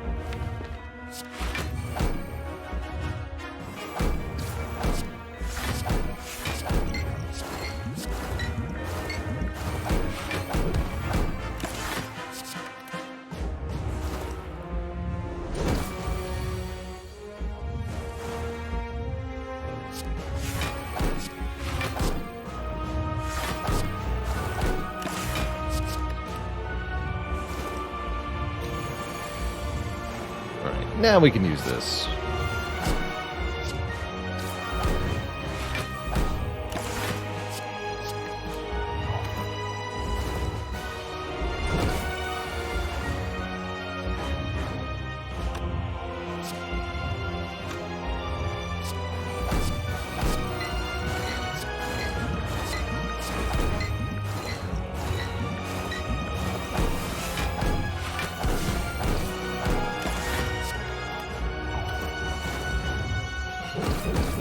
GG, Mr. Hart.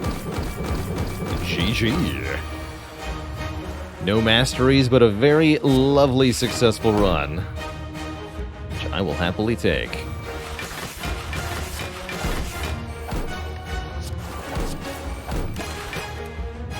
Bye-bye now. So Zupect worked out after all. GG. Lady Ravenclaw 666, thanks for the Prime sub. Welcome to the Cozy Sub Club.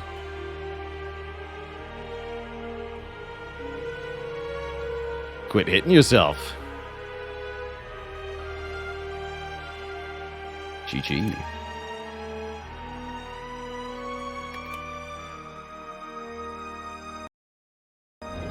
Say thanks to your son for me, Steve with a B.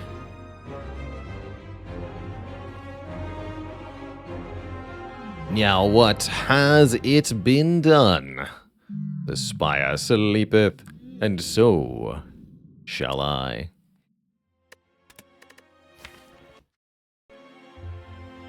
Good times. Are tough bandages a silent specific relic? Yes, these can only be found on the silent, along with their counterpart Tingsha, which deals damage to a random enemy whenever you discard a card. Don't think we're done in the Spire yet, Twitch chat. We're going to be doing a Defect run next, but I do need a break before that happens. Going to refill my water, stretch the legs a little bit. Back in a few upon my return. One more run up the Spire, everybody. Please, don't go nowhere. Back in a few.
Alright, my folks, we're back. Thanks for all the support while I was away. Gutsy Bat with 7 months. Wahoo! Corking with 5 months. And Luke Dorf with 10 months of support.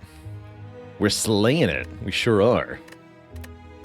As, of course, the robot.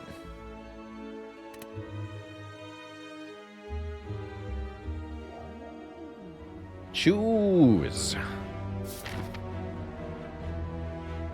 What did we master last run? That silent run did not master anything.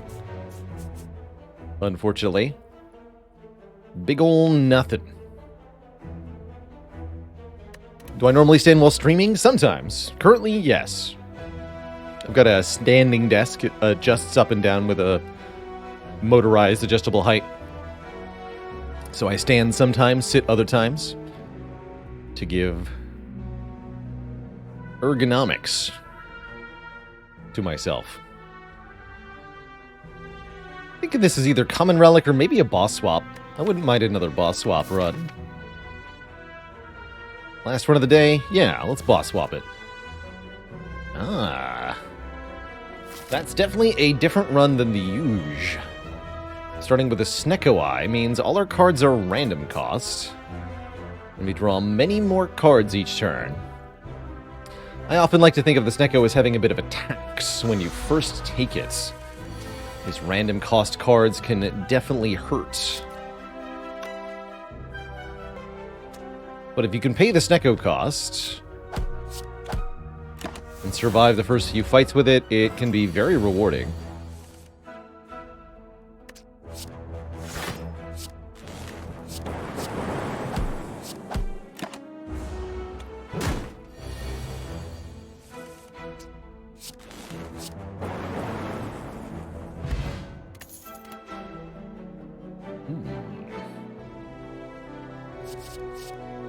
Meteor Strike, Hologram, and Sunder. That's right.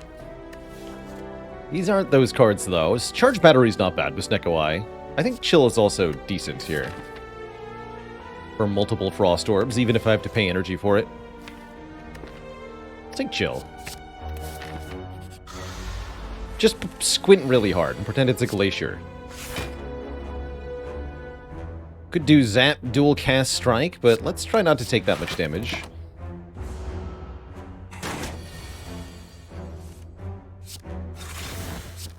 Behold, Glacier.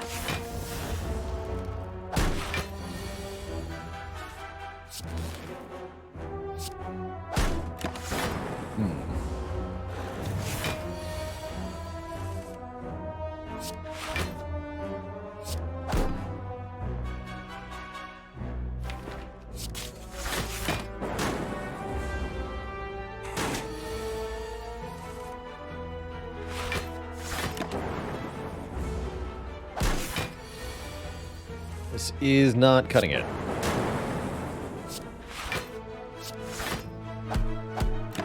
Ow. Like I said, the Snecko tax. Don't worry. We'll get the good cards. Take an Equilibrium. That says 2 on it. Surely that's a good enough reason to take it, right? Surely. Let's take a whole bunch more combats here. The more card rewards we can look at, the higher the odds are that we find something particularly useful.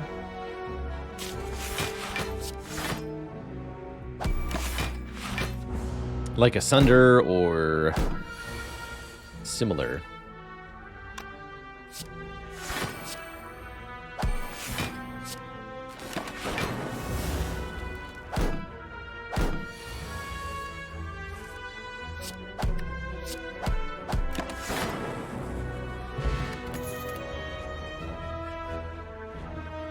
Streamline? For lack of anything better, sure. Yeah, Equilibrium with Snecko is kind of a 50-50 sometimes. I just like it for being a 13 block for 1 card at the moment. The fact that it retains I could take or leave. It's mostly just about that block.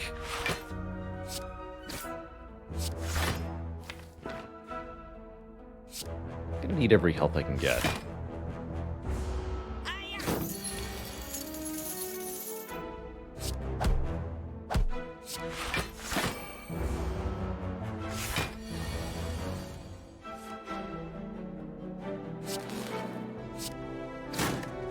Good.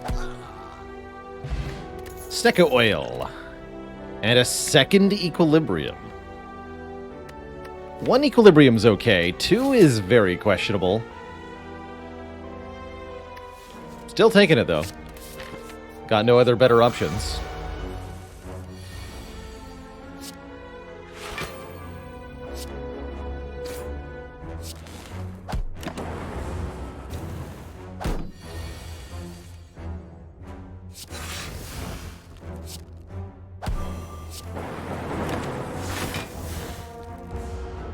Build your own Sneckamid. Gambler's Brew's pretty good. Cool-headed does stuff. I could try reprogram. Bad with chill, but good with other stuff we can do. Let's take a reprogram.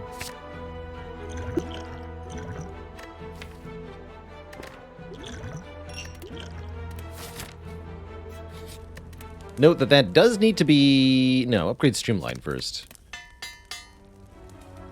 If this elite is Gremlin Knob, we might have a problem.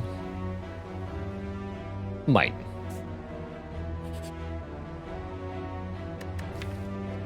Yeah, I'm not doing that. Not a Gremlin Knob. Easy peasy. Never had a problem in my life.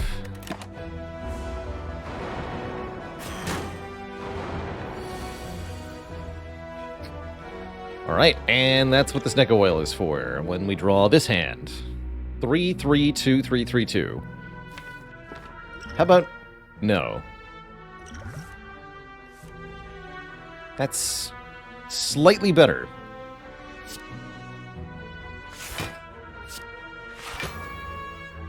I'll take it.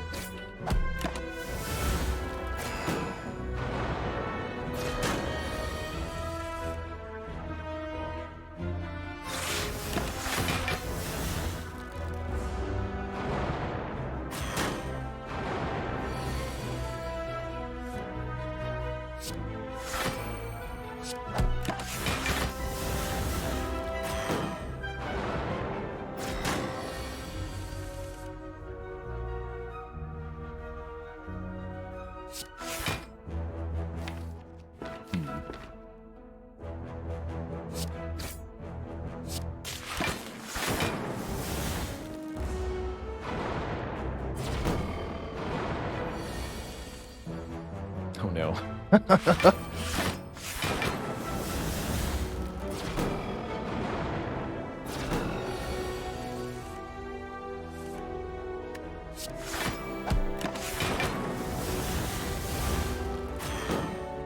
Just a base 7 draw per turn is so good in this fight. Really don't have a lot of worry here. Thankfully.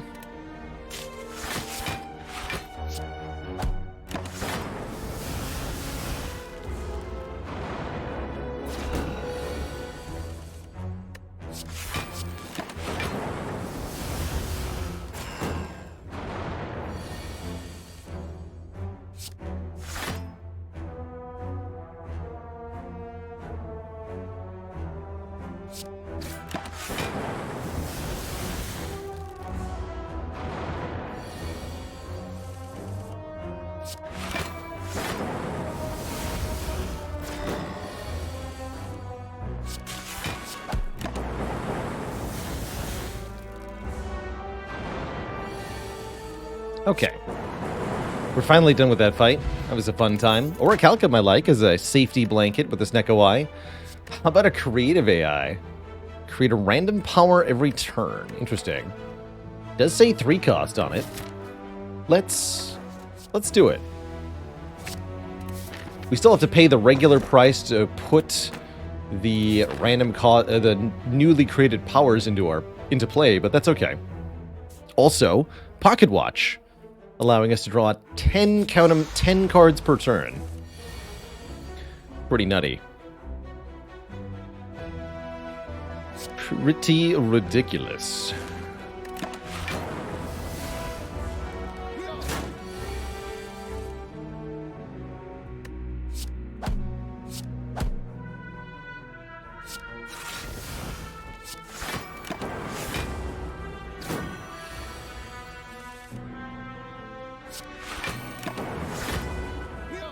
Just retain your hand and wait.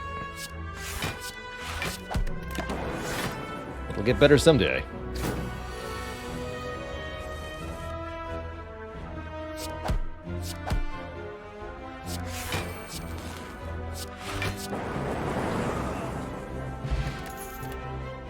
Consume. Consume, huh? Okay. Ah. Scrape is back. Scrape Snecko is a fun time. Orange pellets. We play a power attack and skill in the same turn. We can remove all of our debuffs, including confusion.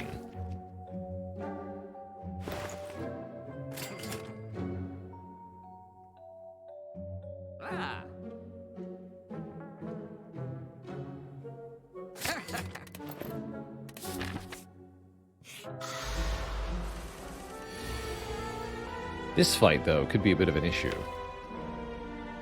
We don't actually do damage all that well, so Gremlinob seems like a bit of a problem.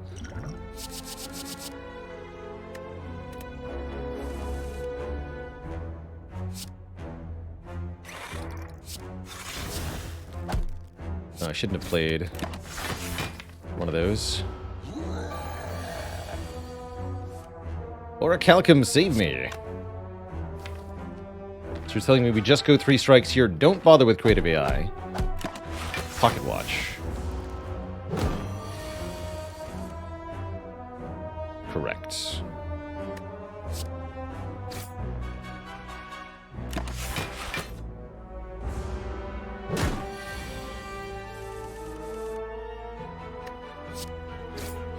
Not bad. Stone Calendar does damage on turn 7. And Glacier is amazing. Alright, now I feel good about the consume. Okay, reprogram is the odd one out now. Gremlin Wizard. Spooky.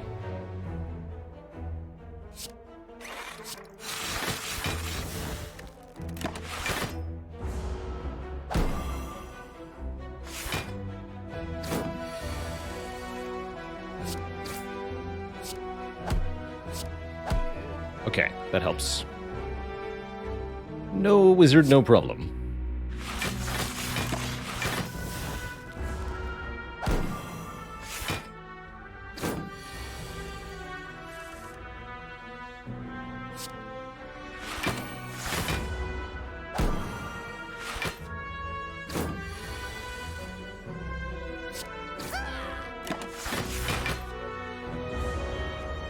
Your doom approaches.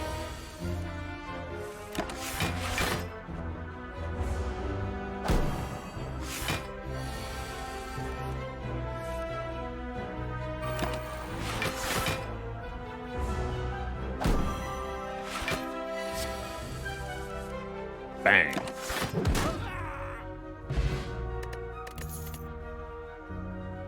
And we don't need these. Alright, last fight. Us versus Lagavulin. Lagavulin versus Creative AI and Stone Calendar is a losing matchup, that's for sure.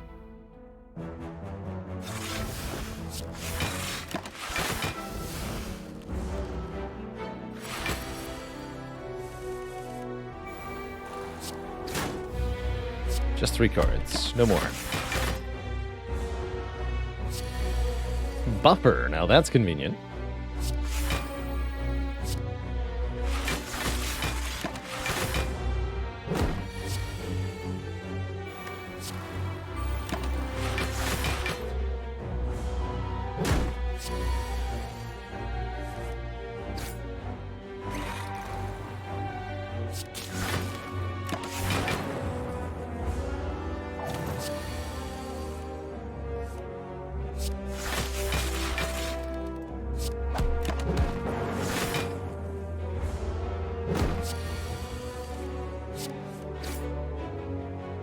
Smooth as butter.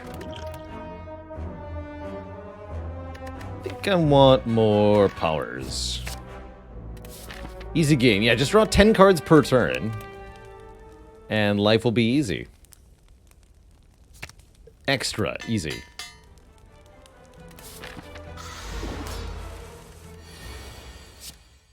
Well, looks like we're beating Hexaghost with Creative AI. Which is fun. Oh, hello. Actually, what if I do this?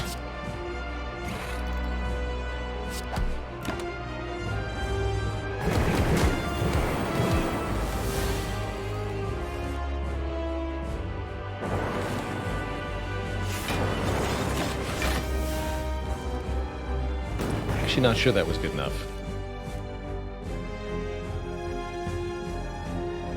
Oh well.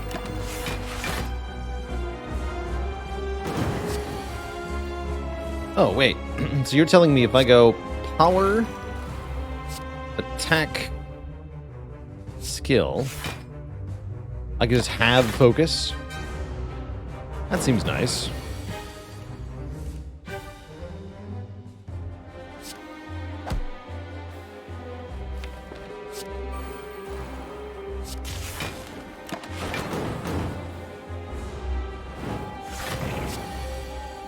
Well, it's so nice that I'm going to do that again, in fact. Power, attack, skill.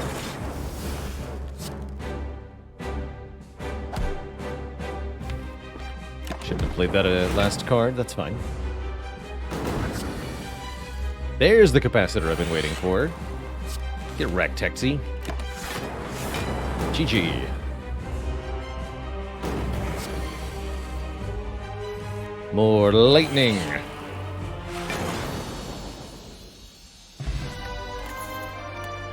Nicely done. Hyper Beam, Fission, or Seek. Hyper Beam really solves the problem this deck has, which is that we don't do damage on turn 1 or turn 2 or 3 or 4. Sometimes we do it on turn 5, but there's usually a cooldown afterwards. So getting some more damage cards seems pretty helpful. Can lower our focus, although we can also restore that focus too. I'll take it. Start with a Plasma Orb. Transform all of our strikes into Fens. That's actually very good. Or get additional energy. Transform all of our strikes into Fens is very strong here. 8 random cards with the Snecko Eye can be very strong. What is in the box? Echo Form is in the box. Some other stuff too, but mostly Echo Form. You'll love to see it. Lots of orb cards too. We should definitely remove her program at this point.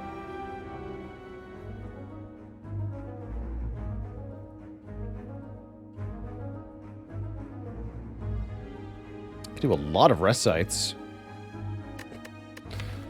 What upgrades would really matter? Hyper Beam would really matter. Turbo upgrades are kind of okay. Doesn't seem that important, actually. Not as important as removes are.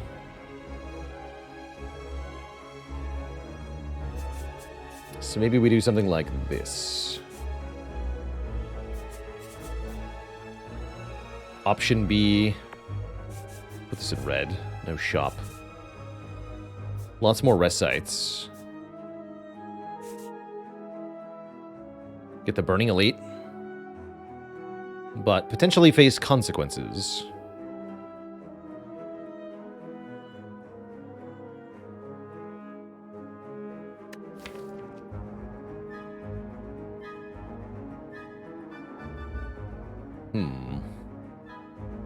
Can also lift at rest sites, although I'm not really excited about that.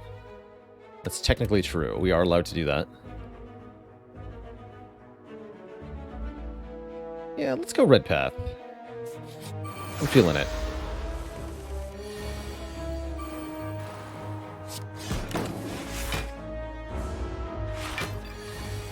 Yeah, lots of good relics.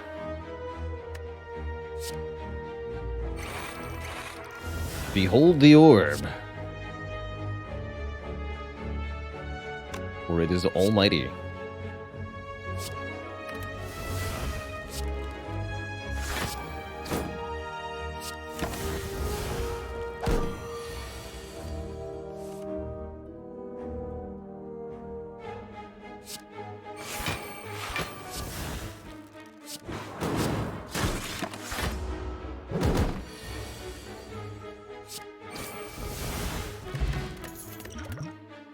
Hologram, one of the best Neko cards there is. Let's just put a card from the discard pile back into our hand, regardless of what it cost.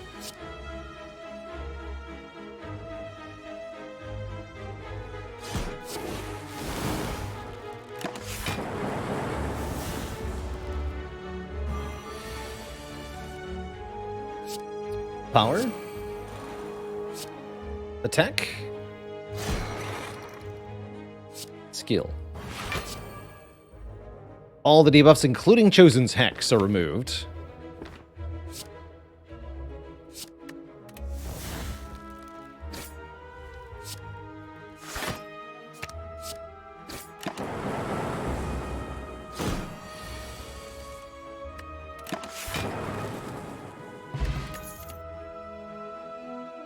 Nah. Hey, we can get rid of a program without having to go to a shop after all. See you later, reprogram. And see you right now, Red Mask Gang. By right now, I mean see you later.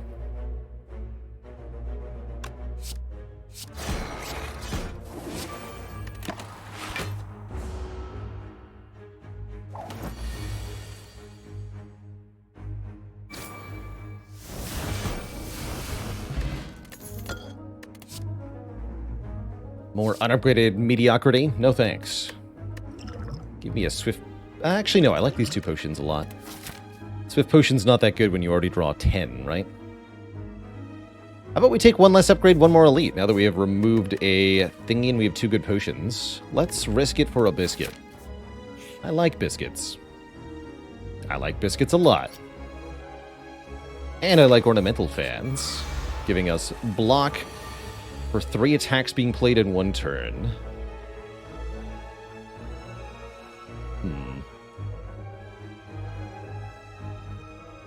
Actually, Doom and Gloom Creative AI chill is not bad here. Although I sort of want to have random costs. So, let's just go Glacier Doom and Gloom.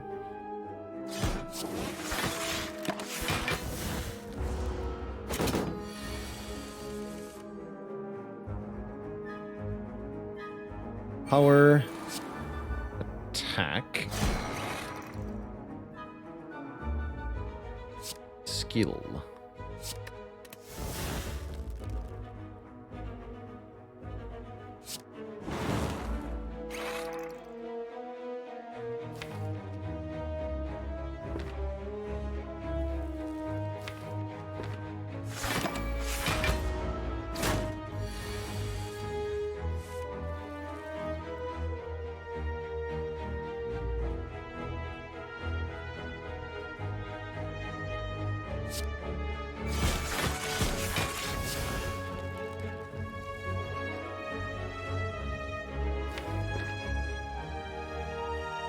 Streamline. Actually, full blocks on its own. That's good. Let's Tempest 2, though. Need the damage.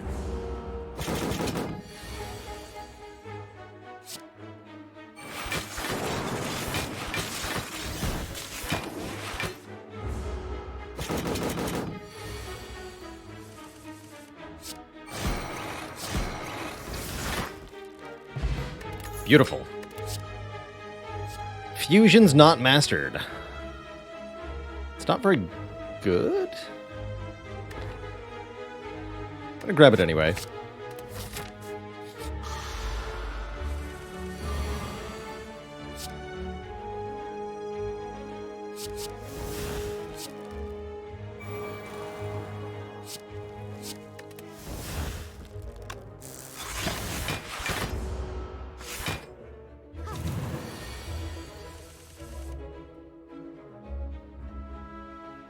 So we go attack,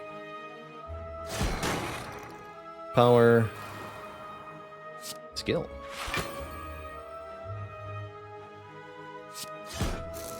Need that turbo. Still take a bit of damage here. Maybe wanted to use a potion to prevent that 5? Maybe.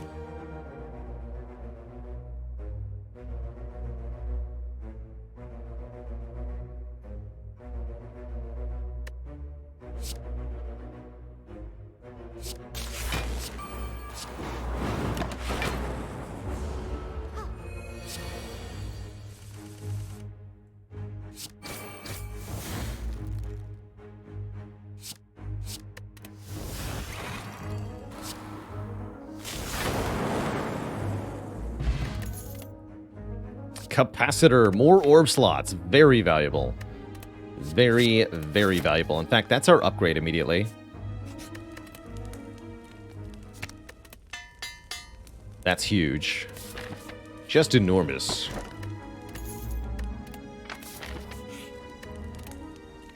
And we're also going to upgrade, maybe aggregate? Let's do this.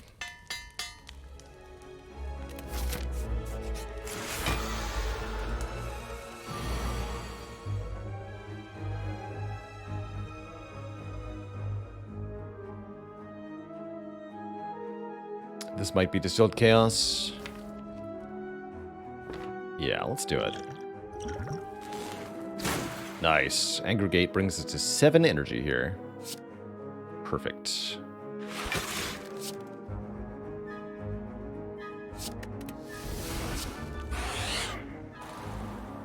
No debuffs for me.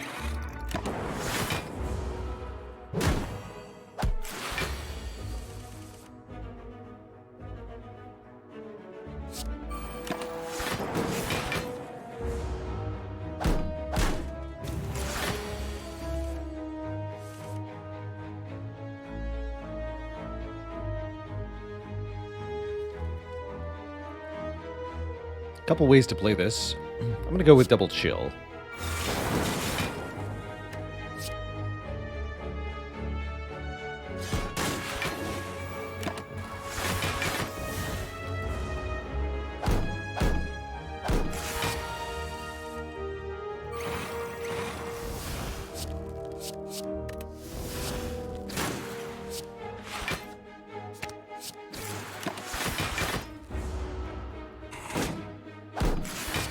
Seems like things are well underhand.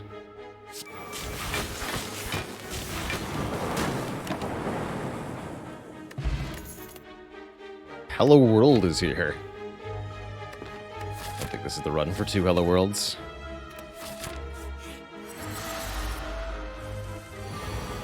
Not today, world.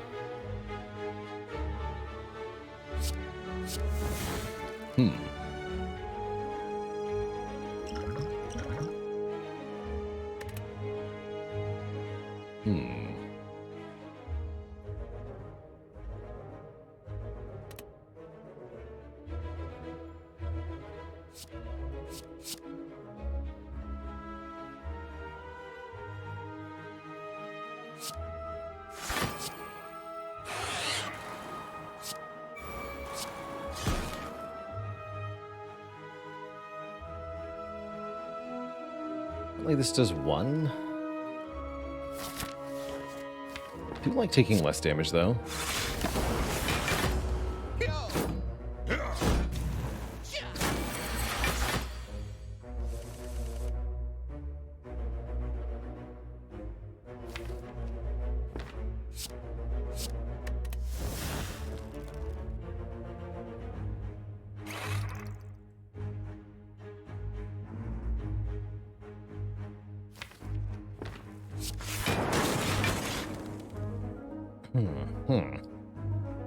So if I want to draw all 10 of these cards, I have to not play any more cards. Watch. We become vulnerable, but I can remove that vulnerable. Although one wonders why I would bother when I can also do this.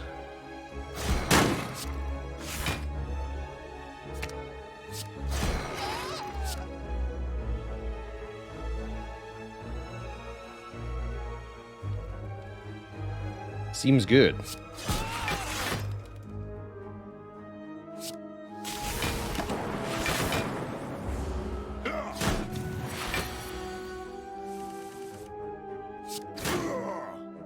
Nice fight. Bird-face turn. There we go. I was hoping we'd see this thing this run. Huge reward for taking the creative AI now. The bird-face turn healing 2 hit points per power means we can go to full health in essentially any fight simply by playing more power cards. Excellent reinforced body, by the way. Let's upgrade to Hyper Beam. Meant to upgrade that earlier.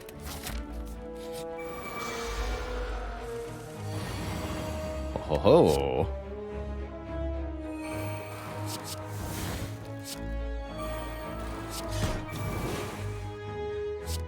Well, hello, world.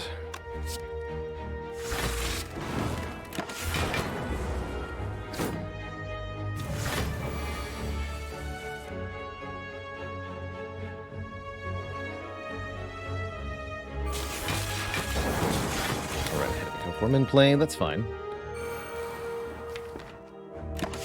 Stop there. Now you attack me. Of course.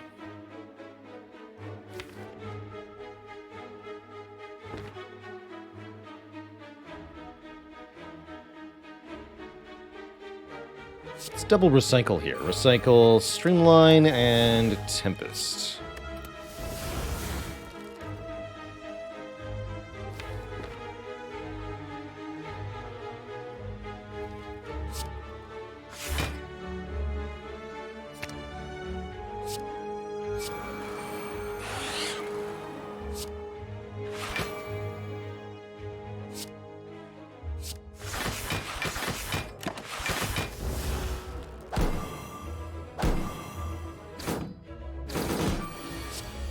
You think I care about the debuffs? You have not been paying attention, fat gremlins.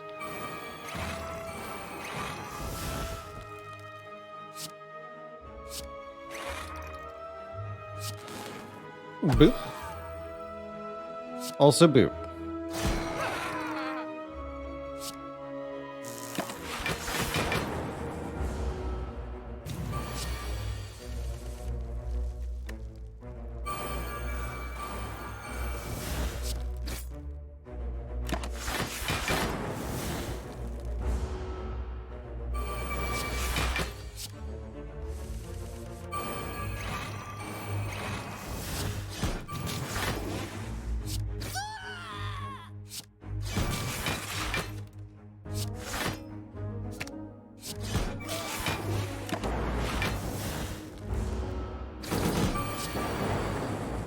Excellent.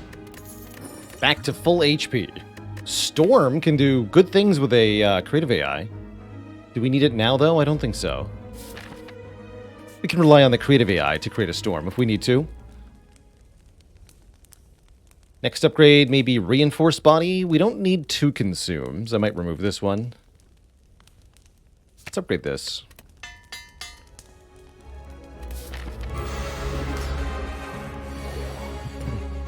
This should also be a pretty easy fight with the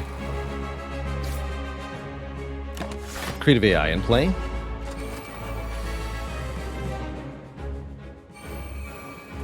Especially if I get to double creative AI turn 2. That seems good. So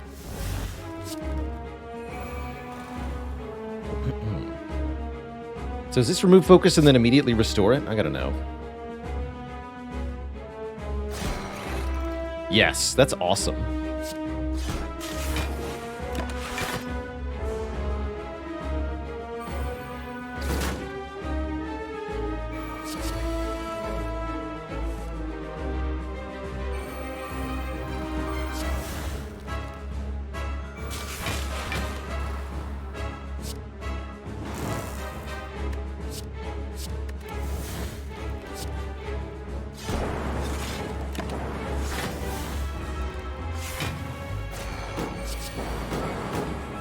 Perfect buffer timing.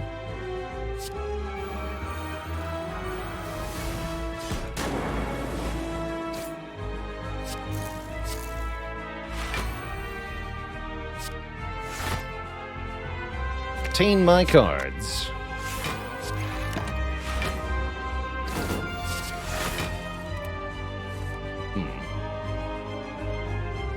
Sure.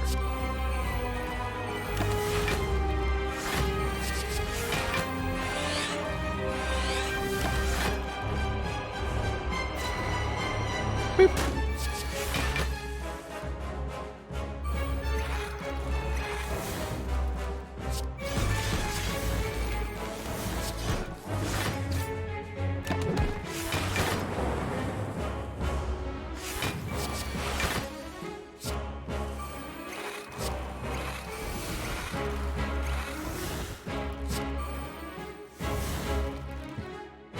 And zap.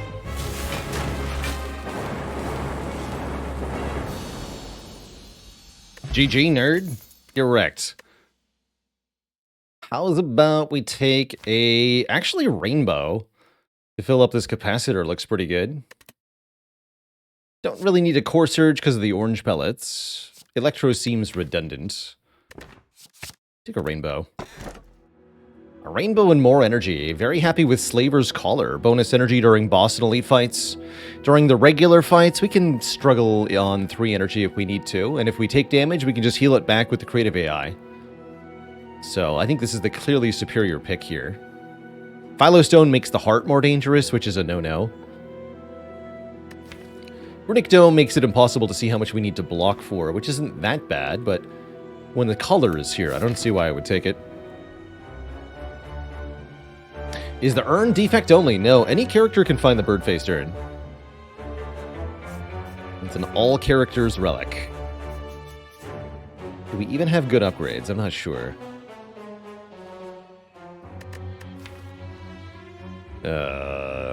Rainbow? The other consume? I'm going to remove that consume. Yeah, it's just particularly good on defect, but it's not exclusive to the defect. That's correct.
Oh.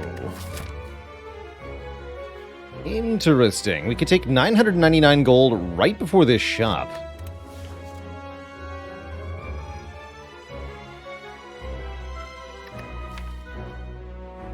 Deal.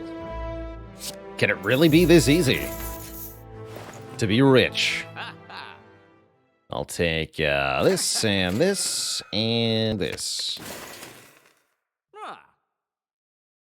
How do we feel about the secret technique? It's not terrible. I don't have it mastered, so I'm going to grab that. And that's all we want here. Not mastering normality? Did it long ago. Was too easy, in fact.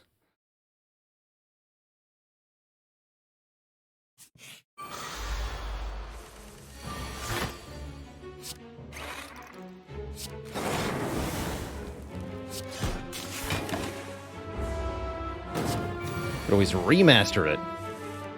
Like it's a Disney classic.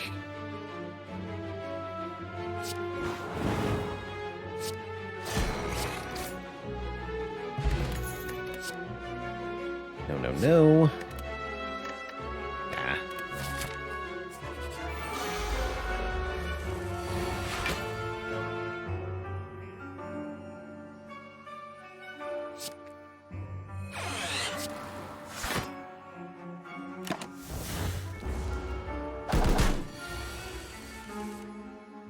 Excuse you.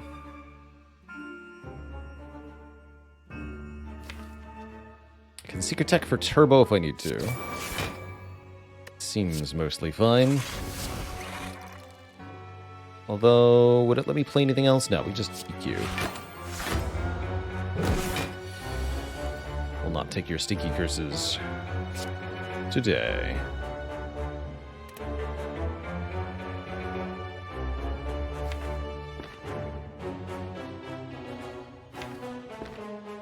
Do this.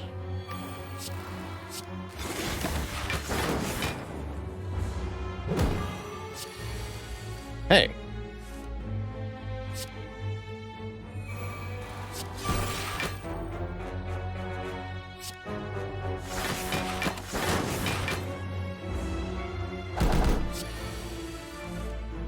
Bad.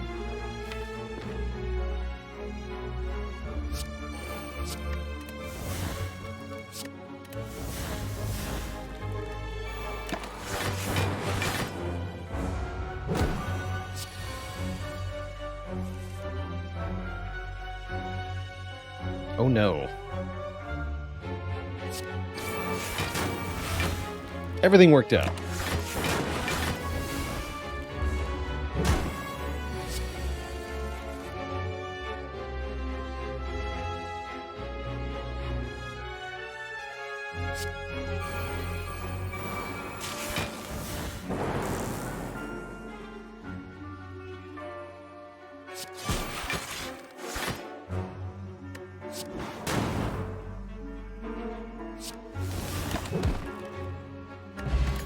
Everything worked out again.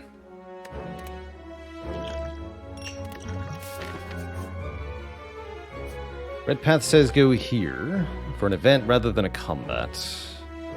Seems fine. Wasn't I supposed to go to that other shop? I was. Yeah, I was. That's fine.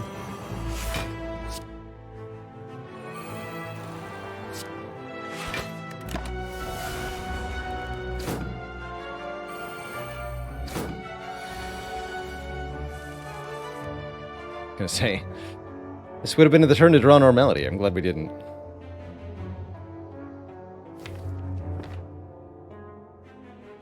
Two cost plus 3 energy.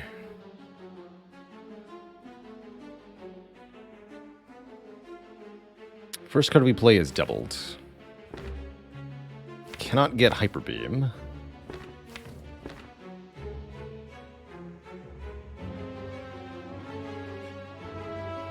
Does Clockwork Souvenir prevent confusion from Snecko Eye? No.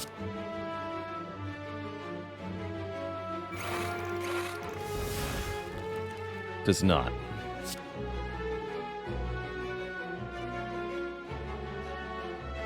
There's definitely a lot of damage headed our way here, but there's ways around that. Guess I'll get Recycle.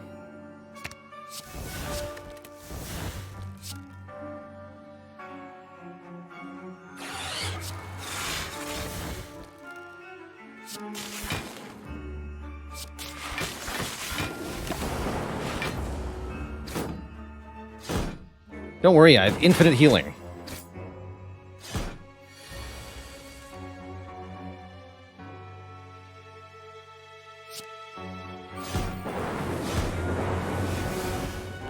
Easy.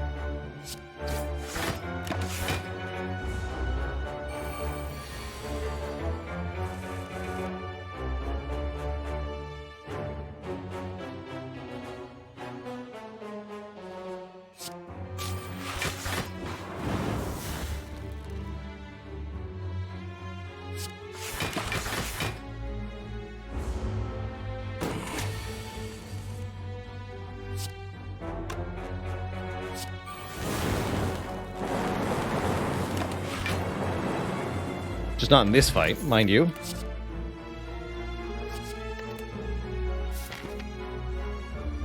It's fine. You ignore the shrine. Who needs a stinky transform? Not me. That's for damn sure. Goodbye.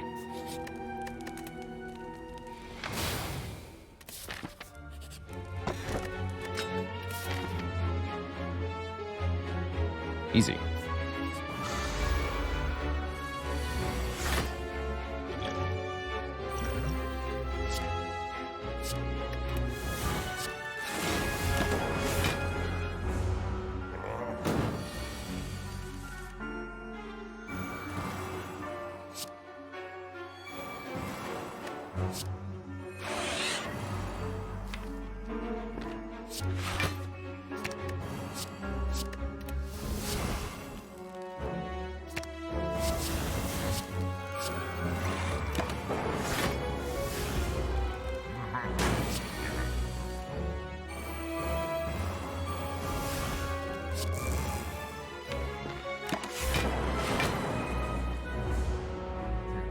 What?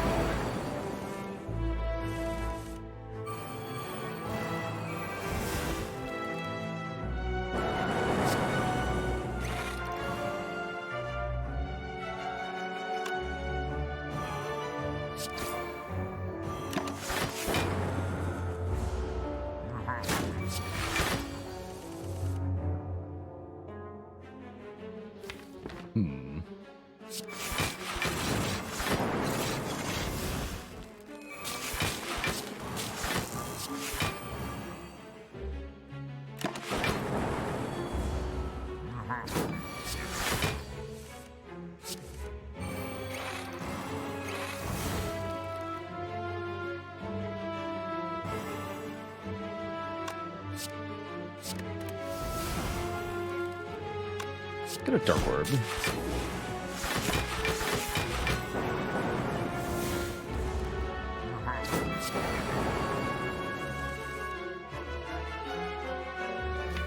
And then evoke it immediately. Easy.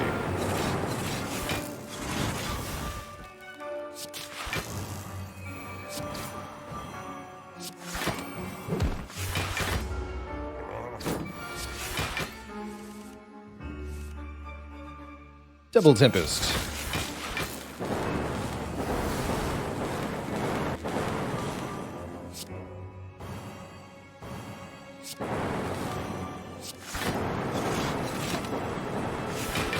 Giant head evaporated. Peace pipe is here. Okay, easy. That's why we didn't get rid of the normality. I was just waiting to do it here. Obviously.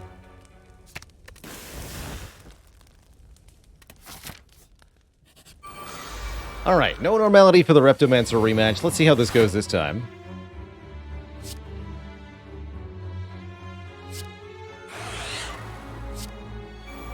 How about 8 lightning orbs? Go!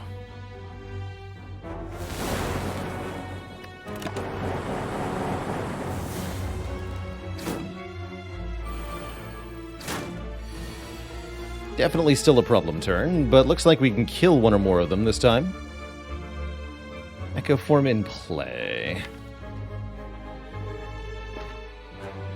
Double equilibrium then.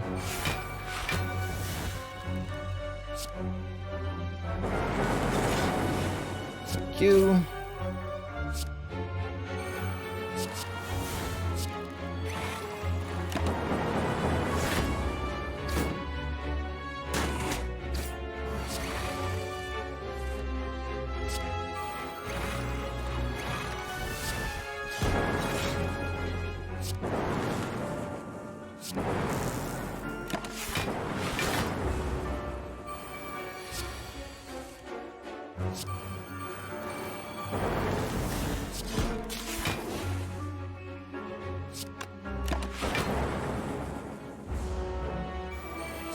Commence the blappening.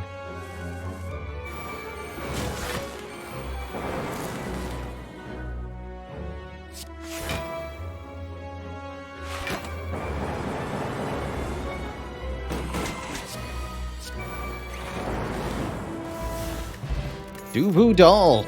Could have had strength if only I'd thought to keep it. Bummer. How about a multicast? Invoke our next orb X times. That sounds more useful. Is Bias Cog unbelievably OP? Yes, it is so strong. It's not even really fair.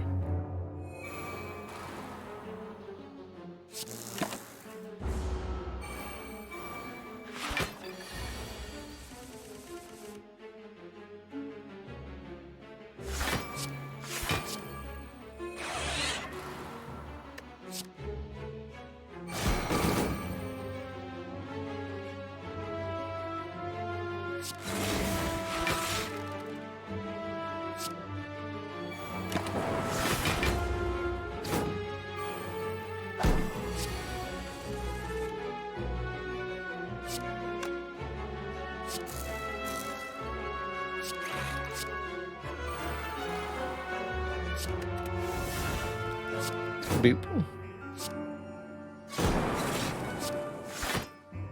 Double boop.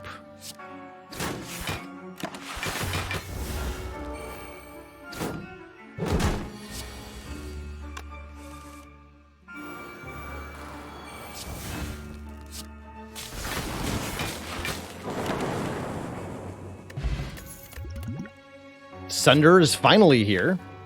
Only took all run to show up. I don't think we want it anymore. Smell you later, Sunder.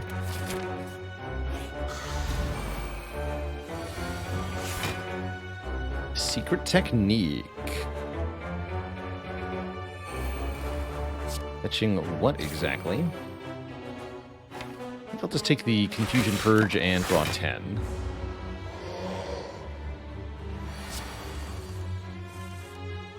Excellent.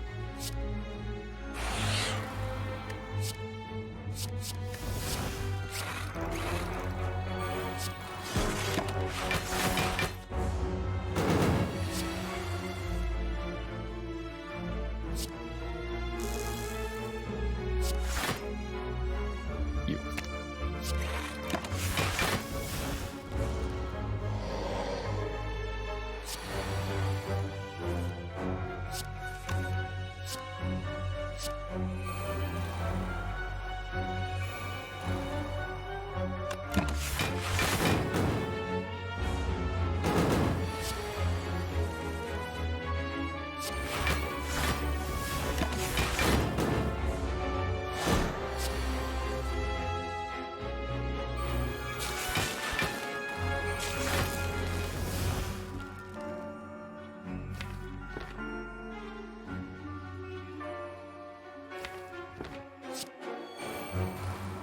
That's not quite right, the right order, but whatever.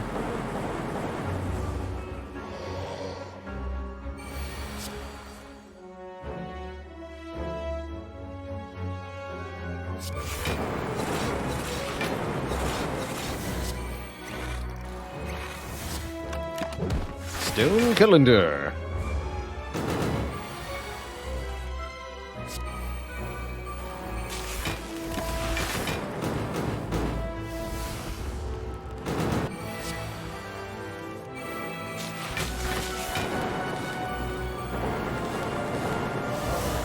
Beautiful.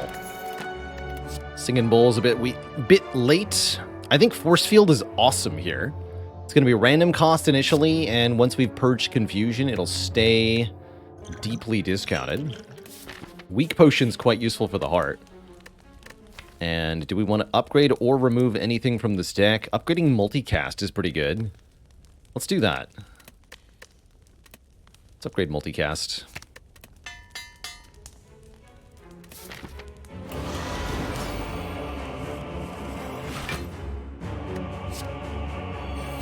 Two, three. Could go 4, 5, but I'm not going to. Debuff me, will you? Let me show you the power of not being debuffed.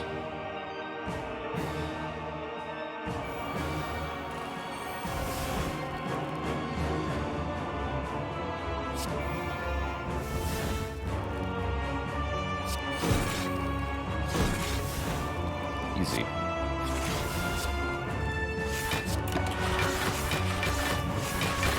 Time Eater, very easy to outscale with Creative AI, especially Echo Form Creative AI.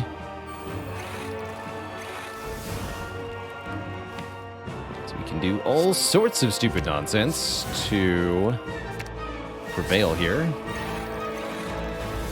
Like so.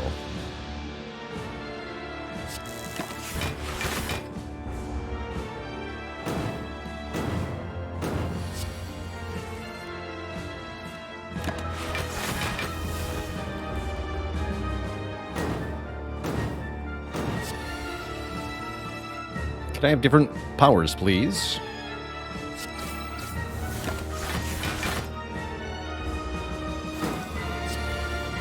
No? Apparently not.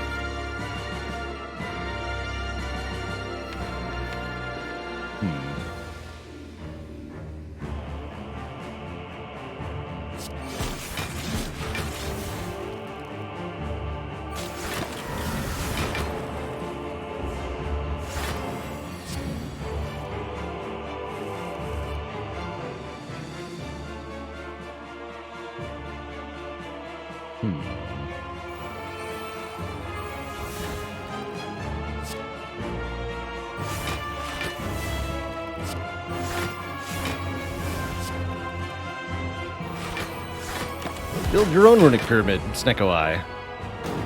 Retain our hand for 4 turns. Let's see if that's a good idea or not. I'm gonna go with yes. Oh wait, I can't play skill and attack here, huh? Interesting.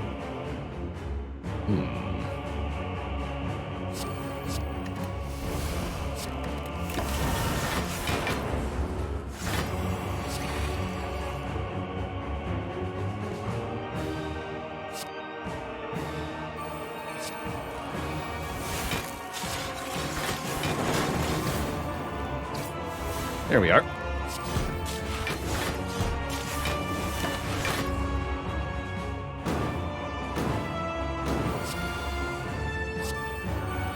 And now we zap.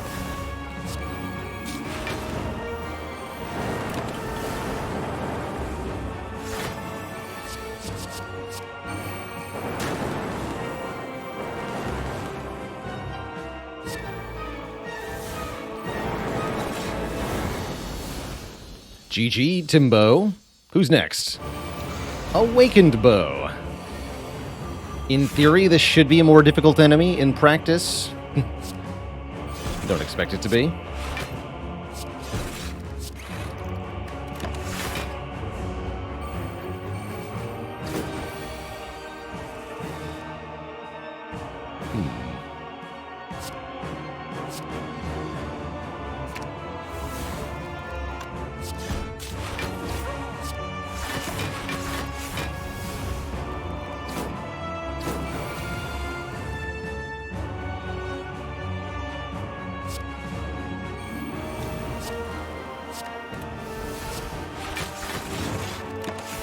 Ouch.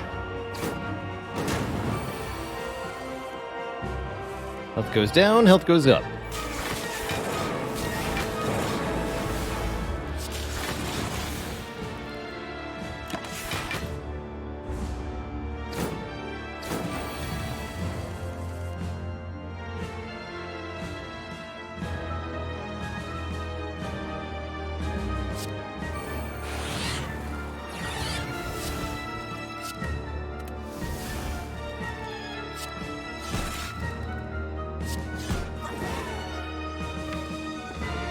This as well.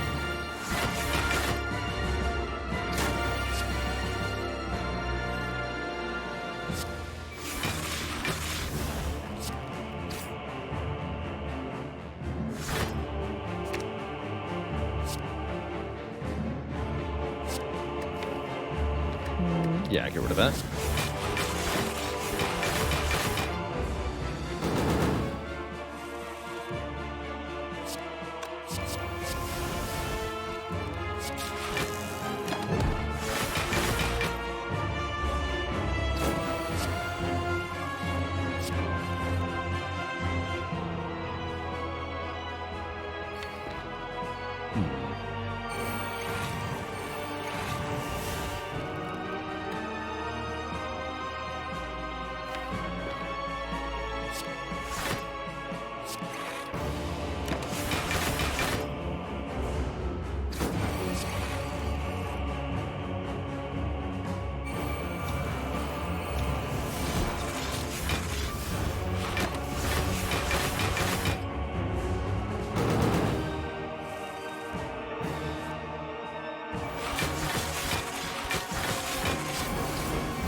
Prepare for your destruction, Awakened One.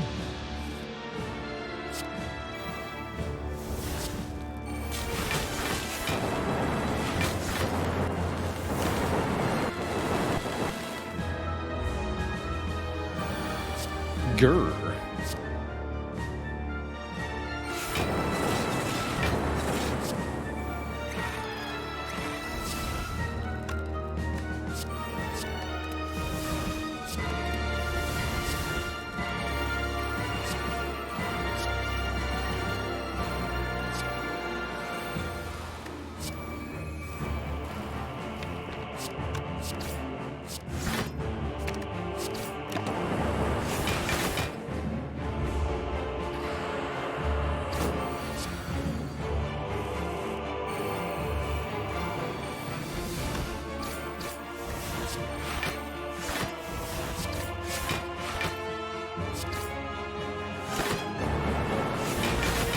GG, Awakened one. Back to full.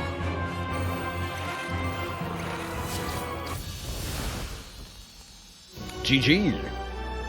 Alright, we're on to Act 4. Two thump, two thump, two thump. A deep pulsing dread can be felt throughout the room. Is this the heart of the Spire, the source of all these randomly costed cards?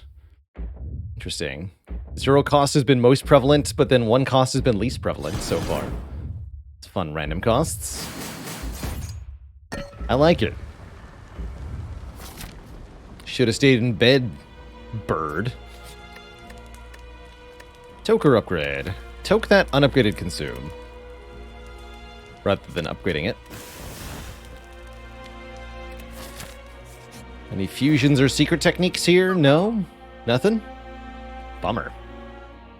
I'll just take this and this and this and this and this. Then this. Those don't even matter. Good talk.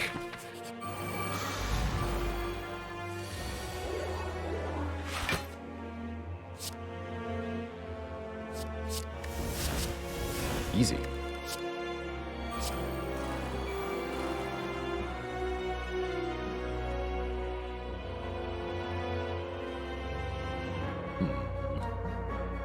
Really wants to be Glacier Fusion? Yeah.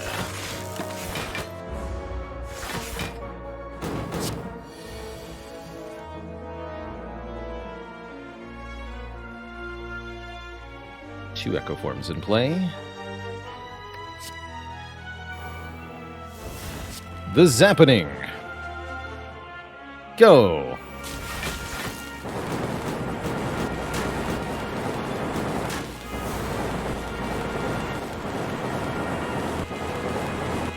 Alright, well that was not enough damage.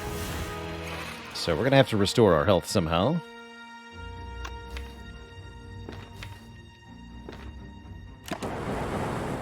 Ouch. And then we died. No, we're good.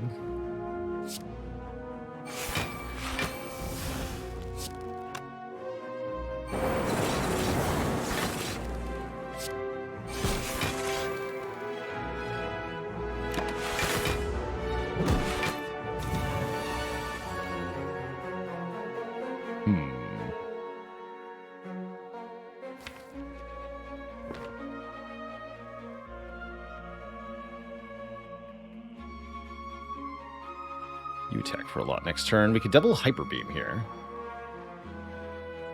Let's do that.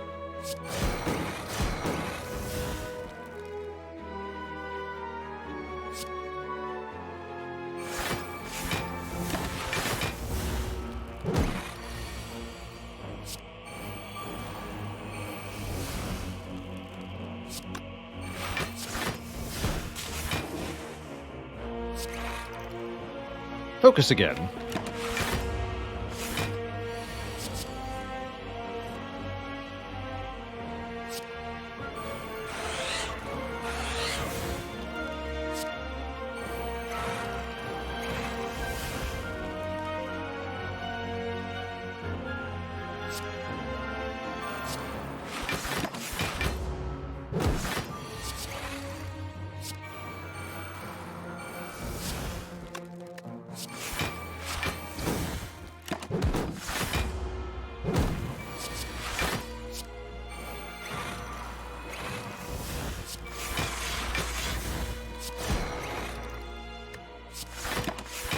You heard me, using Hyper Beam to activate orange pellets.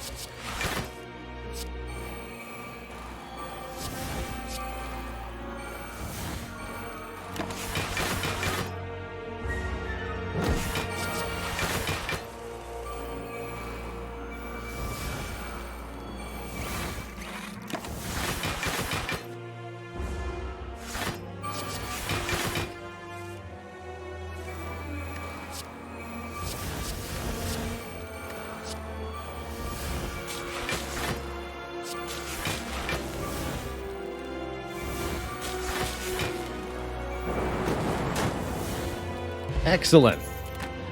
Full HP. Still no cards to master, though. Scrape is the last offering, if only we'd bought it so long ago. But we can still win this run. I intend to.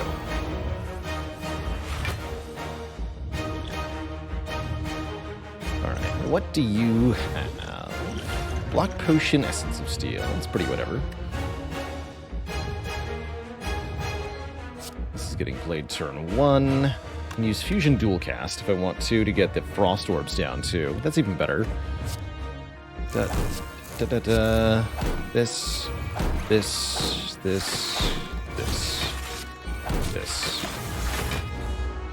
No confusion for us. If we can play Power Attack and Skill on this turn, we can also remove all of our secondary debuffs from the heart too, and we can. So let's do that. Power Attack and Skill. We don't have an attack, so it's up to Discovery to make one. Discovery, make an attack. Thank you. Also, ow.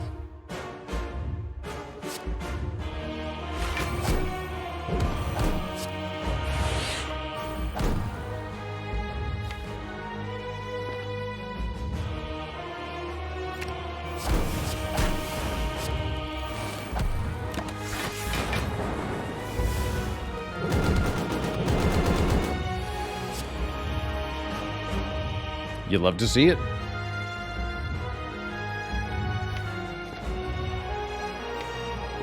Should maybe wait for Echo Form, but I don't think so.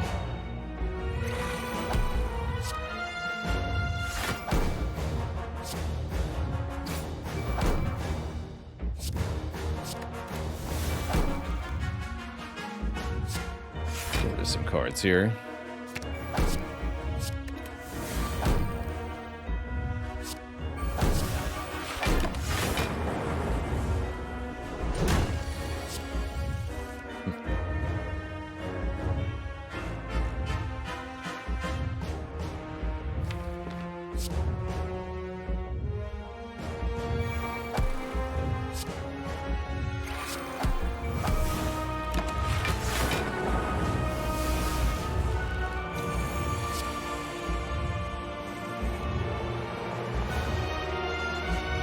Echo Form is in play. Good turn for double aggregate. Yes? Yes.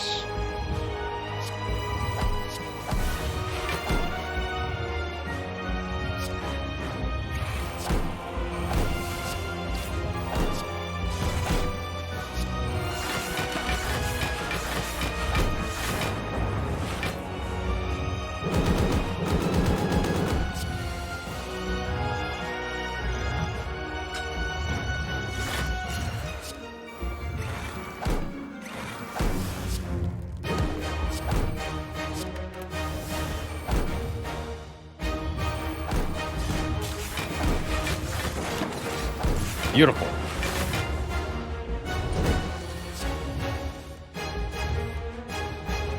Time to deal some damage. Double this. Sorry, Stone Calendar, not today.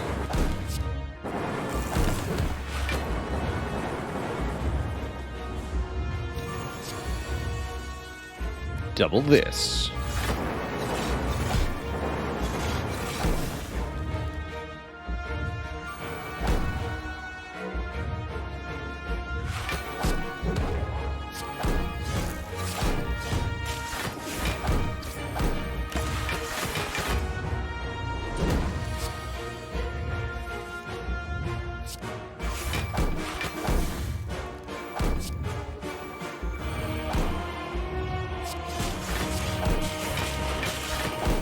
Dual cast it. Could have turbo multicast it? That might have been better. Doesn't matter. Now for storms.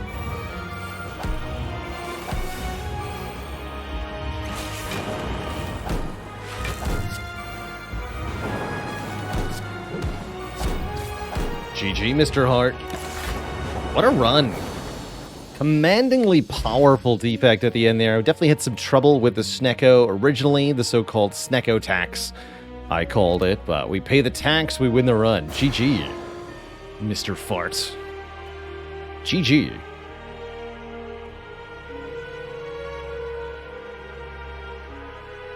GG, everybody. Not too bad. Not too bad at all.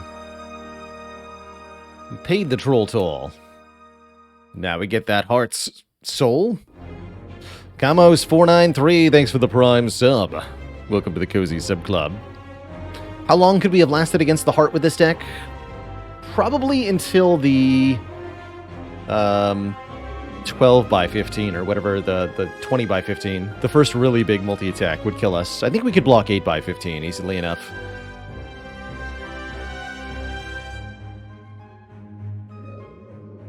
Now what? Has it been done? The Spire sleepeth. And so, Twitch chat, shall I? Longest heart fight I've had, this command right here. That was not an Ascension 20 run. That was actually a custom mode run on A15 long time ago. But was by far the longest heart I've ever had. 300 turns against the heart. We figured out we could stall the heart indefinitely, so I had to.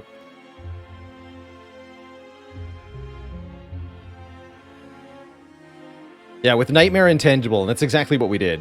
Not at school in that screenshot there. Is through the diverse mod, we had access to all colors of cards, so we did dual wield Wraith form, and then Frost Orbs for block. So that's what's going on in that screenshot, is a diverse mode custom run.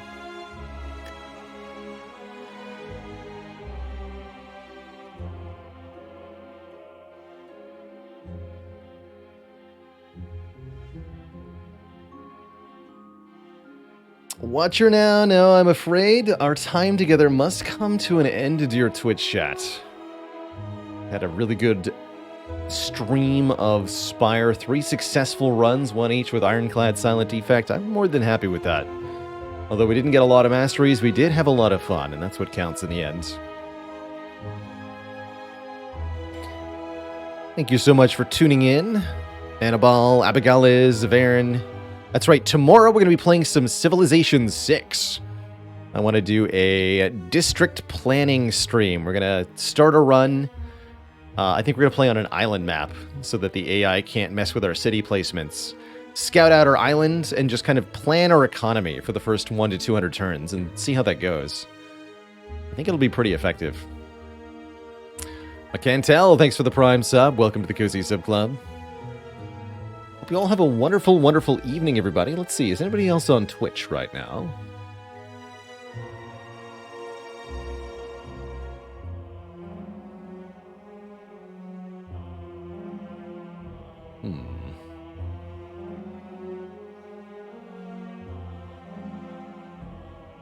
The creator of creators is live. Let's show some support to the creator of creators. Let's see if I can spell this correctly. Creator. Does some A20 Slay the Spire on his channel. Looks like he just got started. So you're just in time for the start of a new run of Slay the Spire. Please enjoy, give a warm welcome, and say hello for me. Thank you so much, everybody. Have a wonderful, wonderful evening. Till next time, this is Baylor signing off, saying, stay cozy, my friends. Good night.